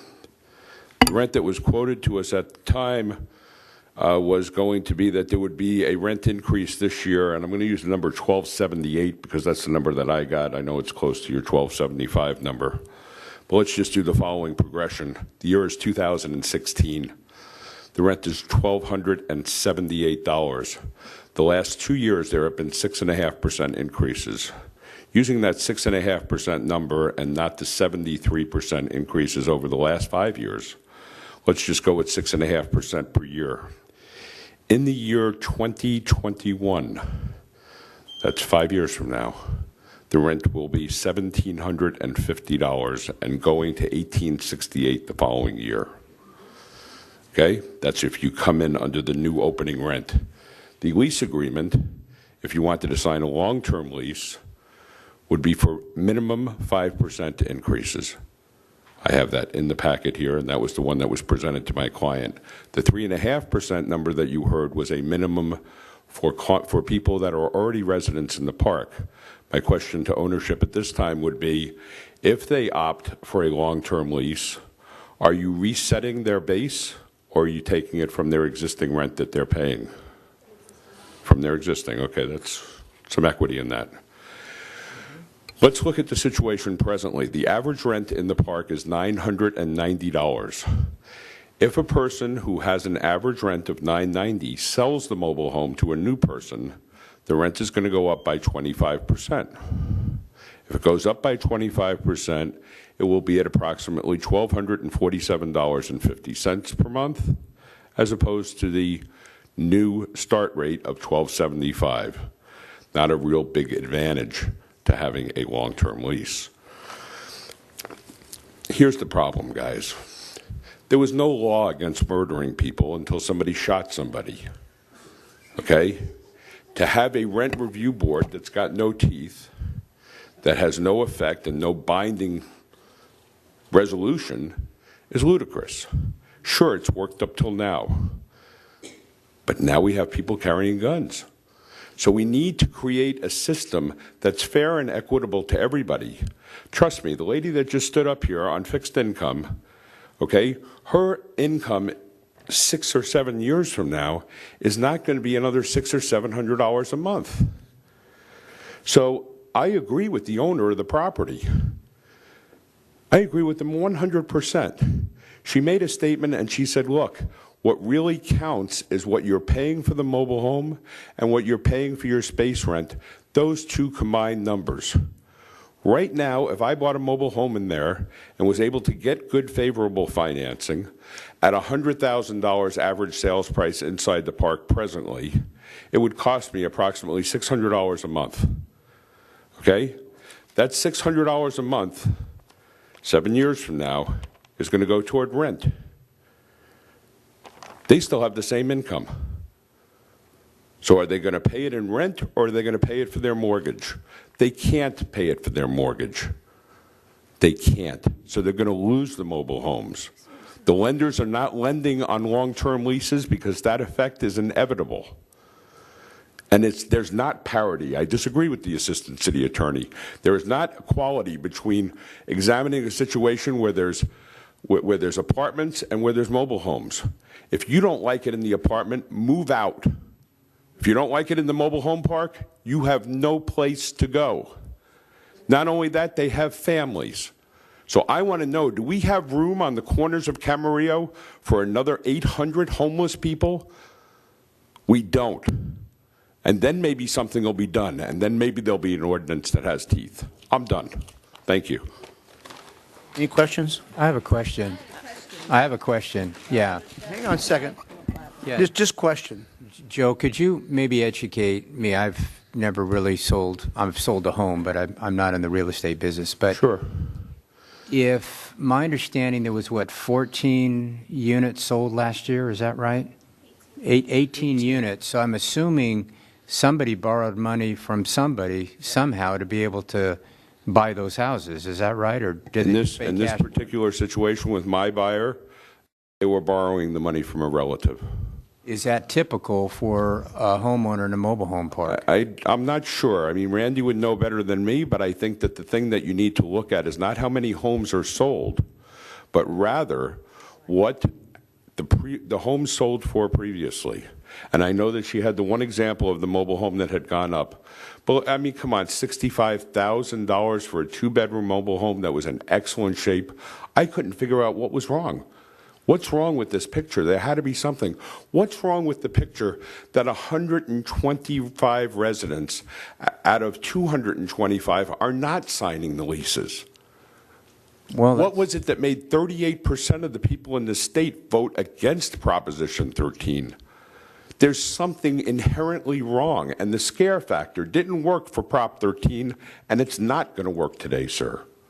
Don't tell these people that it could be worse. Well, the question, it's not right. The question is, I guess, can you get a loan on a mobile home trailer, a mobile home? Manufactured home. Thank you. You can tell I'm not in the business. Manufactured home. Can you get a loan on that if you want to buy one? Not if you have a long-term lease. Randy's trying to. 100% of them. No, you have to come up. You have to stand up, Randy. You have to stand up. We've got to be able to Well, hear I got you. a I'm big sorry. case on that. If you have a one-year lease, they will loan on it because it doesn't have that 25%. It doesn't say shall increase 25% if you sell it. But now with this change with the change they're proposing, then that wouldn't be the problem anymore then. I haven't gotten an answer back from the lender at this point, but they will loan on one-year leases in that park. And there's other companies that will loan on, I don't know if they loan on long-term or not. Okay, so it isn't universal. Can I ask Randy a question? When you were in, because you told me you were done, so, and Randy's there. But he was talking about the fact that, you start at one level and then you get an increase and what it's going to be in so many years. It compounds, obviously, because you base it on it every time. But what's the difference under that program of the lease and compounding under a rent stabilization, which has almost the same rates? I mean, each of them compound, right? Stabilization is not going to have that 25% maximum on it to take it. If you sell the house, the selling piece, I believe that there is a built-in. If you want to, if you can, the park can increase it 15% as a general rule in California. So it's really the selling of the home. So if you live in your home, it's about the same. You just keep compounding it under either program. Yeah, right? I guess if you have a long-term lease, you can do that. The lease that Joe has is different than the one presented in the city's package, And I got mine a month which ago. is different than what was presented tonight by Ms. Monte. Okay. Okay, so, and evidently everything is changing so fast now, probably as a result of this meeting tonight. Well, we're trying to figure it out. You can see what the problem we're having. I'd like to bring up now, last speaker, I'd like to bring up Amber, because a lot of things have been said, and we may have a lot of questions of you to answer because of what's been said, and we need to know what you're saying about it. Sure. Thank you very much. I'm not going to go over everything that was talked about tonight, but there are a few key things that I do want to bring to your attention. One, when new tenants move into the community, they do have the option of either a 1 month, a 12-month, or a long-term lease. So that is the option of every single person who moves into our community. We give them that option, and it is required under California law. So they always have the option, and in 99% of the cases, they always opt for the long-term lease. The long-term lease has a lot of stability to it that people like. They like to know where their rents are going to be, and the long-term lease offers that. So when we offer a long-term lease at all of the properties in California, I've only ever one one time had a lender say that they would not lend on the home because of a long-term lease.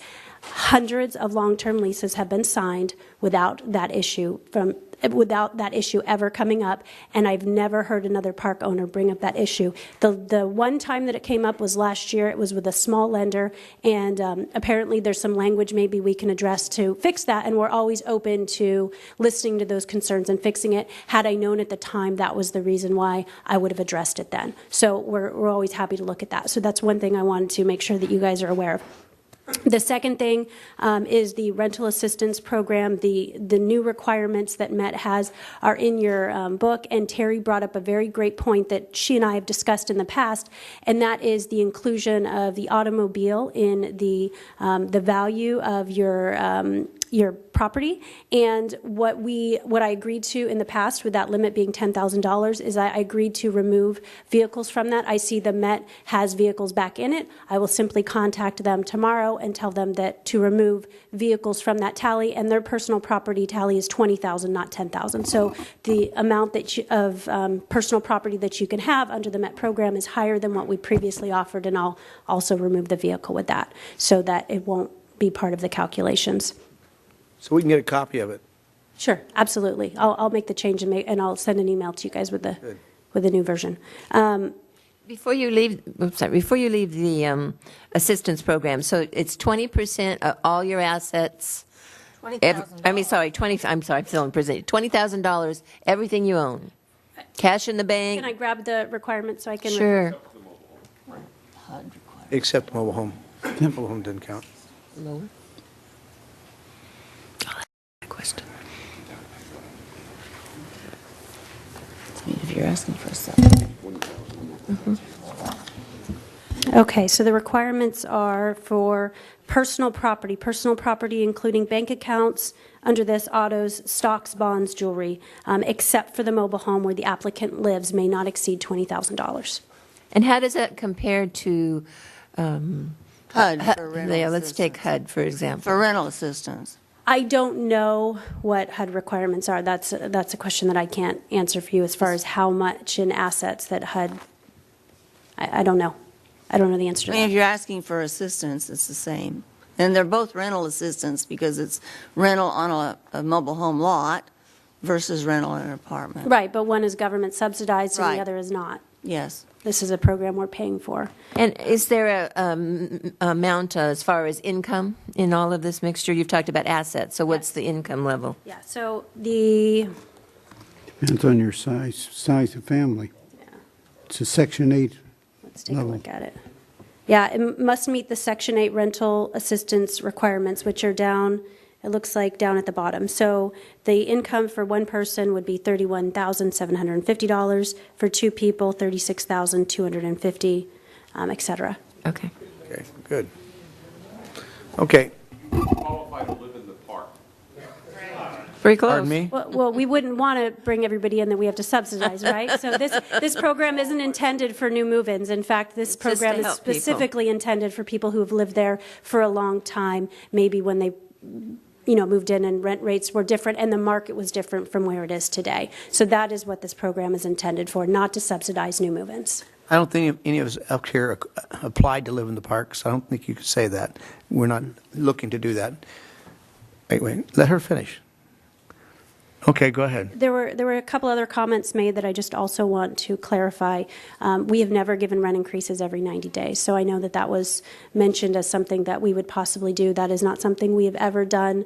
We don't give rent increases every 90 days. We give our tenants a once-a-year annual. Is it written in there somewhere about every 90 days? It could be every 90 days, though? Well, under a month-to-month, you could get an increase. By state law. Right. Oh, by state law. By Okay, state law, month. That's month to month. But not under year. a long-term lease, you can only get one increase annually as set forth in the. And the year increase, I mean, the year, there's one that's month by month, but also there's one that's 12 months. Correct. So that one doesn't get every 90 days either. That's once a year. The 12-month, I'm not familiar legally with that to be able to tell you what it is, because we've never given we don't give increases every 90 days, so it's not something I've ever had to look into.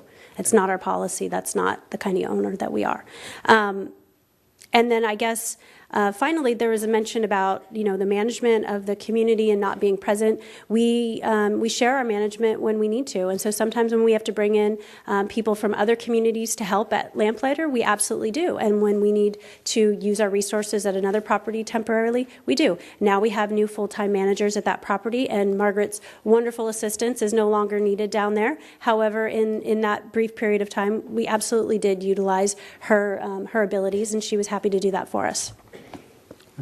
But there was someone there at that Correct. time. We have a full-time assistant manager who was in the office during that entire time. The office was never, the hours were never changed. The ability for somebody to come in and request a lease was never reduced. So we absolutely still had that availability for people coming in. And there was a comment about the leases being requested. The leases for the current tenants they're customized legal documents. So we can't keep 10 different versions depending on where your rent is and what's included in your rent in the office for somebody to come into.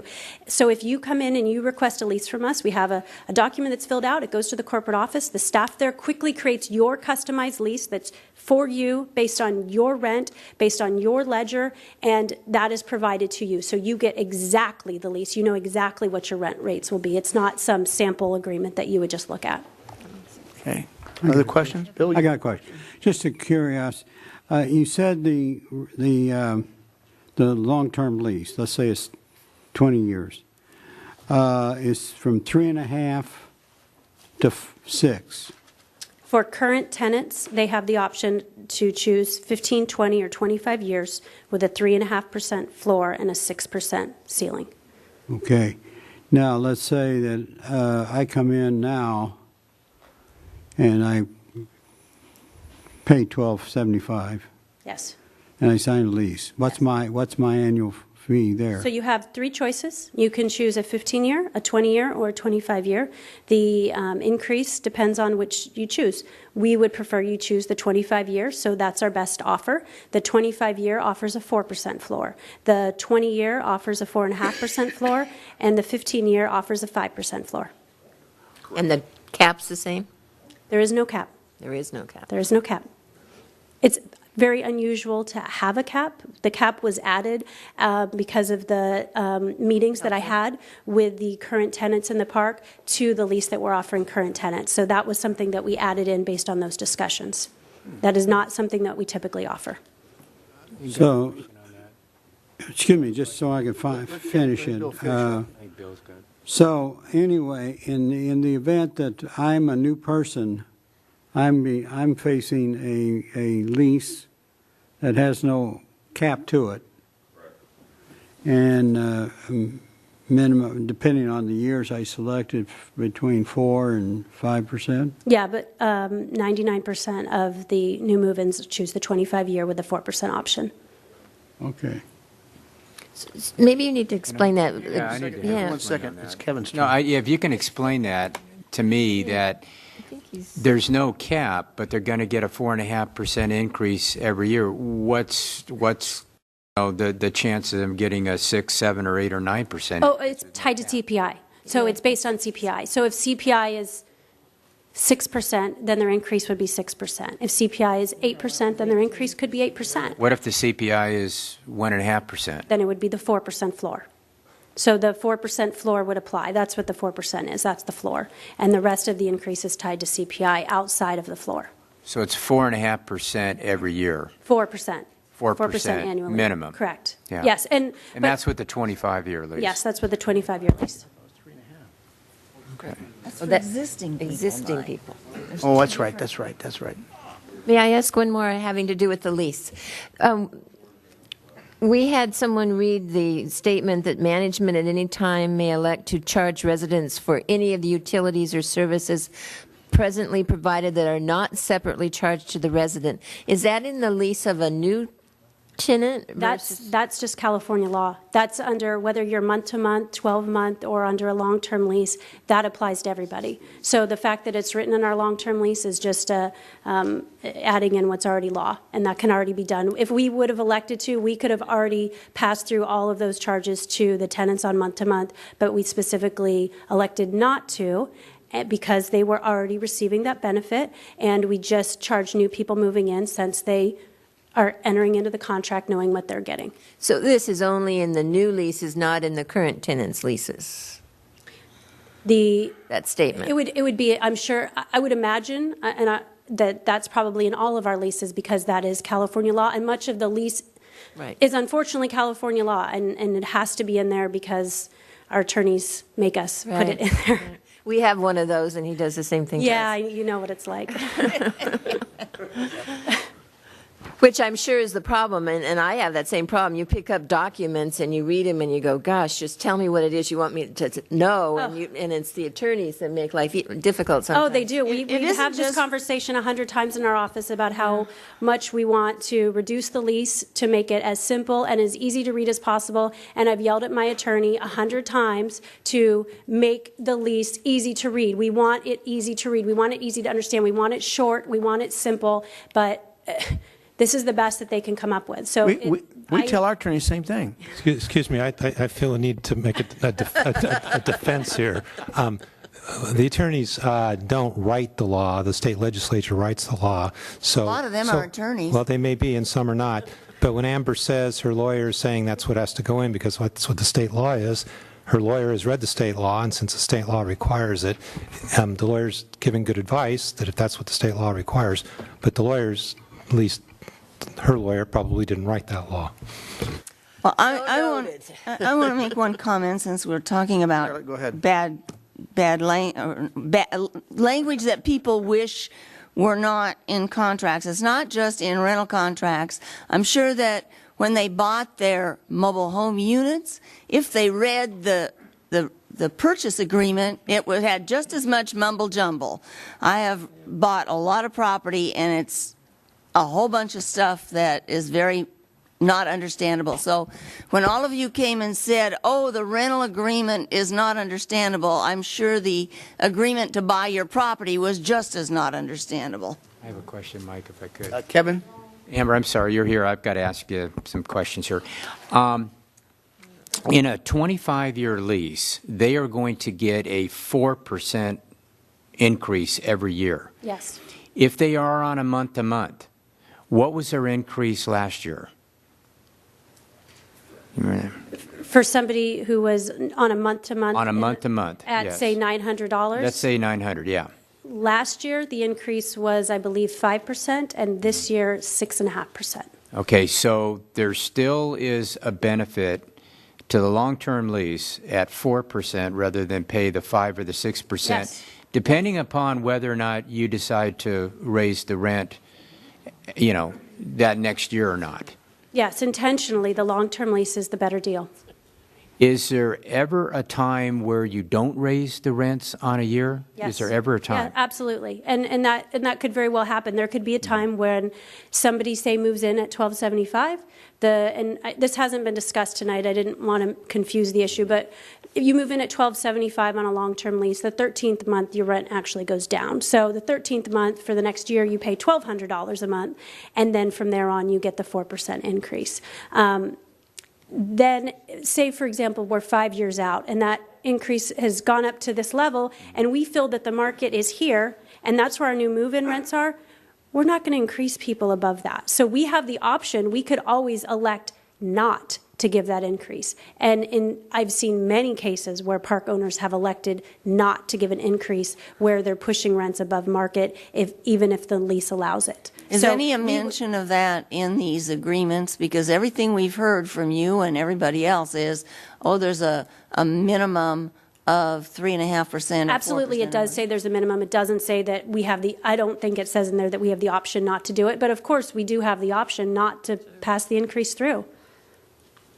That would be true. Any other questions, comments? I do. Can you speak to your Huntington Beach property? I can't really speak to that. It's a park that the ownership has an ownership interest in, but it is managed by another company. So we are not the management agent for that property. What I do know about that property is that there are, I think, maybe 10 spaces left that are not on a long-term lease. So everybody in that community has elected a long-term lease. Is that the park down near the beach, near the power plant? There's a. It's not that one. No, not right by the water. Just curious. No. Okay, any other questions, comments? Thanks, Amber, for. Thank you very much. Oh, can I ask one more? I'm sorry. I just saw my notes here. Someone made the comment that under the lease, you wouldn't be, you being management, would not be responsible for things like gas leaks or major problems within the park. That's absolutely incorrect. We are responsible, whether you're on a month-to-month, a 12-month, or a long-term lease, we have a responsibility to our tenants to maintain the property. And in fact, in the long-term lease, we do spell out some of those very specific things that we are responsible for, and we do take responsibility for and promise to maintain for the community. Great, thank you. Okay. Comments now. Well, this is just informational tonight, right? Well, I know. I still need have some a comments. question, if I What could. we want to do. Mr. Mayor, can I ask? Yes, Mr. Kildee. Yeah, can I ask the city attorney, there's been a lot of questions about the Rent Review Commission, and I know it was set up that it's, perhaps there's not enough teeth in it, that nothing that they decide is binding. Is there any case study that whatever the Rent Review Commission comes up with, that it is binding? Is there any case study that... to me, it's kind of like the United Nations. You know, it's always good to everybody to get around to talk about things, but yet you have to be willing to implement it as well. Well, the difference between the rent review that we have and a rent stabilization ordinance, or at least most of them are, that rent review that we have is voluntary, whereas the rent stabilization ordinances are required to comply with. Now, you recall that we have been addressing the mobile home park issues for a few years now, and I have written a number of agenda reports that I've presented to you at least twice and perhaps 3 times, where I went through with a PowerPoint a complete review of the plus or minus 40 times that the Rent Review Commission had addressed rent issues, and shown through that history that the Rent Review Commission made decisions sometimes favorable to the park owner and sometimes favorable to the residents, and it varied depending upon the particular matter in front of them. And so the recommendation at that time was to rely upon the Rent Review Commission as the opportunity for the landlord and the tenants to, or the owner and the residents, to address their issues to an independent body, have it reviewed, and have a decision made. And as you recall, earlier this year, you reviewed that ordinance, and there were some revisions made to it to improve upon that Rent Review Commission. So that is what you have now, and I think it's, does it have a different name now? Is it Rent Review Mediation? So it was changed to mediation because a mediation is voluntary. So the answer to that's the lawyer's answer. The short answer is that rent review that we have is voluntary. Typically, the rent stabilization ordinances are compulsory. Now, of course, they can always be challenged in court, which often happens. The voluntary, can that ever be changed to mandatory, or is that something that both sides would have to sign off on? Well, no, you don't need the consent of the parties to have a mandatory ordinance. There would be the opportunity in a rent stabilization ordinance to have the terms be compulsory. But I think what you've heard tonight is a comparison, and I think Mr. Davis gave this in his presentation, a comparison between the long-term lease option as compared to a rent stabilization ordinance and the various advantages and disadvantages of each. One of the disadvantages of the rent stabilization ordinance that was mentioned is the cost of it and the potential for litigation, which frequently happens. You saw in the materials the number of cases that have been litigated, and those are just the ones that have gone to the Court of Appeal. That doesn't even count the ones that just were litigated at the trial court level. So there is a lot of litigation in the area of mobile home rent control ordinances, a significant amount. And that is one of the issues that you would need to consider in making that decision. Do the park owners usually win? No, I don't know that there's I haven't done a scorecard on that. Sometimes they win, sometimes they lose. I guess what I'm trying to do is get some more teeth with our ordinance here. That's Right. what I'm trying If to I could just add to City Attorney Pirrick's remarks that basically if you wanted to put what I think you're saying teeth and make it mandatory, then you're establishing a form of rent stabilization, and then it can be challenged. So once you say that decision's binding, then the city's stepping in and regulating the rents, and if that decision's incorrect, then, and they're not getting a fair return, then you're, possibly adding to one of the, dozens of cases listed here about whether that was a correct decision or not. That's why it was, removed, because when the city, originally had that was almost a form of rent control, and we could have been sued over that.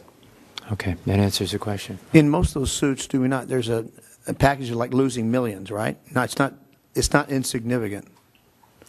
Yeah, I mean, people sue because there's money involved, and I think Brian's comment, it's not a clear scorecard. I mean, sometimes, they're something in between. It might not be the same increase that they sought, but there's an increase there, and then, as I pointed out too, then the fees and costs can get into the bill too, as well as an operating expense, and then pass through the next year. So there's kind of a downside to some of the quote-unquote protection.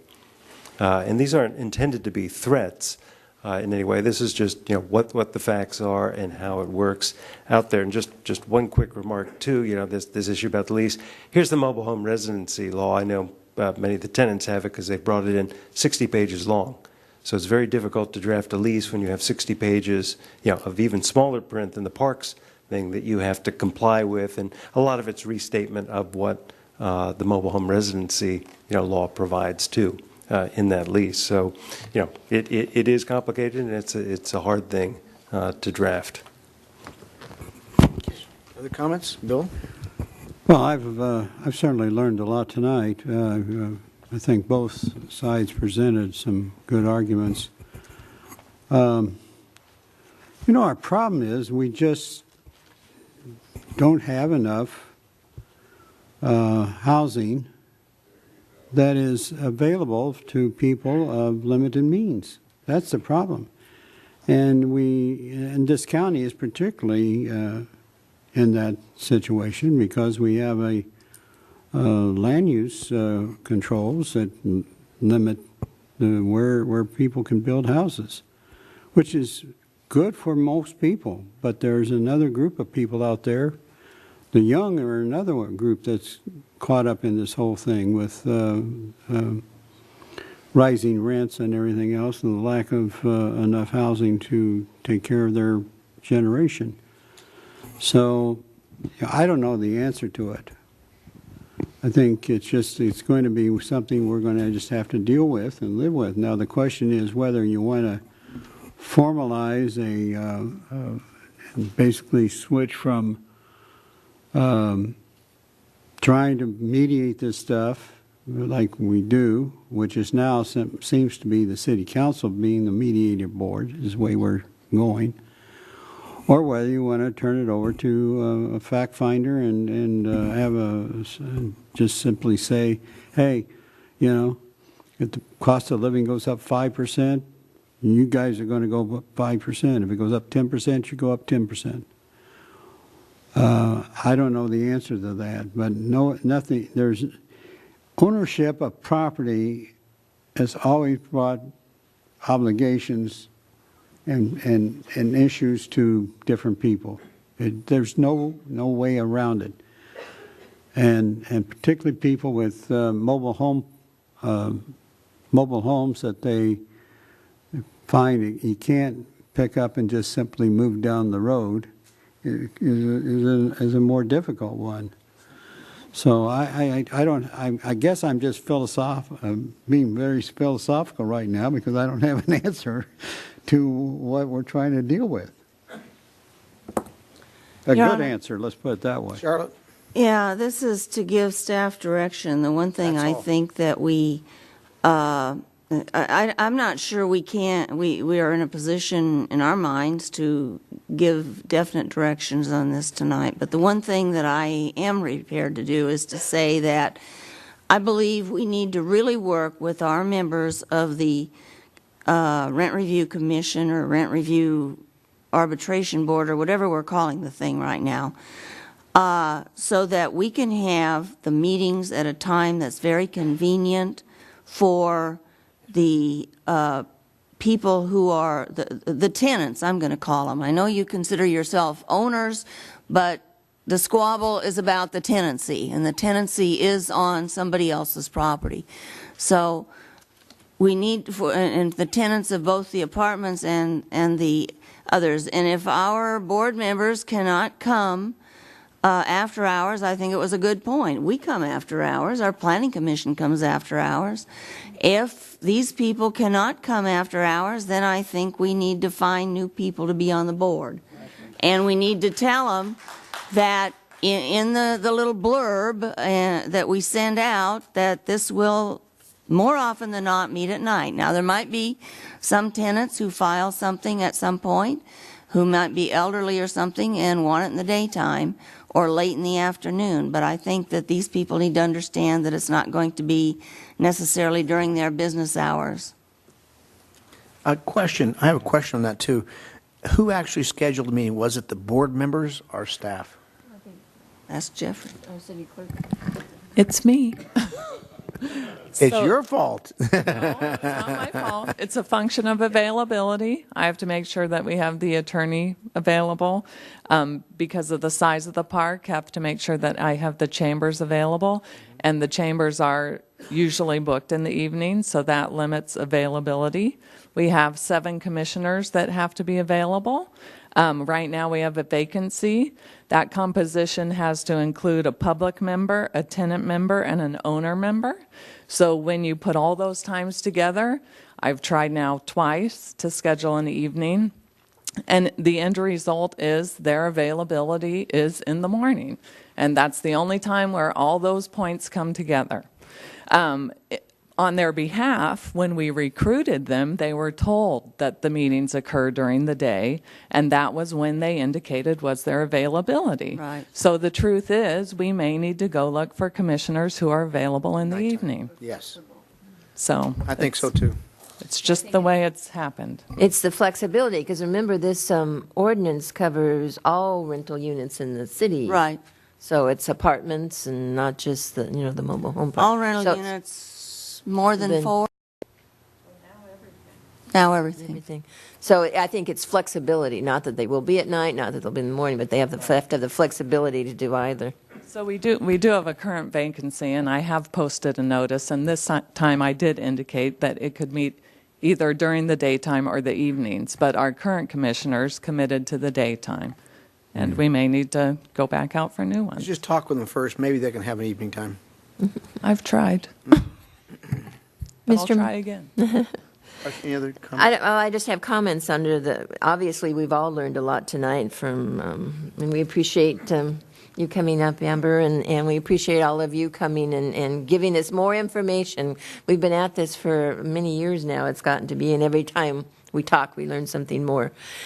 But what I would like to suggest at this time, one, we need to go back and think about all of this.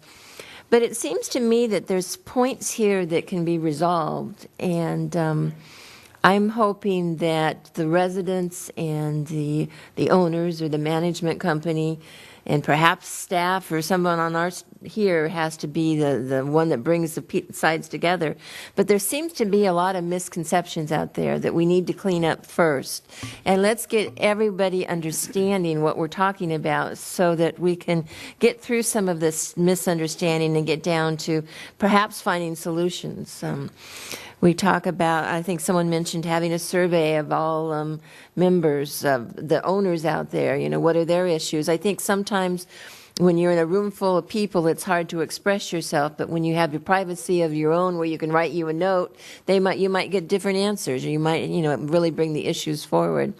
So I think there's some groundwork that we can do here before we take any major steps one way or another to really get a handle on what's happening, what's available, and answer the mobile home the coaches, the owners, questions, and make sure that we're all on the same page and understanding things. Because I think that's our biggest problem right now is really all of us understanding it, not only understanding the issues, but understanding what's available. So, I guess I would turn that over to the city manager to figure out how to bring the parties together and resolve some of this, and that might be a good step to get us to, if that can't happen, then we'll take the next step. But I think it would be a good one to work through now. And I think it would be helpful for the owners out there, because it seems to me that you all have to be a little uneasy about it because you don't know.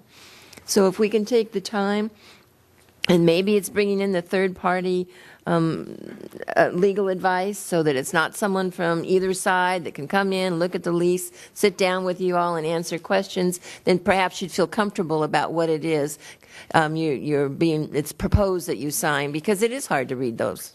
It's very, very difficult. So I think maybe those kind of things are a good step first. Yeah, I have a comment. Go ahead, Kevin. Yeah, I'm not really necessarily comfortable in the business of telling people what they should or shouldn't do. I think people have to decide that themselves. But listening to both sides, there's disagreements, but there's also a lot of agreements tonight. And it would really appear to me that if the goal is to try to get them on a long-term lease, try to have that third party come to those that are not on a long-term lease and thoroughly explain what's in a lease. I'm a leaser as well. I have a retail store. I have an attorney look at my lease. Now, not everybody has access to an attorney. I totally understand that, but I need to do that with my lease. And that third party might behoove you to make sure that at least everybody knows as precisely as possible what is in that lease and whether or not, quite frankly, it's in their interest to sign it or not. That's important too. I am concerned about the lenders. We've got to make sure that, these leases, that somebody that's willing to buy a coach out there has also the opportunity to get a loan from, a bank or some lending institution. So that's really critical here, too. Open lines of communication. We've been talking about that for, 5 or 6 years here. I think the two sides can get together. I've always believed in negotiation and trying to get some kind of resolution there.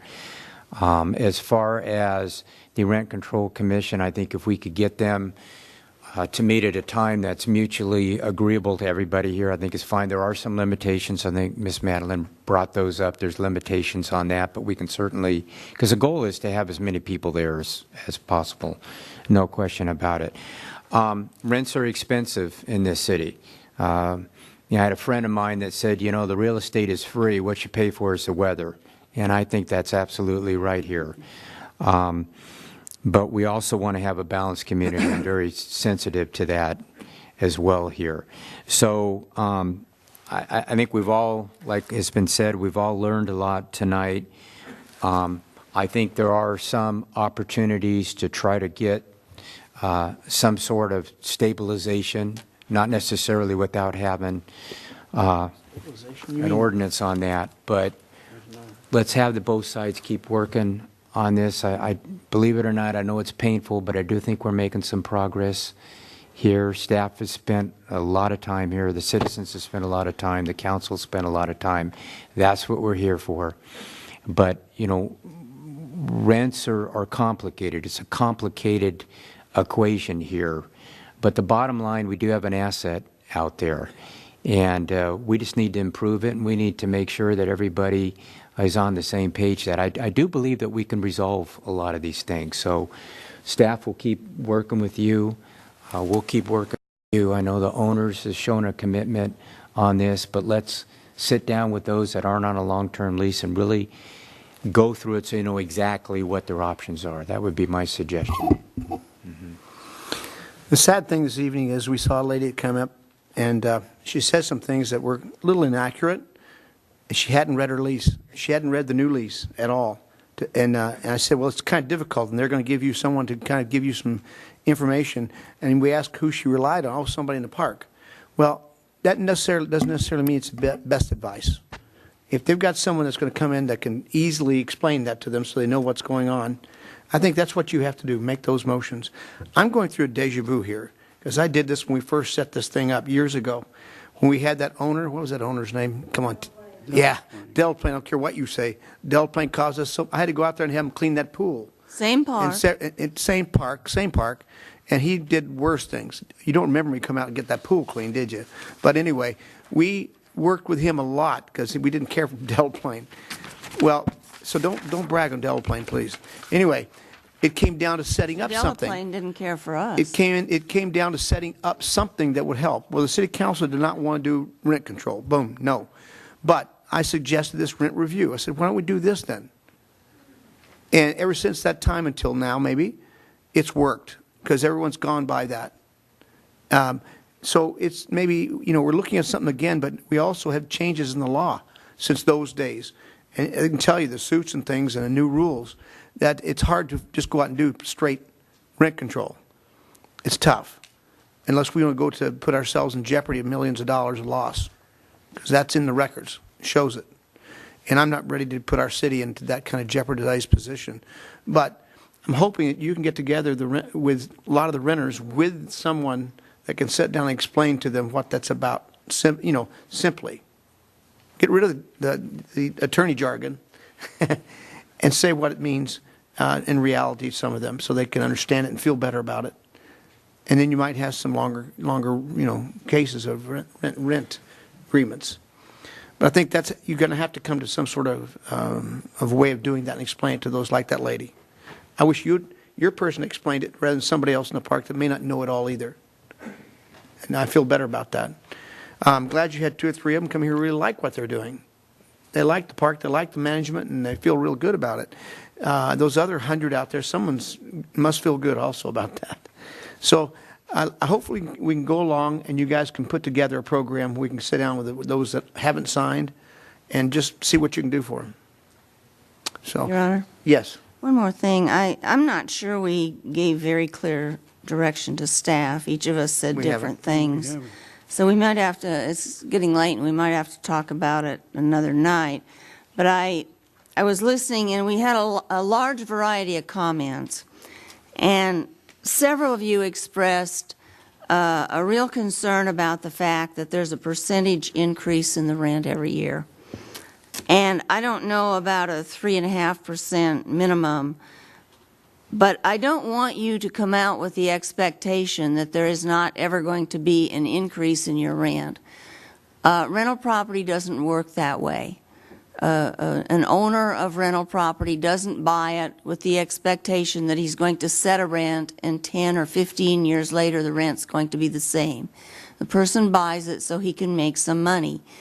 And I think with the rent stabilization, rent review, rent remediation, whatever you're going to call it, our goal has been to try to make it so that it's fair to both the property owner and the tenant for both mobile homes and apartments.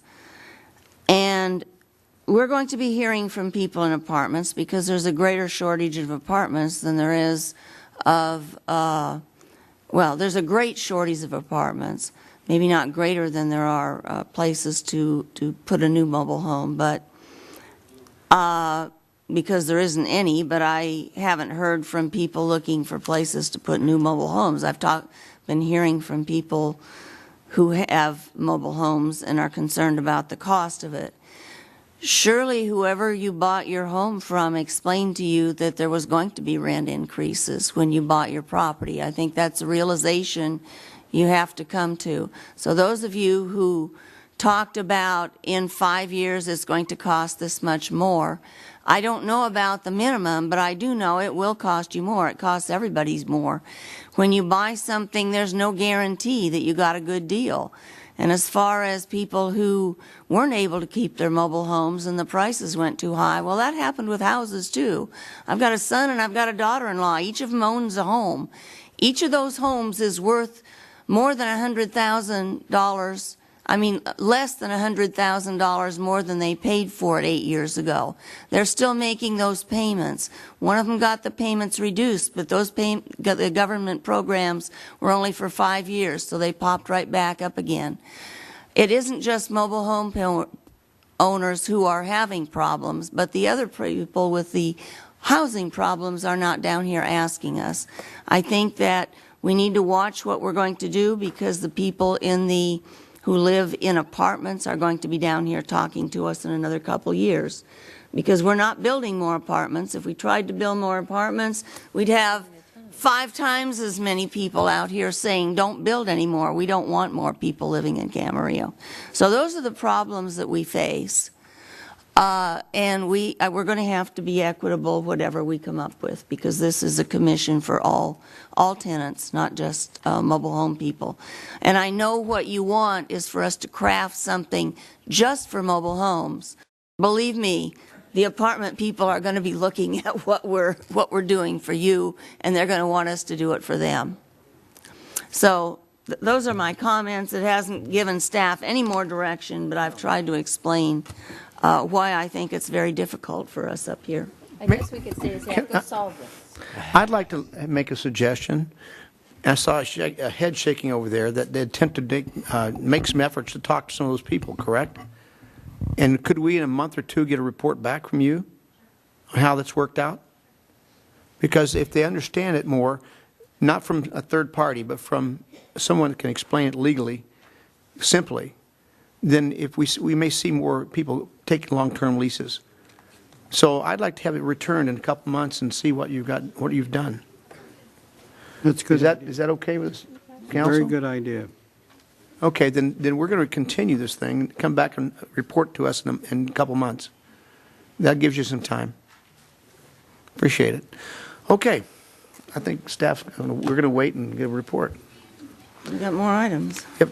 Okay, now let's go back to what were we? Our messages, I guess. That's new business. We need to tell them we're done here. We're done. We're done on that item. Oh, we're not done, but yeah. We're going to be here a while. And you have to call to order the other meeting some point, too. Which other meeting? We have a special meeting that you have to call to order. That's at the end of this That's meeting. in the red folder item. It's a red folder one. We had a special meeting announced in the red packet today. Here, Mike. It's right here. You want it here? Let me see it. There you go.